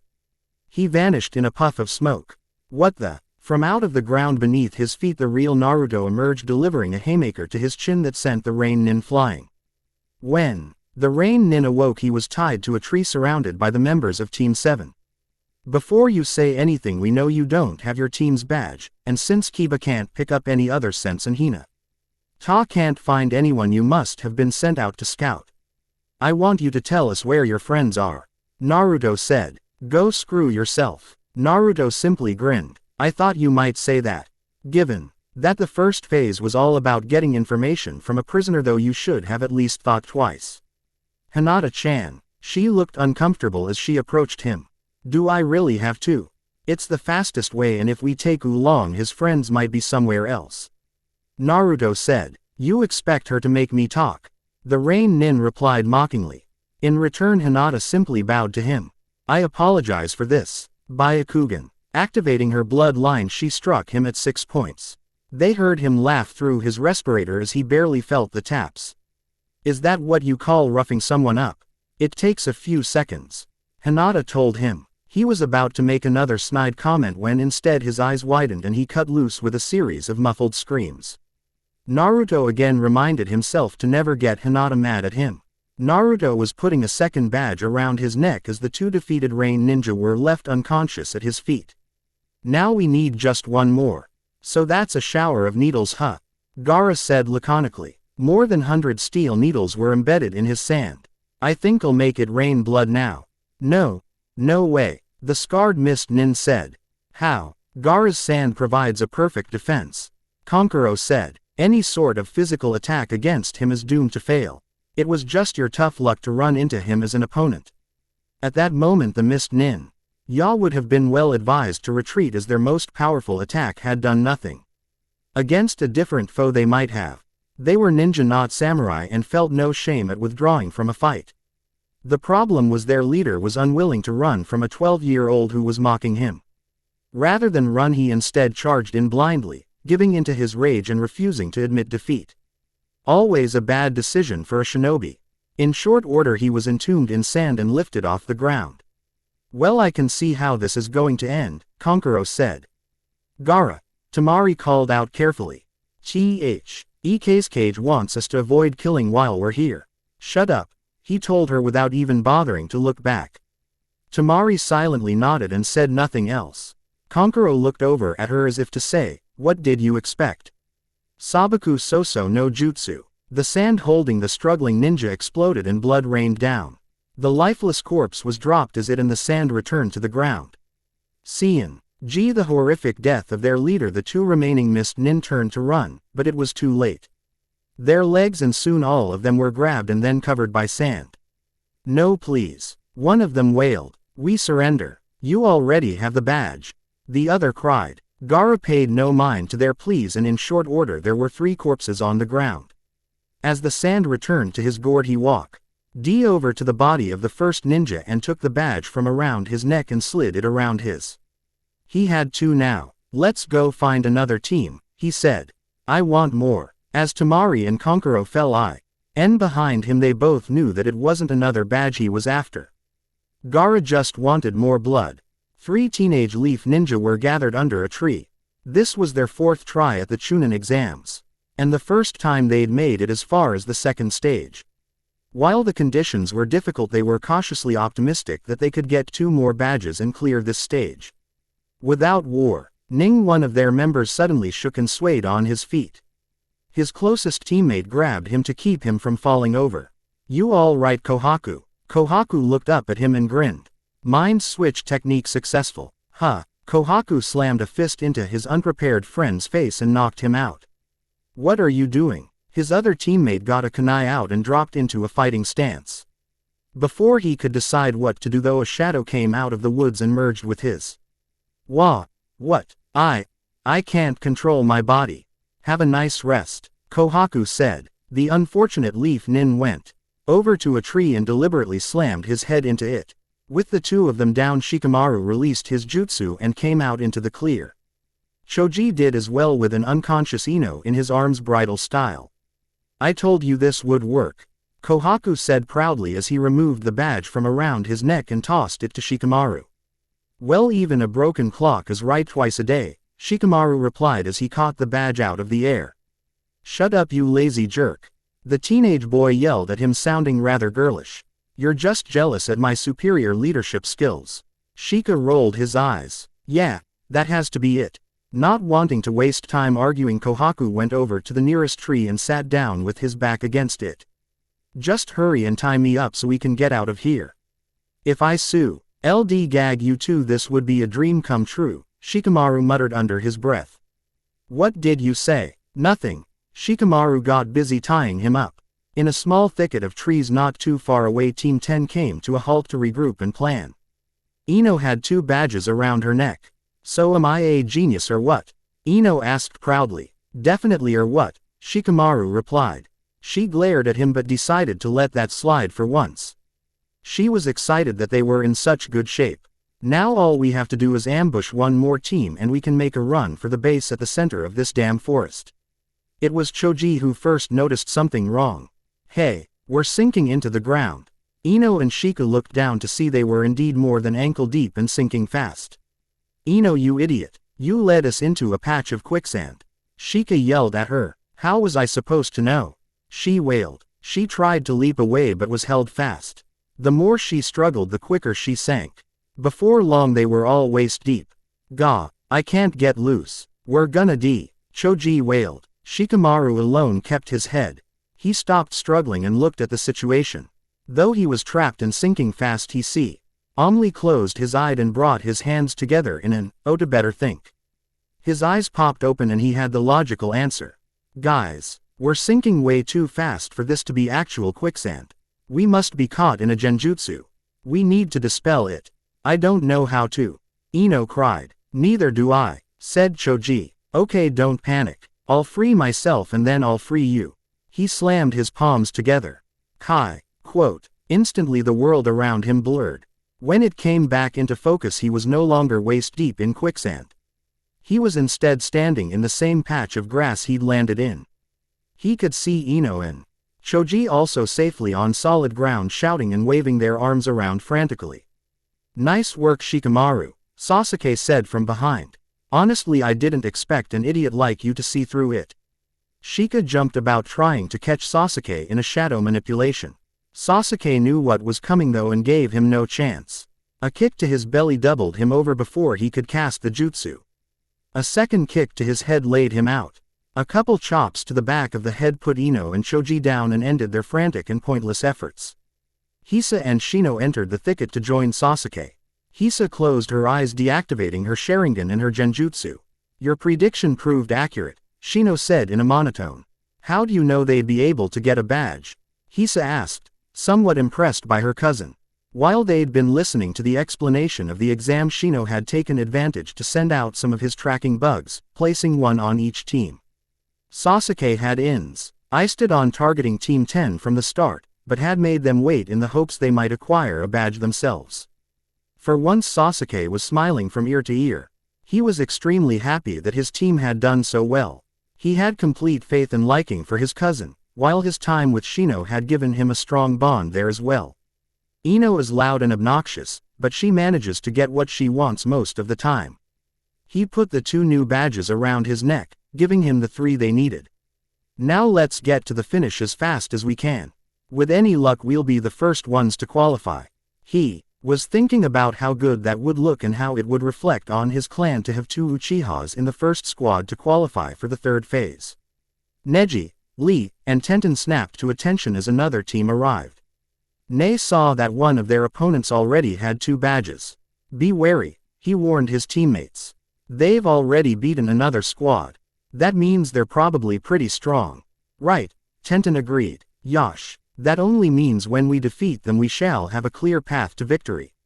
We must let our fires of youth shine brightly. Sure, Neji said. He liked Lee and they got along well. His friend had developed a friendly one-sided rivalry with him that mirrored their senseis with Hatake Kakashi. Like his sensei though he tended to be a bit overenthusiastic and silly at times. Just be sure not to let your guard down. Roger. Across the way the boy who appeared to be the team leader pulled a cork from a gourd on his back. Sand began to spill out and gather at his feet. His eyes locked onto Neji's. Make me feel alive. Team Guy versus Team Baki. Byakugan. Neji activated his bloodline limit and looked over his opponents. He was not surprised to see that the sand that was flowing about had chakra running through it. The girl had no exceptional traits that he could pick out. She had some type of weapon on her back but he could see nothing beyond that. The one in the black pajamas. Neji stated. He has some kind of construct on his back. He's likely a puppet user. Suna is pretty famous for those. Right, Tenten said pulling out 4 kunai in each hand. How do you want to handle them? Attack pattern Delta, he decided. And Lee, no fooling around. This is serious business and they're likely to be dangerous. Take the targets out hard and fast, lose the weights. Yosh, but that is most unyouthful. Tenten sighed. Just do it Lee, please. This isn't training but real combat. I'm sure Sensei would be okay with it. Very well Tenten, but when the exams are over I will run 100 laps around the village backwards. Bending over he undid his ankle weights and let them drop. Now, go. Neji ordered and he and Tenten dashed forward while Lee seemed to vanish. Tamari was just standing several feet behind Gaara with her hands resting on her hips watching passively as she had done during the last encounter. Gaara didn't want them to interfere and she knew better than to defy him. She fully expected to just stand there and watch as he annihilated a second squad. So it came as a complete shock when there was a momentary green blur in front of her eyes followed by a kick to her stomach so strong it made her spit out her breath as she was doubled over. Before she could even think of what to do a crunching punch to her jaw sent her rocketing into a nearby tree. She blacked out and was done. Konkuro had also been standing well behind Gaara. He had his arms crossed with a smug expression on his face. He knew Gaara couldn't lose and that he wouldn't need to participate. His eyes widened in horror when a hail of kunai and shuriken came flying towards him.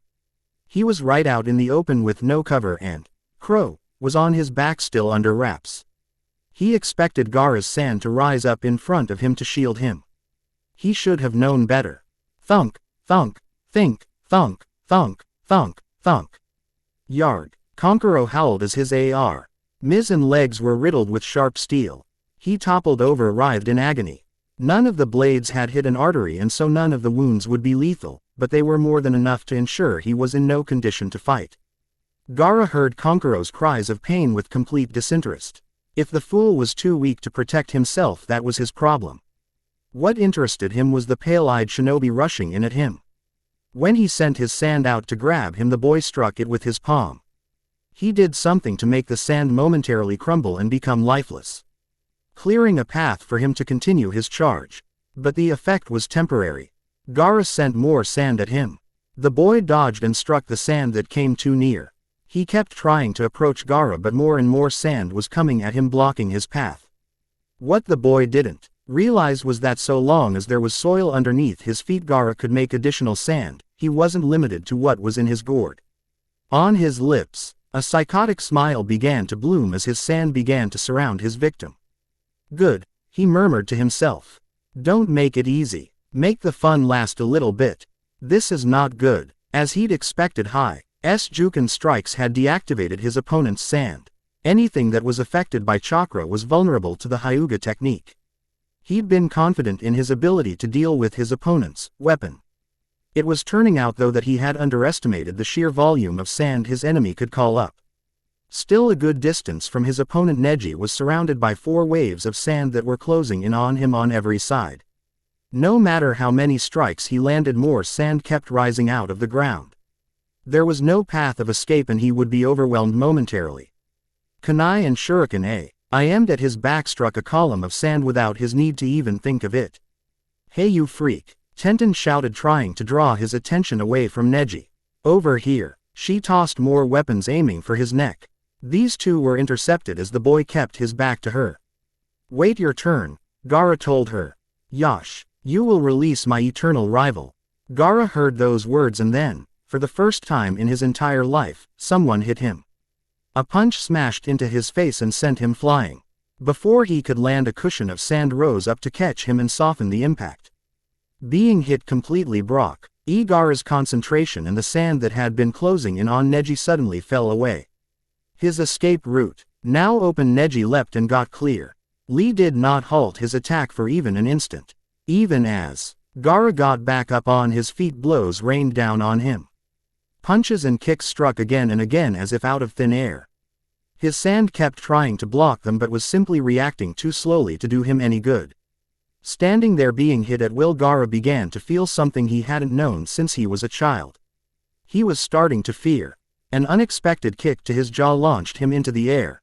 A figure in green spandex appeared in the air behind him, a like shadow. Gaara turned his face and looked at the strange boy fearfully. "What are you?" "Yash, I am the fearsome green beast of Konoha." Rock Lee. Bandages extended out from his arm and wrapped around Gaara, securing him. Sakus Hasu. Spinning like a top, Lee sent them both flying back towards the ground below. At the last possible instant, he leapt clear. Gaara crashed alone into the ground with a thunderous roar, blasting a massive crater into the earth. "That got him," Tenten said happily as she hurried over to where Lee was. The reverse lotus was his ace in the hole. His ultimate move. It took everything out of him, though, and Lee was standing there a bit woozy, swaying back and forth. Neji grabbed one of his arms and slung it over his shoulders while using his other arm to support his back. "You saved me, Lee. I was in real trouble there," Neji told him without shame. His father had taught him that no matter how strong a man was, he would always need others, and that there was nothing wrong in admitting that. "Thank you." Though exhausted, Lee gave his friend a thumbs up and a brilliant smile. That is what a teammate and eternal rival is for Neji. Before anything more could be said, they heard a groan coming from the bottom of the crater. "You've got to be kidding me," Tenten said. The three of them edged over to the lip of the crater. There at the bottom was the red-head boy lying on a pile of sand. He was sitting up and looking disoriented. "Unbelievable," Neji whispered. With his Byakugan he could see the sand still had chakra running through it. "I guess we'll just have to dish out a little more punishment." Tenten began to pull out some more weapons. "No," Neji said firmly. "We're retreating." Tenten looked at him in surprise. "Yash, we cannot run away like cowards. I can still use that. Didn't Sensei tell you the technique was forbidden?" Neji said sharply. "And it's not running away," It's called a tactical withdrawal. We're Ninja Lee. There's nothing wrong in breaking off a fight. Has Guy Sensei ever once said a ninja had to fight to the end no matter what? Lee was frowning. No, Guy Sensei has never said such a thing. All the same, it seems most unyouthful not to stay and fight. I agree with Lee, Tenten added. 2 of them are down and this guy's on his last legs. Why should we run? Because he is not on his last legs, Tenten. Neji told her. No matter if he's a bit out of it at the moment, all that sand down there is still under his control. To demonstrate his point, he threw a kunai. Instantly some sand jumped out to block it. Despite everything Lee gave him, he doesn't seem to have been weakened at all.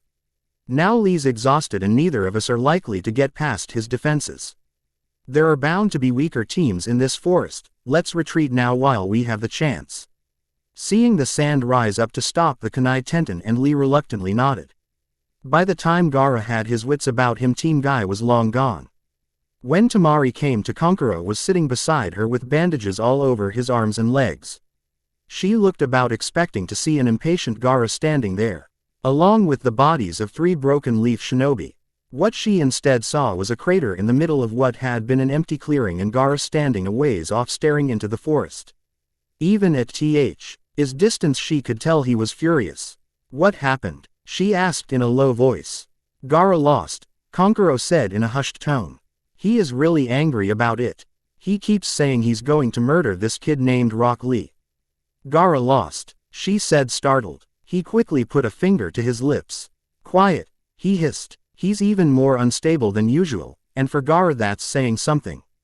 Temari, Gaara called out. Yes Gaara, if you're awake then get on your feet, you too Kankuro. We're leaving. I want blood and lots of it. Yes Gaara. Kankuro got up immediately though he winced in pain. Seeing it, Temari took a hold of her brother's arm and put it across her shoulders. Despite being knocked out and having a massive bruise on the side of her face, she was in better shape than he was. As they got moving, she found herself pitying the other teams in the forest. The cost of the exams. Rasengan. Naruto slammed a first phase, non-lethal, Rasengan into the grass kunoichi's stomach. Naruto felt no hesitation about striking a woman. Silly notions about men not attacking women had been purged from him back in the academy. His attack landed and sent her body spinning into a tree, knocking her out. Her 2 teammates already lay defeated. Naruto went over to her and slipped off her badge and put it around his own neck. Now we've got 3, let's head for the base in the center of the forest. Kiba and Hinata nodded their agreement, both eager to complete this phase of the exams. They made it to the central base without incident. Their Chunin directed them to where the proctor was waiting. Anko accepted the 3 badges and performed a simple jutsu to confirm their authenticity. Nodding satisfied, she made a notation on a clipboard. All right brats, you passed the second phase. Now you can just relax for the next 2 days until this part of the test ends. You'll be assigned rooms and you're free to do whatever you like until then. The base has all the usual facilities, including a dojo and weight room as you want to train. There are only 2 rules you need to follow. Now that you've passed, you're not allowed to leave again until you're dismissed, and you're not allowed to fight any of the other teams when they arrive. Beyond that, you're free to do as you please. Are we the first team to arrive? Hinata asked curiously. Anko shook her head. Second, Team Sarutobi's already here. Sasuke's team was the first to make it in. Naruto sounded impressed. Great, Kiba muttered. You just know he's going to start with Uchiha this and Uchiha that crap. Akamaru growled his agreement. They're our fellow leaf ninja Kiba, Hinata said mildly chiding. We should be glad they did so well. Naruto nodded. Hinata-chan's right, it's good to have another leaf squad in. Maybe we can all hang out together for the next 2 days. I wouldn't count on it. Kiba grunted. Kiba's prediction proved correct as Sasuke and his squad were polite but kept a frosty distance, choosing to eat and practice separately from Team 7. Early on the second day, Team Guy made it in. Hinata was relieved to see her cousin and his squad had made it through safe and sound. Naruto was also happy to see his friend. The 2 squads were familiar with each other due to the Hyuga connection and sat down to share a meal and compare notes. The squad from Suna, Neji told them. They're dangerous. Well, the red-headed kid is, Tenten said. His teammates didn't seem like much. Oh, you fought the team from Sand? Naruto asked, sounding somewhat interested. He failed to notice an unhappy glance from Hinata. Neji nodded and gave a quick rundown of the battle, including his decision to withdraw at each end of it. You ran away, Kiba mocked, laughing. And you call yourself a ninja? Neji frowned at him. It's because we're ninja that I retreated. Ninja carry out the mission to the best of their ability, doing whatever that requires. The mission was to acquire 2 badges from enemy squads. In my opinion, the best way to accomplish that was to withdraw and seek out weaker teams. We are not samurai following Bushido. Shinobi don't worry about appearances or losing face when it comes to the mission. We got our 2 badges. Neji was right, Tenten said, coming to his defense. Yosh, but it was still most unyouthful to retreat as we did. I'm sure big brother Neji made the right decision, Hinata said with a nod. There is nothing wrong in showing discretion. Still sounds like he was scared to me, Kiba put in. Neji sent him a friendly look. Would you care for a friendly spar, Kiba-san? Naruto and Hinata both looked alarmed and tried to warn their teammate. Sure, I promise I'll go easy on you, Kiba answered immediately, giving his teammates no chance to interfere. Naruto and Hinata shared a look. You've got your medical bomb right? Naruto asked. Sighing, she nodded. Yes, and I'll reopen all his chakra points for him. Kiba looked at them, frowning. What are you talking about? You'll find out, Naruto told him. 1 hour later. Secret technique. 1,000 years of death. Neji shouted. Yaj, Kiba howled. Now that's just mean, Naruto said. Hinata, Lee, and Tenten all nodded and winced. Late in the afternoon on the second day, Team 10 arrived. All right, Anko said. Let's see your badges. Ino and Choji both looked embarrassed. Shikamaru answered her with a disinterested expression. We haven't got any. Both of Anko's eyebrows jumped up in response. What do you mean you haven't got any? You understand that coming here without any badges means you're disqualified from these exams, right? All 3 of them nodded. Ah, we all decided as a group to come here and forfeit, Ino said, sounding uncomfortable. How come? Don't you want to be promoted? Sure, Ino said, but there's something else we want more. Oh really? Anko asked, mocking. What's that? To live, Shikamaru said, sounding dead serious. His 2 teammates nodded in total agreement. He decided it would be too troublesome explaining to the proctor they had witnessed a red-headed kid massacre a squad of grass nin with sand. Seeing that and cowering in terror at the thought of having to face him, they'd all decided forfeiting was a much better option. On the 3rd day, just an hour before the deadline, the squad from Suna arrived. Here, Gaara saw it in a bored voice as he handed over 6 badges. A couple of them had dried blood. Anko accepted them with an unhappy face. You only needed 3. Why'd you collect more than that? Because I felt like it, Gaara answered and walked away. Temari and Konkuro followed after him. The only good thing about the whole experience in the forest was that it had at least calmed him down. The Hokage was in conference room with Tsunade, Kakashi, and Sarutobi as Anko made her official report regarding the 2nd phase. We had 4 teams successfully complete the 2nd test, that's a total of 12 finalists. Any more and we would have required a preliminary round. The Yondaime nodded. His expression was solemn and serious, as were the others at the table. Normally he would have been overjoyed at his son's team doing so well on their very first attempt. However, there was another much more serious matter on his mind. How many casualties? We have a number of minor injuries and 1 leaf nin, with a broken arm being treated right now in the base infirmary. We also have 15 dead. She tossed down 5 badges on the table with a flourish. Checking the badge numbers confirms that all 15 were eliminated by the squad from Suna. The dead include 1 squad each from rain, mist, and grass, as well as 2 from leaf. There were always deaths in theses exams, and all the participants in understanding the danger was very real. However, to have over a quarter of all the candidates killed was unprecedented. That it had been done by 1 team made it all the more unbelievable. This was a bloody massacre, Tsunade said in disgust. She hated useless deaths, and these had been completely pointless and unnecessary. You should immediately disqualify that team. That's if you don't have them arrested and charged with murder. Both Minato and Sarutobi shook their heads. Arresting them would violate the agreements made between the villages. Sarutobi said. The candidates cannot be arrested for any crime committed during the course of the exams. Well, what about expelling them then? Tsunade demanded. I can't do that, Minato replied glumly. No matter how excessive it was, fact is killing other ninja during the exam isn't against the rules. I have no grounds for denying them advancement to the third round. So they actually get rewarded for this. My hands are tied, Tsunade, Minato told her. Being Hokage doesn't mean I can just ignore the rules and the treaties. Like it or not, they passed and did so within the limits we set for this phase of the exams. We will just have to keep a close eye on them from this point on.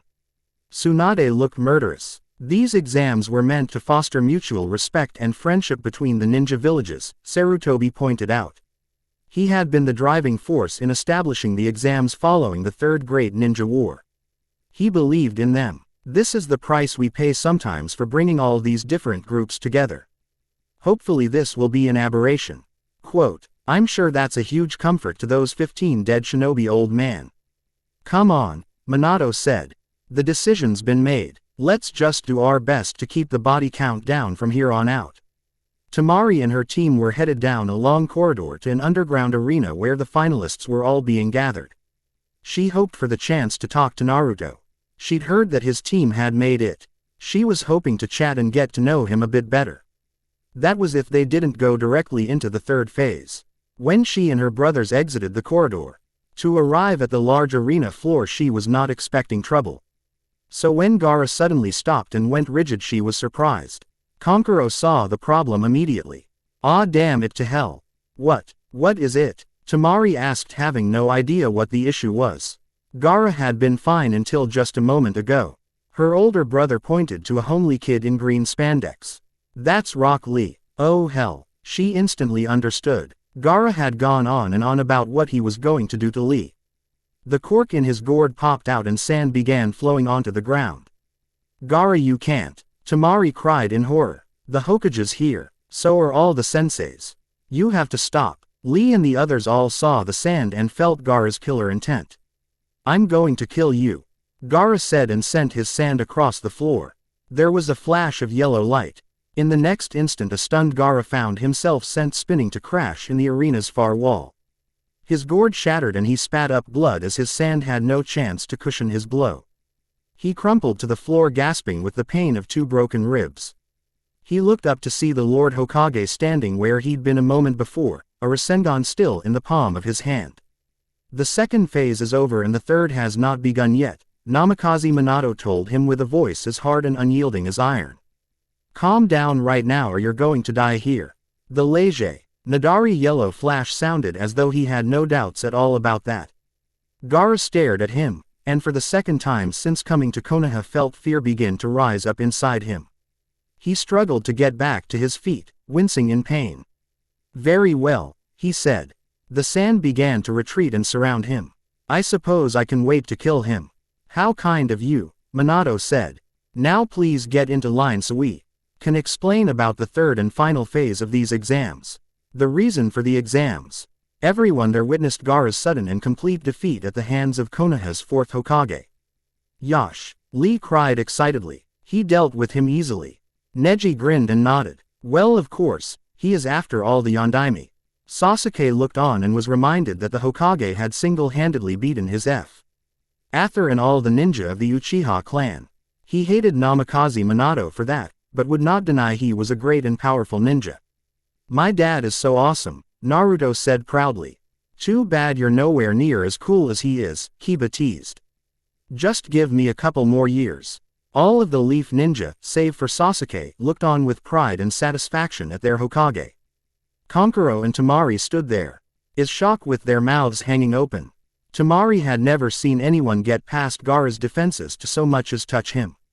Kankuro had seen him defeated in the forest but had never imagined anyone could do it with such ease. It made him wonder at the difference in strength between his father and the Hokage.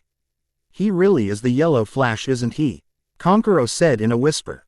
Tamari gave a simple nod. Yeah, he's amazing. Gaara's gourd reformed out of the sand, jumping about at his feet. The remainder then poured inside and he put in the cork. Gasping with pain, he walked over to where the other ninja had formed ranks of 3. Physical pain and the sight of his own blood were new and disturbing experiences for him. As he and Konkuro and Temari formed a line at the end of the formation, his eyes remained locked on Minato. Not in hatred but in wonder. He'd heard all about the yellow flash of Konoha. He had been the decisive factor in the Third Great Ninja War and was universally considered the most powerful living ninja. He'd discounted all of that. He'd had no doubt that if he wanted to he could kill him as easily as any other person that got in his way. Having just tasted his power, he felt a strange sense of dread. Despite his defeat, he was sure he would kill Rock Lee when he faced him again. He was not at all sure he could beat the Hokage short of unleashing his full form. The thought made him uneasy. "I think I should make something very clear to all of you," Minato said, addressing all of the candidates, but giving Gaara special attention. "Until the third phase of these exams begin, you are forbidden to attack each other. The laws of the village apply to you and are in full effect up until that moment. Should you attack anyone within the boundaries of Konoha, you will be arrested and charged with assault. You will also be immediately disqualified from these exams. Should you kill anyone, you will be tried for murder, and if found guilty you will be put to death. Is that clear?" He watched heads bob up and down. Gaara gave one single nod. "All right, I'll now hand over the proceedings to the proctor for the third phase." He leapt up and returned to his original seat, overlooking the candidates in the arena below. Before them came a woman in a long green jacket with her blonde hair in two tails. "My name is Senju Tsunade and I'll be in charge of the third phase," she announced. There was a mild stir in the ranks. Tsunade was famous in both Konoha and Suna as one of the famed Sannin. Since Jiraiya's death, the name of the Sannin had only grown more exalted. To begin with, I'd like to tell you what these exams are all about. She too focused on Gaara. The Chunin selection exams were created not for the primary purpose of promoting genin to the rank of Chunin. As I'm sure all of you realize, the vast majority are Chunin are simply promoted by their village's leader. "Then what the heck are we doing here then?" Kiba complained. "You're here to create bonds of friendship and respect between the villages. You're here essentially to foster peace." "Peace?" Gaara called mockingly. "Is that what all this is about? Here I thought it was about killing." She sent him a murderous look. "That's where you're wrong. These exams were never about killing. The deaths are the price that have to be paid for allowing the best ninja in the world to come together and compete. Deaths among the candidates are a regrettable but necessary circumstance. However, those deaths serve a greater purpose." She looked them all over. It was truly amazing that all of them were children. And 9 of them were from the village. The next generation was shaping up to be something special. All of you were sent here because you represent the best of your villages. To be selected, to come here and compete is the highest possible honor. You are here to fight to the best of your ability and to put your lives at risk to allow the whole world to see the respective strengths of the different villages. This allows mutual respect to be created as each village is given a chance to ace and know the strength of the others. From this comes the possibility for understanding and friendship. "You're wrong," Gaara said. "There's no friendship or trust between people. There's nothing but betrayal and deceit." "Shut up," Naruto growled. "Maybe your village is like that, but in Konoha we aren't like that." Gaara sent him a cold look. "You're a fool. What did you say?" Naruto turned to take a step towards the Sunanin and had both Hinata and Kiba grab a hold of him. "That's enough," Tsunade shouted. "This isn't a debate. The Hokage already told you what would happen if any of you fight before the third phase starts." That calmed Naruto right down. Gaara had been stoic and simply standing there the whole time. "Now then," Tsunade continued, "the finals will be held before an audience that will include feudal lords and rich men from all over the continent. These men are all potential clients, and how much business a village receives will be directly affected by what they see. In order to give you the best possible chance to rest and recover and prepare some new moves, the finals will be held 30 days from now. Take advantage of the time and prepare yourselves as well as possible. The finals will be a series of straightforward one-to-one combats. From this point on, you will be competing as individuals and may need to face off against a teammate."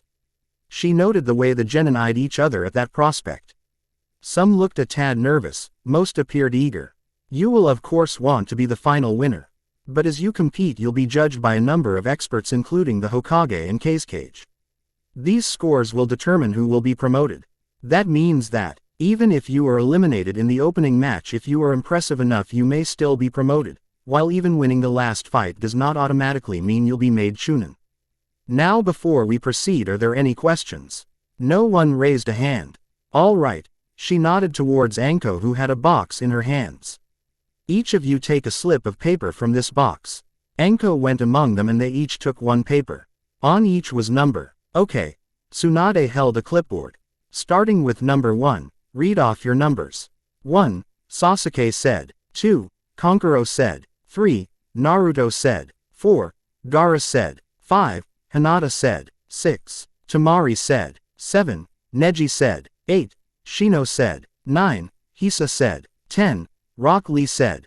11, Tenten said. 12, Kiba said. Tsunade nodded and wrote names down. All right, these will be the opening round matches. She displayed what she had written. Sasuke vs Kankuro, Naruto vs Gaara, Hinata vs Temari. Neji vs Shino, Hisa vs Rock Lee, Tenten vs Kiba. Learn everything you can about your opponent, strengths and weaknesses, and plan your strategy accordingly. With that, you are all dismissed for the next 30 days when we will reassemble at the village stadium. With that, the senseis went to talk to their teams. The Hokage was going over to congratulate his son and his team when Temari came up to him and bowed low. Please forgive Gaara's behavior earlier, Hokage-sama. Which behavior are you referring to? Minato asked politely. His threatening to murder on Leaf Ninja in front of me, or his massacring 5 squads during the exams. Mari flinched at the polite and cool tone. I am very sorry, Lord Hokage. My brother has issues. That does not excuse how he behaved, Minato said sharply. I know, Temari replied weakly. Minato let out a sigh. I will not punish him for what he has done so far. I also don't hold what he's done against you. Please inform him though that as long as he is in Konoha I will be keeping a very close eye on him. Should he break any of my village's laws I will not be lenient with him. Tell him I will be keeping an eye on him. She nodded. I will, Hokage-sama. She hesitated a bit but decided to press on with what she had originally wanted to ask him. Hokage-sama, may I be allowed to make both you and your son dinner? Minato looked at her in surprise. You cook? Temari laughed. Of course. I'm not only a kunoichi. I have been trained in all the feminine arts. Please allow me to come to your home tomorrow and make you and your son a delicious meal and allow us to all get to know each other better. She was looking at him hopefully. Please let me show you a different side of me. That brought out a small smile. He understood that ninja weren't just soldiers and killers. They were also people who lived ordinary lives most of the time. It wasn't fair to judge her solely on the results of the exams. Certainly. Why don't you come by tomorrow evening? Wonderful. And please bring both your brothers and sensei as well. Her face fell. Why? It would be more pleasant if I could serve just the two of you. I'd like the chance to get to know both of them and your sensei as well. Minato told her. Is that all right? Quote, of course, she replied. In that case, Naruto and I will look forward to getting to know all of you better tomorrow. Servant of the Namikaze. As Kiba and Naruto were talking excitedly with Kakashi-sensei about training for the upcoming finals, Hinata noticed the pretty Suna Kunoichi talking to the Hokage. Hinata couldn't help but notice how close the girl was standing to Naruto's father. How open and inviting her body language was. When their short talk was over, she bowed to him and walked back to her team with a spring in her step. She also noted Yondaime watching her go with just the slightest grin on his face. He then came over to where she and her team were. Well, Hinata, congratulations on making it to the final stage of the exams, Minato told her. I know your father will be very happy for both you and Neji. Thank you, she replied politely. Her index fingers began to press together without her realizing. Hokage-sama, if I may ask, what did that girl want? Oh, Temari, nothing important. She just asked if she could cook Naruto and me dinner. She's going to cook for you, Naruto-kun. Hinata asked worriedly. She glanced back over to the girl who was talking eagerly with her sensei. That's right, Minato told her. She's going to cook for us and we'll be having dinner with her entire team. Since she's the Kage's daughter, I thought it would be a good opportunity to get to know her and her brothers. I'd also like to see her and Naruto get along. You would? She asked weakly. Minato nodded. Despite her brother's actions, Temari seems like a good girl. I hope she and Naruto bond a bit. She might become a very important person to him. Hinata could feel her heart sink. Important person? Really? Minato gave her a playful wink and then patted her head as an adult might any 12-year-old girls. Well, who knows, he said and left it at that. He went over to Kakashi and her teammates and began to talk to them. Naruto puffed out his chest and eagerly related what had happened to them since entering the Forest of Death. Hiba loudly snorted and called him a liar. This in turn got Naruto shouting at him and shaking a fist. Normally Hinata would have been between them trying to keep the peace. At the moment though, all she seemed capable of doing was staring over at the blonde girl while trying to decipher the meaning of the words. Important person. When Temari had been packing for the exams, she'd felt a little strange including her kimono along with her ninja gear and supplies. Now though, she was very glad she had brought it along. It was made of pure silk and a rich mixture of indigo, lavender, and pink. Her hair was not in its usual 4 ponytails but was loose and hanging halfway down her back. She had on blush and lipstick and just a little eyeshadow. She had put on her favorite perfume, had done her nails, and was feeling very feminine. Walking down the street, male eyes looked her way, and more than one called out to her trying to get her attention. It was pleasing but she made no effort to respond. In her hands she carried a wicker basket filled with ingredients she had bought at the market. She wanted to be absolutely sure she had everything she needed for the traditional dishes she had in mind. When she came to the Namikaze estate, she was very surprised to find the gates wide open and no apparent guards. Her father would never for an instant leave his home unguarded, and there were always at least 2 squads on watch at all times. Unless the guards here were very well high. Then the place seemed entirely defenseless. Feeling a little nervous, she entered through the gate and walked along the twisting path before her. She half expected a ninja to appear and ask her who she was and why she was entering the Hokage's ancestral home. She could not see the house yet as there were tall trees on either side of her. As she walked, she spotted a pair of brown rabbits munching on some plants. They seemed used to human visitors as they made no effort to run or hide. Walking along, it felt like she was in the middle of a forest rather than inside a great ninja village. These ninja really do love nature, don't they? She could understand why. Traveling through Fire Country, she'd been amazed at the endless greenery, at the countless miles and miles filled with vegetation and life. She loved Suna and the desert that was her home, but like all Sunanin, she was brought up with a healthy respect for it. The desert was unforgiving. In contrast, the land here was giving. It was filled with food and lumber, more than the local population could harvest. It was a rich land, far richer than Wind Country. A place that can make men like Namikaze Minato would have to be special, she thought. He had defeated her brother Gaara with ease and she had never even imagined such a thing possible. Her own father, the Kazekage, lived in fear of him. That likely meant Minato was the most powerful ninja she'd ever met. Maybe the most powerful, period. Yet unlike her father, the Hokage felt no need to force people to acknowledge that superiority. He was kind and open and treated others like they were his equals. In return, his ninja and his citizens loved him. They waved to him on the street and shouted out greetings, which he returned. There was a familiarity and trust between ruler and ruled that could not exist in Suna. Her father was certainly respected, undoubtedly feared, and occasionally admired. But loved? She shook her head. The people and his ninja would never love him. Is that the secret? Is that why they are so strong? Gaara was a Jinchuriki and the strongest ninja in Sand and had never been so much as touched. Since coming here, though, he had already been defeated twice. Was it because the ninja here loved and trusted in their leader and he in them? Was that where the strength came from? She didn't know but thought it an interesting hypothesis. If things worked out the way she hoped, she might get the chance to learn for herself. She came to a wide turn in the road and at last exited the woods. She took a deep breath as she saw the Namikaze mansion for the first time. It was a 3-story building made of white marble. In the afternoon light it almost seemed to shine. In front of the mansion were bushes spread out in broken circles mirroring the spiral pattern used by Konoha as a symbol of friendship.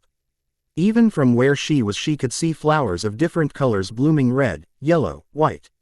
These would be the famous rose gardens of the Namikaze. A breeze brought the sweet fragrance to her and she breathed it in. So rich, she thought. There were no gardens in Suna. Water was too precious to waste. Even for the ruling family it was not permitted. Here though it was no issue.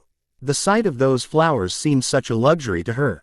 That so much water and effort could be expended for the sake of something as fragile and tempora. Rai as a rose drove home the difference between her village and this one. She wandered off the path and approached the rose garden. They were in full bloom and the sweet scent was heavy as she neared. She saw benches placed alongside the bushes. She imagined how nice it would be to live here and to be able to come out and just sit and enjoy the scenery. She sighed wistfully. It really did seem too good to be true. Like something from a fairy tale. Yet it was real enough. She now approached the wide double doors at the front of the mansion. She was reaching out one hand to knock when they both opened before her. There in front of her was a tiny rail-thin old woman with gray hair and thin flat mouth dressed in a long elegant maid's uniform. Standing behind her were 2 rows of servants. All of them in pristine uniforms. All of them looking at her and waiting. Whatever her age, the woman at the door bowed smoothly and elegantly, an action mimicked by the servants behind her. I greet you Abaku no Tamari and bid you welcome to my master's home. I am Kaide, head maid and servant of the Namikaze clan. There was unmistakable pride in her voice and as she straightened her back her eyes met Tamari's with unwavering certainty of who was in charge here. Both the master and Naruto-sama are not present at the moment but I have been informed to give you whatever assistance you may require and to treat you as a most honored guest. Tamari had been brought up to give her servants no mind. They were almost seen as just an extension of the house, like a stairwell or piece of furniture. You did not waste words like, please, or, thank you, on a servant. You told them what to do and it was done. When you did not need them they became almost invisible.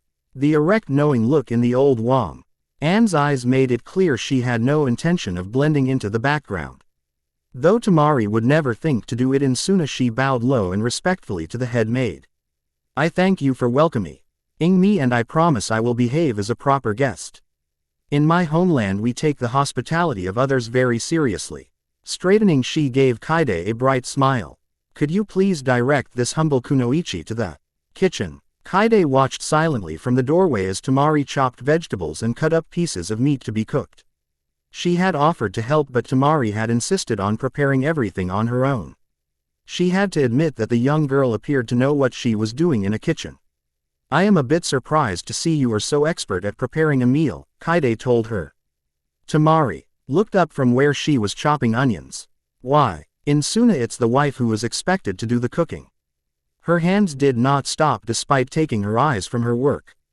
She's the same here in Konoha, Kaide agreed. However, being the daughter of the ruling clan I would have thought learning to cook might have been beneath you. Tamari gave a firm shake of her head. My people are very traditional and so is my father. Every girl is expected to know how to cook and take care of the household.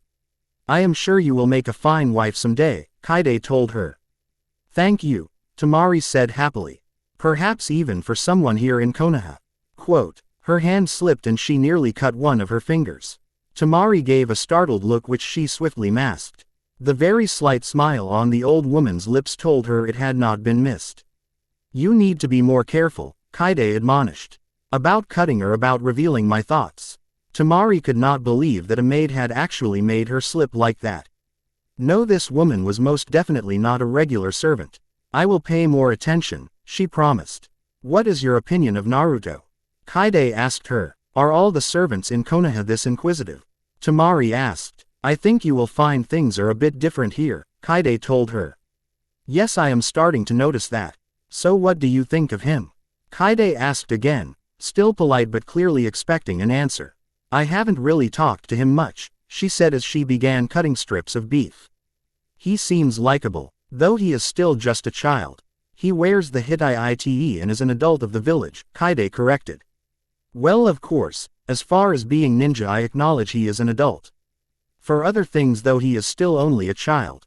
For other things, Kaide repeated in a tone as dry as desert sand.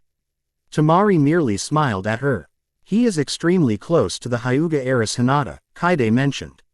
They have known each other all their lives and are teammates now. Her father, is a dear friend to my master, and though a formal arrangement has never been made, many have thought Hinata and Naruto would end up together. Is that so? Temari said neutrally. Kaide looked at her and Temari looked back. Well, you seem to have everything in hand, I will leave you to it, Kaide told her and left the kitchen. Why do I feel like I've just been interviewed by a future mother-in-law? Sighing, she kept cutting. She had a lot of work still to do to have dinner ready. Guess who is coming to dinner? Why do I have to get dressed up to eat? Naruto complained. He was wearing a dark green silk kimono. You are a Hokage's son and clan heir of the Namikaze, his father told him. He was dressed in the red and white robes of his office. I'm afraid the occasional formal dinner is the least of what that requires. Just be glad you don't have to do any paperwork. Great, Naruto muttered sullenly. His father grinned at him. Son, you've been to enough of these two. Know how it goes. Just be polite and try to have good table manners, or I'll set Kaide after you. Naruto shuddered. Anyway, if you really do succeed me, you'll be expected to host a lot of formal events, and you won't be allowed to skip out early. You know, Dad, the way you talk about it, you make being Hokage sound about as interesting as being an accountant. He shrugged. Well, it does have its moments, but a lot of the work is anything but glamorous. It's worth doing though. Now remember, I need you to be polite and civil to our guests, and I would especially like it if you could make a real effort to get to know Temari. She's going through a lot of trouble to make the dinner, and you should show your appreciation. Wait, why is she doing that? I mean, since when does a guest do the cooking? Naruto asked. FFERED, and I thought it a very nice gesture. She wants to demonstrate she is more than just a kunoichi. Naruto laughed. Having a beautiful girl cook for me. It almost sounds like a date. Almost. Unlike Temari, Baki, Kankuro, and Gaara had not bothered to pack any formal clothes, and so were dressed in their regular ninja gear as they approached the Namikaze mansion. Nice, Kankuro commented, looking over the building as well as the gardens. You can really tell what a rich place this is. Baki ignored the comment and was instead focused on his other student. Gaara had his gourd slung over his back as always. His face had its usual lack of interest, but the eyes darted back and forth. Interesting, Baki thought. I have never seen him nervous before. His encounter with the yellow flash left an impression. Gaara, I trust you will behave as a proper guest. Except when he was filled with bloodlust, Gaara tended to be well-mannered. Those times he wasn't though. I'll behave, he said in a bored voice. Don't expect me to keep quiet though if he starts spewing that garbage about peace and friendship. Gaara, please remember our host is the Hokage. Gaara sent him a hard and uncompromising look. I'm not afraid to tell the Cage what I think of him. Why would I worry about the Hokage? He suppressed a sigh. This was about all he's expected to get. Just be as polite as you can. Gaara offered no reply. Baki finally pressed the doorbell and was not surprised when it opened immediately. He was surprised, however, to find not a servant but the Lord Hokage himself opening the door for them. Welcome to my home, Minato said with a wide inviting smile. His eyes slid over to Gaara's. Please come in and make yourselves comfortable. I am looking forward to getting to know all of you. Temari insisted on bringing all the dishes to the table herself. Naruto was astounded by the variety and tempting aromas laid out before him. These were all traditional Suna foods which they were all exotic delicacies in his eyes. There was a bowl of hummus and pita bread. There was tabbouleh with parsley, tomato, garlic and other ingredients mixed in. There were chicken and lamb shawarma. Pockets of warm bread absolutely stuffed not just with meat but cheese, tahini, onion, and other vegetables. There were stuffed potatoes and falafels. There were skewers with beef and chicken separated by cuts of vegetables. There were dishes piled high with cuts of meat all cooked with various spices along with fresh pita bread. And to top it all off was a dish with multi-layered baklava coated in nuts and honey. Naruto just stared at all of it with wide eyes and watering mouth. Wow, you made all this by yourself. Oh, it's nothing, Temari said with just the slightest grin on her satisfied face. She gave him a demure bow. Please enjoy the meal this humble maiden has prepared for you. I think I speak for both myself and my son when I say we appreciate all the effort you obviously put into preparing this meal for us. Minato told her. Kankuro snorted a laugh. Yeah, my sister's really domesticated. Maybe you should ask her for a foot rub or something. Temari sent her other a hooded look and his laughter cut right off. My wife Kushina was a great ninja and warrior, but she also took pride in being able to cook a good meal. Minato said pleasantly, I think it's AKS very highly of your sister that she is willing to make such an effort. Temari blushed slightly at his words of praise. Hey dad, can we eat? Naruto's mouth was watering. Son, don't you want to thank Temari for making all this delicious food for us first? Huh, oh yeah, right. He sent her a bashful smile and offered a seated bow. Thanks Temari. Can I eat now? Laughing she nodded. Please do Naruto-kun. All of you please enjoy this meal. Temari was seated across from Naruto and was grinning at him as he was devouring a chicken shawarma in one hand and a skewer of meat in the other. I see you have a good appetite. Naruto looked up from his plate looking slightly embarrassed. Sorry, I guess I got a little carried away. No need to apologize, she assured him with a reassuring smile. I take it as a compliment. I've never eaten Wind Country food before. It's really good. I'm very glad you think so. Hopefully I'll get the chance to cook for you again. Well, that would be great, Naruto said. But wouldn't it be a little weird since you and I might face each other in the exams? I mean, I understand about diplomacy and all, but we aren't supposed to get too friendly, are we? Actually, I would like us to become close, Naruto, she told him. While it is true we may face one another in the trials, that doesn't mean we need to see each other as enemies. If we meet, I will fight you as hard as I can in the arena, but outside of that I would dearly like for us to be close. Even though I'm from another village? Naruto asked. He had a friendly and open nature, but he was still a ninja. Sand was an ally, but he had been taught that ninja of other villages were never to be completely trusted.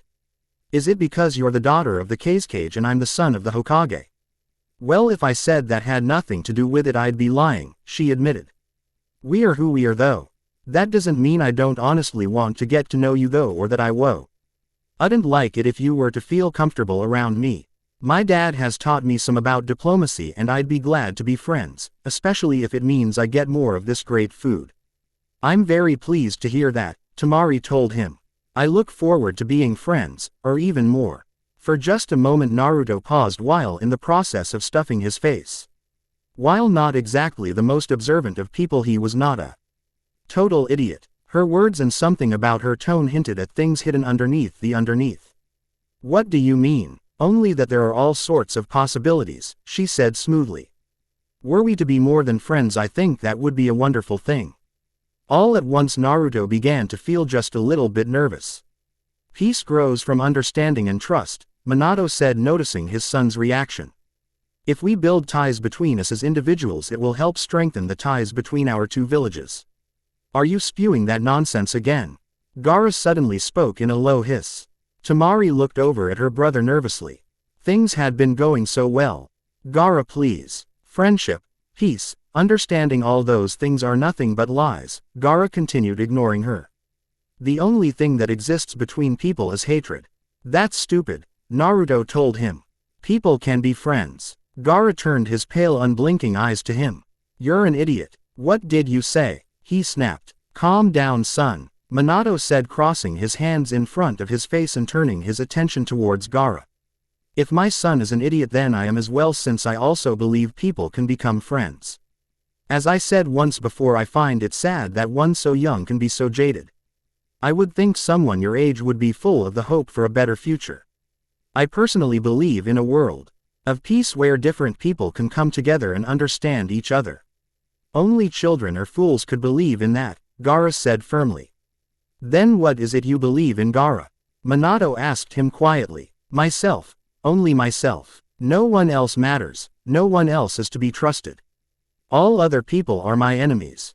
Naruto smirked. You're the one who's the idiot. No one can survive all by themselves. People need each other. It's the trust and love for others and for the village that makes life worth living and gives meaning to what we do. I love Konoha just like my dad does. When I am Hokage, one day I'll protect the village the same way he does, not out of selfishness but out of love. Gaara stared at him, obviously not comprehending. You love your village. Why? You're a Jinchuriki, a human sacrifice. You were forced to accept an unfair burden for these cowards. Why would you care about them? Don't you know they are only using you? When you die they'll just bury you and have someone else take your place. That's not so. Naruto snapped and was on his feet. The people of Konoha would never just use me. To be the Kyuubi's container is my honor. The great Jiraiya gave his life to stop the Kyuubi, and he's the greatest hero of my village. I am giving my life to keep it imprisoned and to use its powers to protect Konoha. So what? Gaara asked coldly. Do you think that makes you a hero? Did you have a say in what happened, or was it just forced upon you? If you have no choice, that means you're nothing but a tool. Naruto let out a low growl. I'm no tool. Naruto, please sit back down, his father said firmly. Looking at his dad, Naruto nodded and sat. Gaara, Minato continued. It is true Naruto had no say in what was done to him, but as my son and heir I felt it to be his duty nonetheless. I assure you that no one in this village sees him as a tool. In my eyes and in the eyes of others he is a hero, and his sacrifice is a noble one. I would ask you not to insult I am or the memory of Jiraiya by reducing what he did to some mere task. What Jiraiya did in stopping the Kyuubi he did out of love for this village, and what my son does now is also done out of love. Do not mock them even if it is something you cannot agree with. Gaara, Baki said, sounding stern. You are insulting our host. Please apologize and behave like a proper guest. Gaara's lips turned downwards with a sullen twist.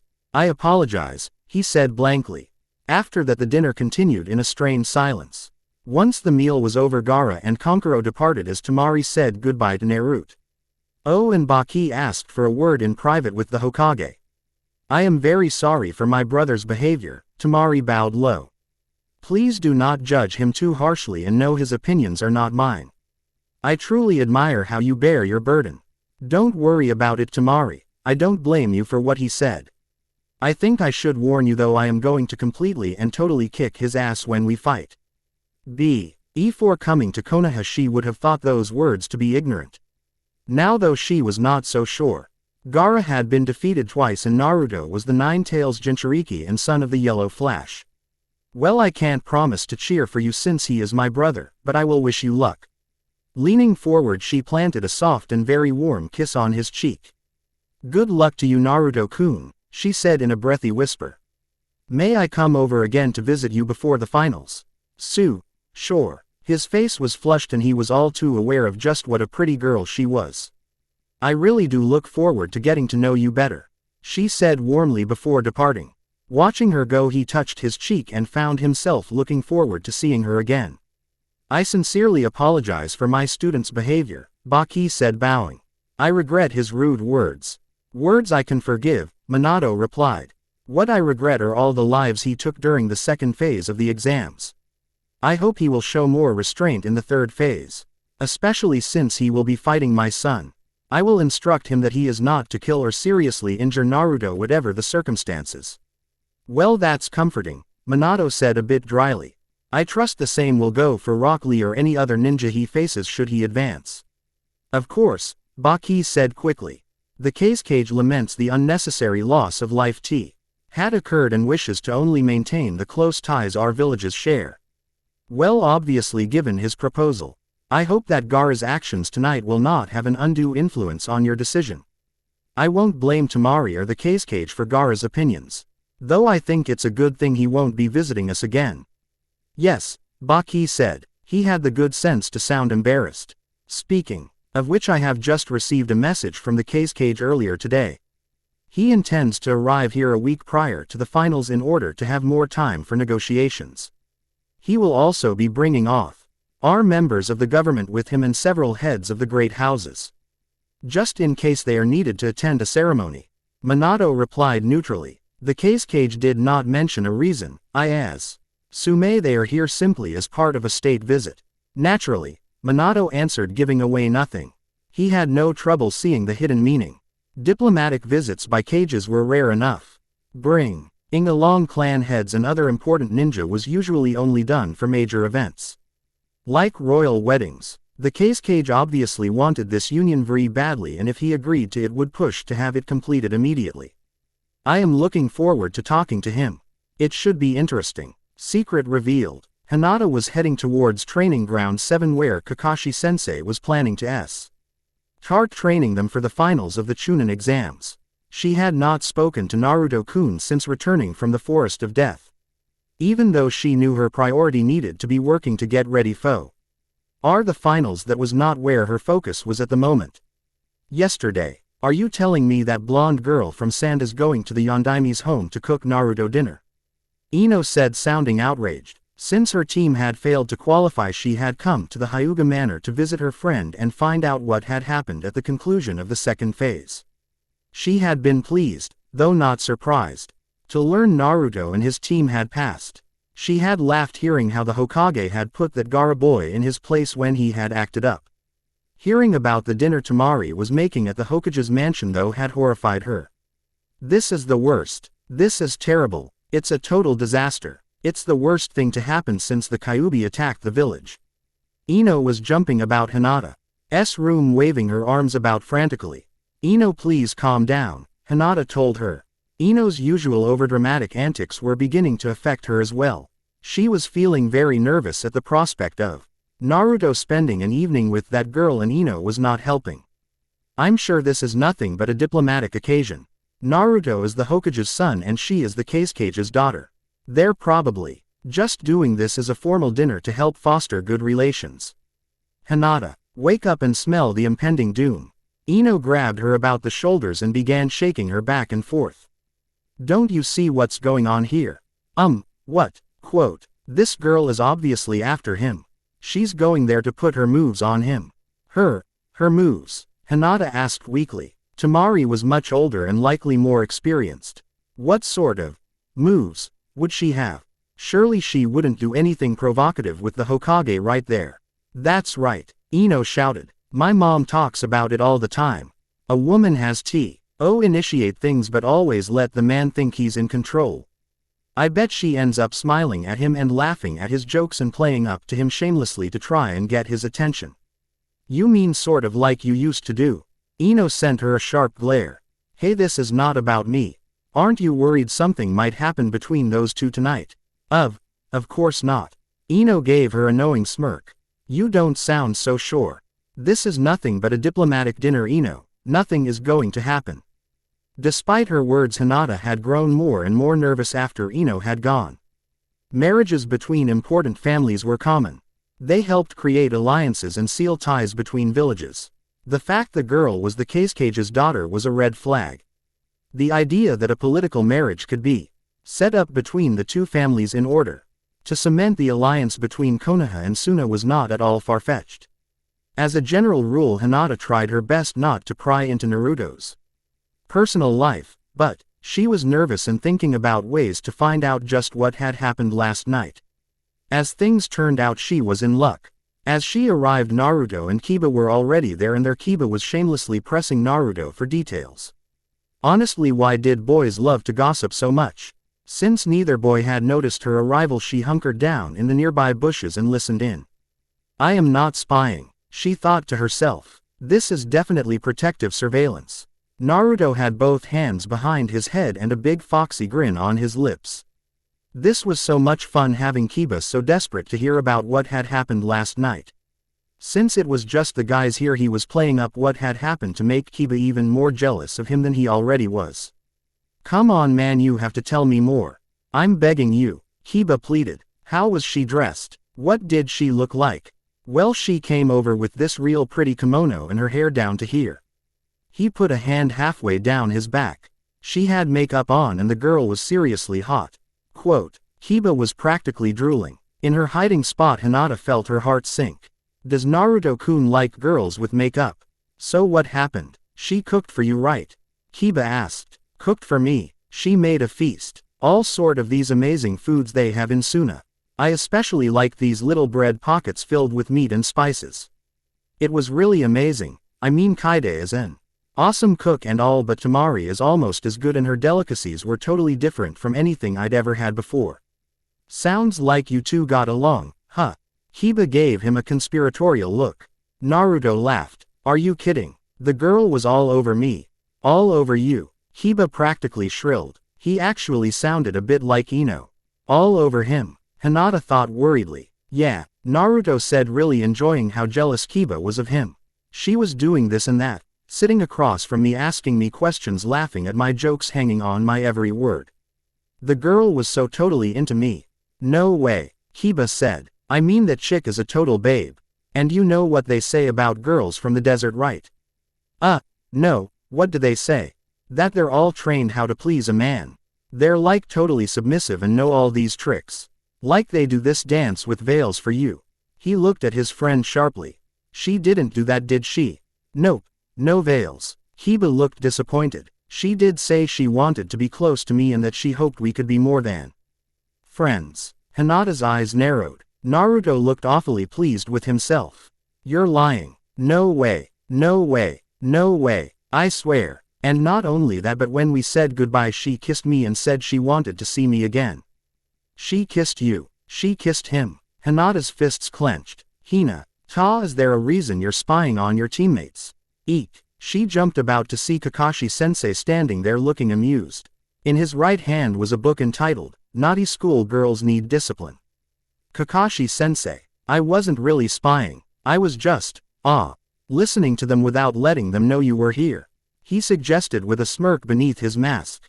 With his free hand he waved that off. Don't worry about it, Hinata. We're ninja after all, and if they let their guards down enough to let someone, even a teammate, spy on them, it's their own fault. You're so lucky, Kiba shouted at the top of his lungs. Of course they're not exactly trying to hide their presence either. Kakashi noted dryly. Come on Hinata, let's begin the training session. Hi Sensei. Kakashi had actually been there the entire time watching the scene play out. It was not hard for him to read Hinata's mood or to figure out a way to take advantage of it.